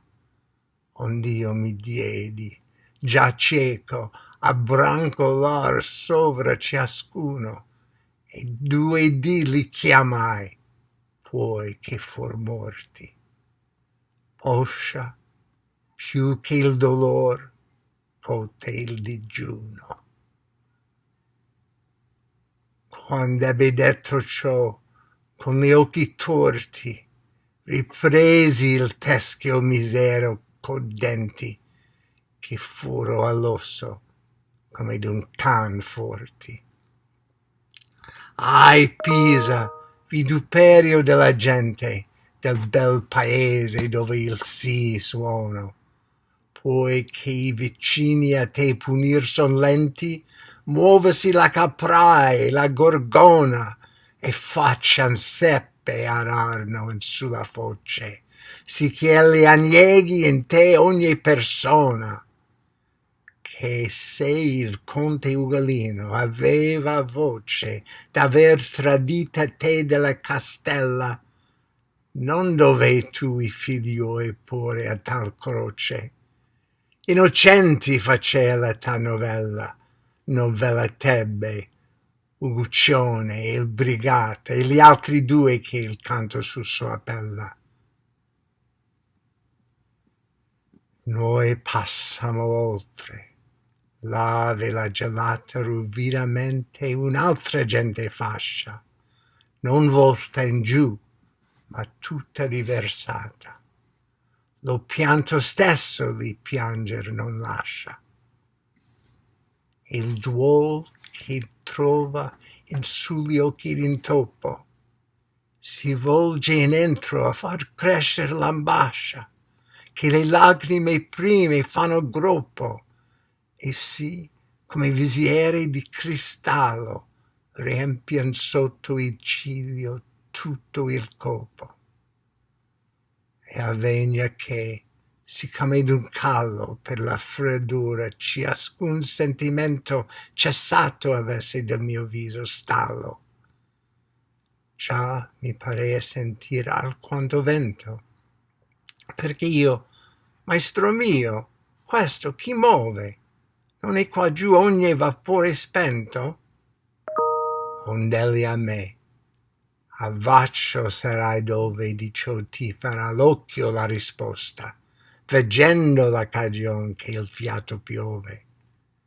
E un dei tristi della fredda crosta grido a noi: oh anime crudeli, tanto che datavi l'ultima posta, levatemi dal viso i duri veli, sì ch'io sfoghi il duol che il cor m'impregna, un poco, pria che il pianto si raggelli. Perché io a lui, se vuoi chi ti sovegna, dimmi chi sei, e s'io non ti disprigo, al fondo della ghiaccia ir mi convegna. Rispose adunque: I son frate Alberigo, I son quel della frutta del mal orto, che qui riprendo dattero per figo. Oh, dissi a lui, or sei tu ancor morto? Ed egli a me: come il mio corpo stea nel mondo su, nulla scienza porto. Cotal vantaggio a questo Tolomeo, che spesse volte l'anima ci cade innanzi c'atropos mossa l'idea, e perché tu più volentier mi rade le invetriate lagrime dal volto, sappi che tosto che l'anima trade, come fec'io, il corpo suo l'è tolto da un demonio che poscia il governa, mentre che il tempo suo tutto sia volto. E la ruina in sì fatta cisterna, e forse pare ancor lo corpo susso dell'ombra che di qua dietro mi verna. Tu il de saper, se tu vien pur mo giusso, elli è ser branca doria, e son più anni poscia passasti che il fu si racchiuso. Io credo, dissi io lui, che tu m'inganni, che branca doria non muori unquanche, e mangia, e bei, dorme, e veste pani. Nel fosso su, diss'el, dei male branche, là dove bolle la tenace pece, non era ancor giunto mica il zanche, che questi lascio il diavolo in sua vece, nel corpo suo, ed un suo prossimano, che il tradimento insieme con lui fece. Ma distendi oggimai in qua la mano, aprimi gli occhi, e io non gliela persi. E cortesia fu lui esser villano. Ai, genovesi, uomini diversi d'ogni costume e pien d'ogni magagna, perché non siete voi del mondo spersi? Che col peggior spirito di Romagna trovai di voi un tal che per sua opera in anima in cocitos già si bagna, e in corpo par vivo ancor di sopra. Canto 33 in the Michael Palma translation. He paused in his savage meal and raised his head from the one he was destroying in his fit, and wiped his mouth upon its hair, and said, "What you ask revives a grief so desperate that its recollection tears my heart, even though I have yet to tell one single word of it. But if my words are a seed from which will grow the fruit of this vile traitor's evil fame, then I shall speak and weep while doing so. I do not know who you are or how you came among us, but from your speech you seem to be a Florentine. I should tell you that my name was Count Ugolino, and this one next to me is Archbishop Ruggieri. Now I shall explain why I am such a neighbor, as you see. How I was seized and executed then, having trusted him while he betrayed and lied, there is no need to tell that tale again. But of what you cannot know, the way I died, the cruelty of it, hear what I have to say. Whether he wronged me, you may then decide. A narrow opening in the mew that they call hunger now in memory of my plight, where prisoners are still to be shut away, had shown me more than once the new moon's light when the bad dream came to me that tore into the veil that hides the future from our sight. This man was there as the lord and master who pursued the wolf and his young cubs as they sped on the mountain that blocks Lucca from the view of the Pisans. Trained hounds, lean and eager, led while Gualandi, Sismondi, and that other one, Lanfranchi, had been set to run on ahead. The wolves were weary after a short run, and then I saw the dogs as their sharp fangs ripped into the flesh of the father and every son. It was not yet dawn, but I no longer slept. My sons were there with me. Though still asleep, they called to me to give them bread, and wept. You are cruel indeed, if you can know the deep dread that I felt, and not yet shed a tear. If not this, what could ever make you weep? The time of our morning meal was drawing near. My children were awake. Their dreams had stirred in each of them uneasiness and fear. From the base of the horrible tower, I now heard the door being nailed shut, and I looked into the faces of my sons without a word. I did not weep. I was turned to stone all through. They wept, and Anzamuccio spoke up when he saw my face, crying, "Father, what's troubling you?" I shed no tears, and I gave no answer then, and all that day and night I sat like stone until the sun lit up the world again. As soon as a small ray of sunlight shone in the miserable prison, and I could see from their 4 faces the aspect of my own, I bit my hands in grief and agony. And they, assuming that I acted thus for hunger, quickly rose and said to me, "Eat of us, Father, it will hurt us less. From you we have this wretched flesh we wear. Now it is yours to take away from us." I calmed myself to stay them from despair. Alas, hard earth, you should have opened wide. 2 more days passed while we sat silent there, and when it was the 4th day, Gaddo cried, "Father, why don't you help me?" I watched him fall outstretched before my feet, and there he died. Just as you see me now, I saw them all, between the 5th and 6th days, one by one, drop down and die. Now blindness cast its pall, and for 2 more days I crawled from sun to sun, calling to them who were already dead. Then fasting did what misery had not done. With eyes asquint, having finished what he'd said, as a dog attacks a bone, he turned back to his gnawing of the other's wretched head.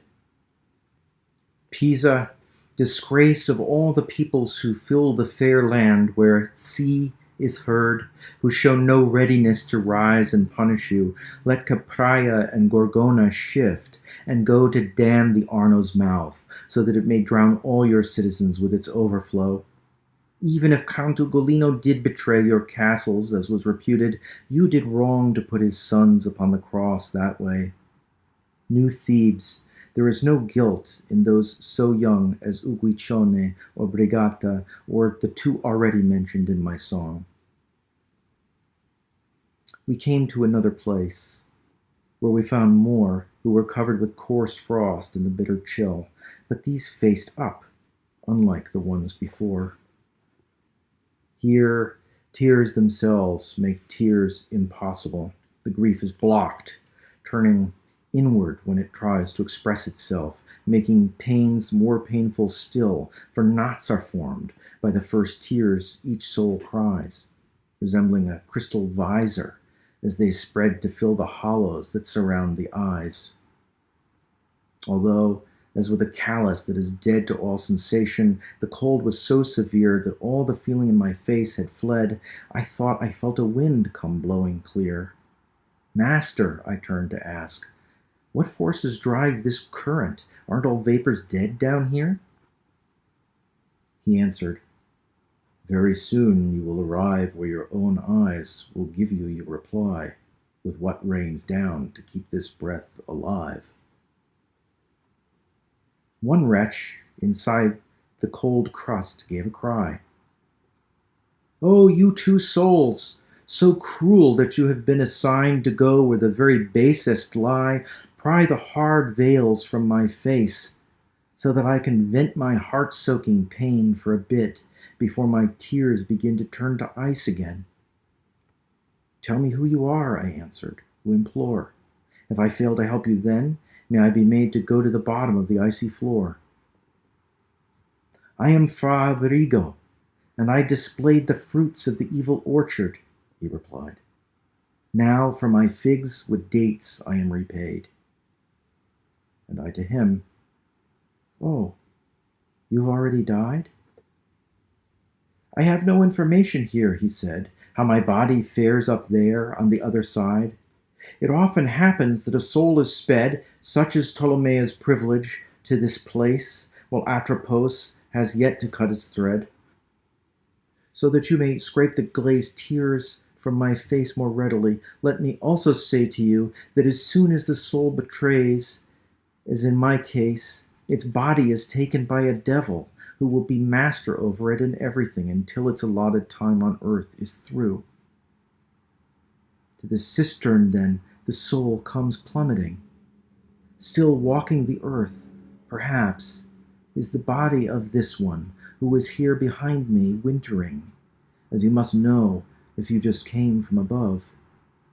He is Ser Brancadoria, and I'll attest that he has been here many years. Enough, I said to him. I believe you are in jest. I know that Brancadoria is not dead. He eats and drinks, he sleeps, and he gets dressed. Above, in the ditch of the evil claws, he said, with a sea of sticky pitches boiling hot, Mikazanke was not yet deposited when this one, dropping down here like a shot, left a devil to fill his body in his place, as did his kinsman who was in the plot. So now reach out your arm and clear my face of the ice around my eyes. But I refused. Betrayal was true courtesy in this case. Genuines, strangers to the customs used by all good men and filled with every vice, how are you still here on the earth you have abused? For with Romagna's worst, there in the ice was one of you, who for his crimes was hurled to Cocytus, where even now he pays the price while his body goes on walking in the world.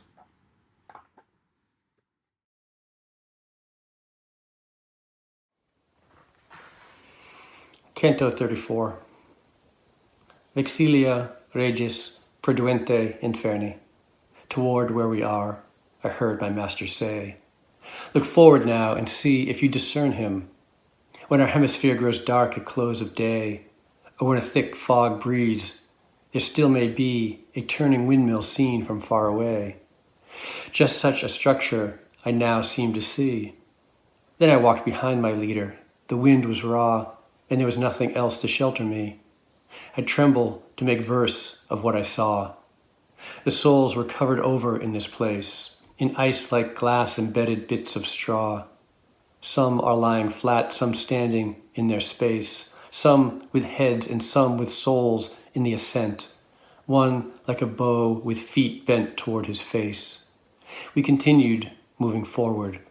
On we went till we reached the place at which it pleased my guide to show me the creature once so radiant. He moved from before me, bade me to stop, and cried, "Behold this! Here, behold the place where you must summon courage and be fortified." I cannot, reader, do not ask me to, describe the way I felt, for I know that I lack words to tell how cold and weak I grew. I did not live, and yet I did not die, deprived of both states.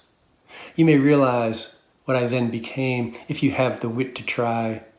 From mid-breast he stood out above the ice, the emperor of that realm of misery. And I compare more favorably in size with the giants than would any giant be, compared with just his arm. With such a limb, how monstrous must be his entirety. If he was fair as he is foul and grim, and dared defy his maker, it is well said that all suffering and sorrow flow from him. I stared to see 3 faces on his head, one of the greatest wonders I had yet seen. And the middle one faced forward and was red. The other 2 were joined to it and set above each shoulder's in midpoint, and they went up to his crown, where all 3 faces met. The right one had a whitish yellow tint. The left one had the appearance of the race that comes from where the Nile starts its descent. 2 enormous wings spread out below each face, well scaled to such a bird. Never did I see such sails on any ship in any place. His wings were featherless and leathery, just like the long wings of a bat. And since he flapped the 6 of them incessantly, all cocytus was congealed by 3 cold winds.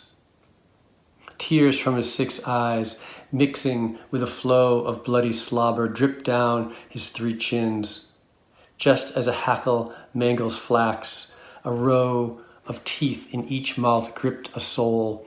He made 3 spirits suffer unremitting woe. The one in the front mouth was far less afraid of his biting than the raking of his nails. At times the spirit's back was wholly flayed. My master said, "That one whose fate entails the greatest pain is Judas Iscariot. His head is in the mouth while his body flails. Of the other 2, whose heads are hanging out, that is Brutus in the black face, whose control keeps his tongue silent as he writhes about. And Cassius is that other sinewy soul. Now the night is rising once again, and we must take our leave, for we have seen the whole." I clasped his neck as he commanded me.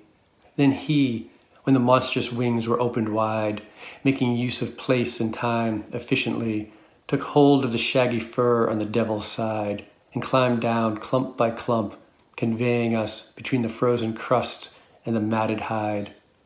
The moment we came to where the thigh joint was, the point at which the haunches spread, was when my leader, with movements pained and strenuous, brought his head round to Satan's shanks and then, just like a climber, grappled on the hair. I thought we had turned back toward hell again. He spoke like a weary man who gasps for air. "Hold tight. We need such stairs to leave this place, where there is so much evil everywhere." And after that, he came out through the space, in a rock upon whose edge he seated me. Then he moved toward me with a cautious pace. I raised my eyes, expecting I would see Lucifer just as he had last appeared, but his legs were tapering upward endlessly. How perplexed I was by this, I will let be heard, of dullards judging for themselves who do not know what point I'd passed and what had just occurred. The sun returns now to mid-tierce, and so you must now stand up again, my master said. The road is hard, and we have far to go. There was no palace hall that lay ahead, but a natural cellar with a rugged floor, and little light to show us where it led. Master, I said, when I arose, before I uproot myself from the abyss, I pray that you help me understand a little more. Where is the ice, and why is he set this way, turned upside down? And how did the sun spin so short a transit from the night to day? And he, you think we are still where we have been, on the other side, where I took hold of the hair of the evil worm who gnaws the world from within. As long as I climbed down, you were still there. When I turned myself, you were where the halves divide, at the center that draws all weights from everywhere. You are under the hemisphere on the opposite side from the one that canopies the vast dry land, beneath whose zenith he was crucified, who was born and lived his life without the bread or taint of sinfulness. This little sphere is Judaica's other face, where your feet now stand. It is evening there, when it is morning here, and he whose hair we made a ladder of is still secured where you saw him appear. He fell upon this side from the heavens above, and the land, in terror as he plummeted, used the ocean for a cover as it strove toward our hemisphere. And what was here may have fled, rushing upward as he hurtled through the sky, and leaving this great cavern in its stead. As far from Beelzebub as could lie within his tomb is a space that no one knows by sight, whose presence is detected by the sound of a trickling rivulet that flows through a hollow in the rock that it has lined, gently wandering and sloping as it goes. We entered on that hidden road to find our way once more into the world of light. My leader walked ahead and I behind, without a pause to rest, till we were in sight of a hole that showed some few particulars of those heavenly things that beautify the night. From there, we came outside and saw the stars. My name is Anthony Viscusi. I'll read Canto 34 of Inferno in Italian. Vexilla regis prodeunt inferni verso di noi, però dinanzi mira, disse il maestro mio, se tu il discerni. Come quando una grossa nebbia spira, o quanto l'emisperio nostro annotta, par di lungi un molin che il vento gira, veder mi parve un tal edificio allotta.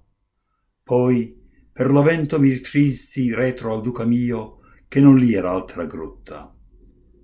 Già era, e con paura il metto in metro, laddove l'ombre tutte eran coperte e trasparien come festuca in vetro. Altre sono a giacere, altre stanno erte, quella col capo e quella con le piante, altra com'arco il volto a pier inverte. Quando noi fummo fatti tanto avante, ch'al mio maestro piacque dimostrarmi la creatura ch'ebbe il bel sembiante, dinanzi mi si tolse e fe restarmi. Ecco dite dicendo, ed ecco il loco ve convien che di fortezza tarmi. Com'io divenni allor gelato e fioco, nol dimandar lettor, che non lo scrivo, però ch'ogni parlar sarebbe poco. Io non morì e non rimasi vivo, pensa oggi mai per te sai fior d'ingegno, qual io divenni d'uno ed altro privo. Lo imperator del doloroso regno, di mezzo il petto uscia fuor della ghiaccia, e più con giganti io mi convegno, che i giganti non fan con le sue braccia. Vedi oggi mai quant'esser d'equo il tutto, che a così fatta parte si confaccia. Se il fu sì bel com'egli ora brutto, e contro il suo fattore alzò le ciglia, ben dee da lui procedere ogni lutto.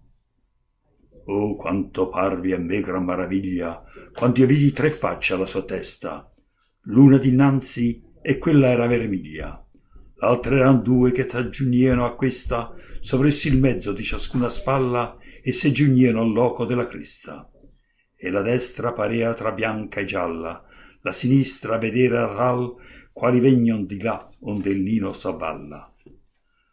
Sotto ciascun uscivan 2 grandali, quanto si convenia a tanto uccello. Vere di mar non vidio mai cotali. Non avean penne, ma di pistrello era lor modo, e quelle svolazzava, sì che 3 venti si muovean da ello. Quindi cocito tutto s'aggelava. Con 6 occhi piangea, e per 3 menti gocciava il pianto e sanguinosa bava. Da ogni bocca dirompea coi denti un peccatore a guisa di maciulla, sì che 3 ne facea così dolenti. A quel dinanzi il mordere era nulla verso il graffiar, che talvolta la schiena rimanea della pelle tutta brulla. Quell'anima lassù che a maggior pena, disse il maestro, è Giuda Scariotto, che il capo ha dentro e fuor le gambe mena. E gli altri 2 che hanno il capo di sotto, quel che pende dal nero ceffo è bruto, vedi come si storce e non fa motto, e l'altro è Cassio, che par sì membruto. Ma la notte risurge e oramai è da partir, che tutto aven veduto. Come a lui piacque, il collo gli avvinghiai, ed el prese di tempo e loco poste, e quanto l'ali fuoro aperti assai, appigliò a sé alle vellute coste. Di vello in vello giù discese poscia, tra il folto pelo e le gelate croste. Quando noi fummo là, dove la coscia si volge, appunto in sul grosso dell'anche, lo duca, con fatica e con angoscia, volse la testa, velli avere le zanche, e aggrappossi al pel come un chessale, sì che l'inferno gli credea tornar anche.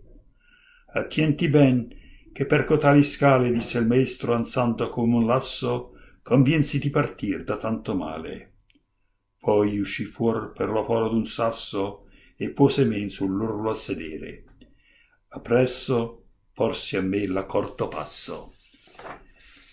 Io levai gli occhi e credetti vedere Lucifero come io l'avea lasciato, e vidile le gambe in su tenere. E s'io divenni allora travagliato, la gente grossa il pensi che non vede qual è quel punto che avea passato. Levati su, disse il maestro in piede, la via è lunga e il cammino è malvagio, e già il sole a mezza terza riede. Non era camminata di palagio la veravam, ma natural burella c'aveva al suolo e di lume di saggio. Prima ch'io dell'abisso mi divella, maestro mio, diss'io quando fui ritto, a trarmi derro un poco mi favella. Ove la ghiaccia, e questi come fitto di sottosopra, e come in sì poc'ora da sera a mane ha fatto il sol tragitto? Ed egli a me: tu immagini ancora d'esser di là dal centro, ove io mi presi al pel del vermoreo che è il mondo fora. Di là fosti cotanto quanto io scesi, quando io mi volsi, tu passassi il punto al qual si traggon d'ogni parte i pesi. E se or sotto l'emisperio giunto, che contrapposto a quel che la gran secca coverchia, e sotto il cui colmo consunto fu l'uom che nacque e visse senza pecca. Tu ai piedi in su picciola te, spera, che l'altra faccia fa della giudecca. Qui è da man, quando di lì è sera, e questi che ne fe scala col pelo, fitti ancor sì come primera. Da questa parte cadde giù dal cielo, e la terra che pria di quasi sporse, per paura di lui fedel marbelo, e venne all'emisferio nostro. E forse, per fuggir lui, lasciò qui loco voto, quella cappar di qua e su ricorse. Luogo è laggiù da Belzebù remoto, tanto quanto la tomba si distende, che per vista ma per suono è noto d'un ruscelletto che qui vi discende per la buca d'un sasso che li ha roso, col corso che li avvolge e poco pende. Lo Luca e io per quel cammino ascoso intrammo a ritornar nel chiaro mondo, e senza cura aver d'alcun riposo salimmo su, e il primo e io secondo, tanto che vidi delle cose belle che porta il ciel per un pertuccio tondo, e quindi uscimmo a riveder le stelle.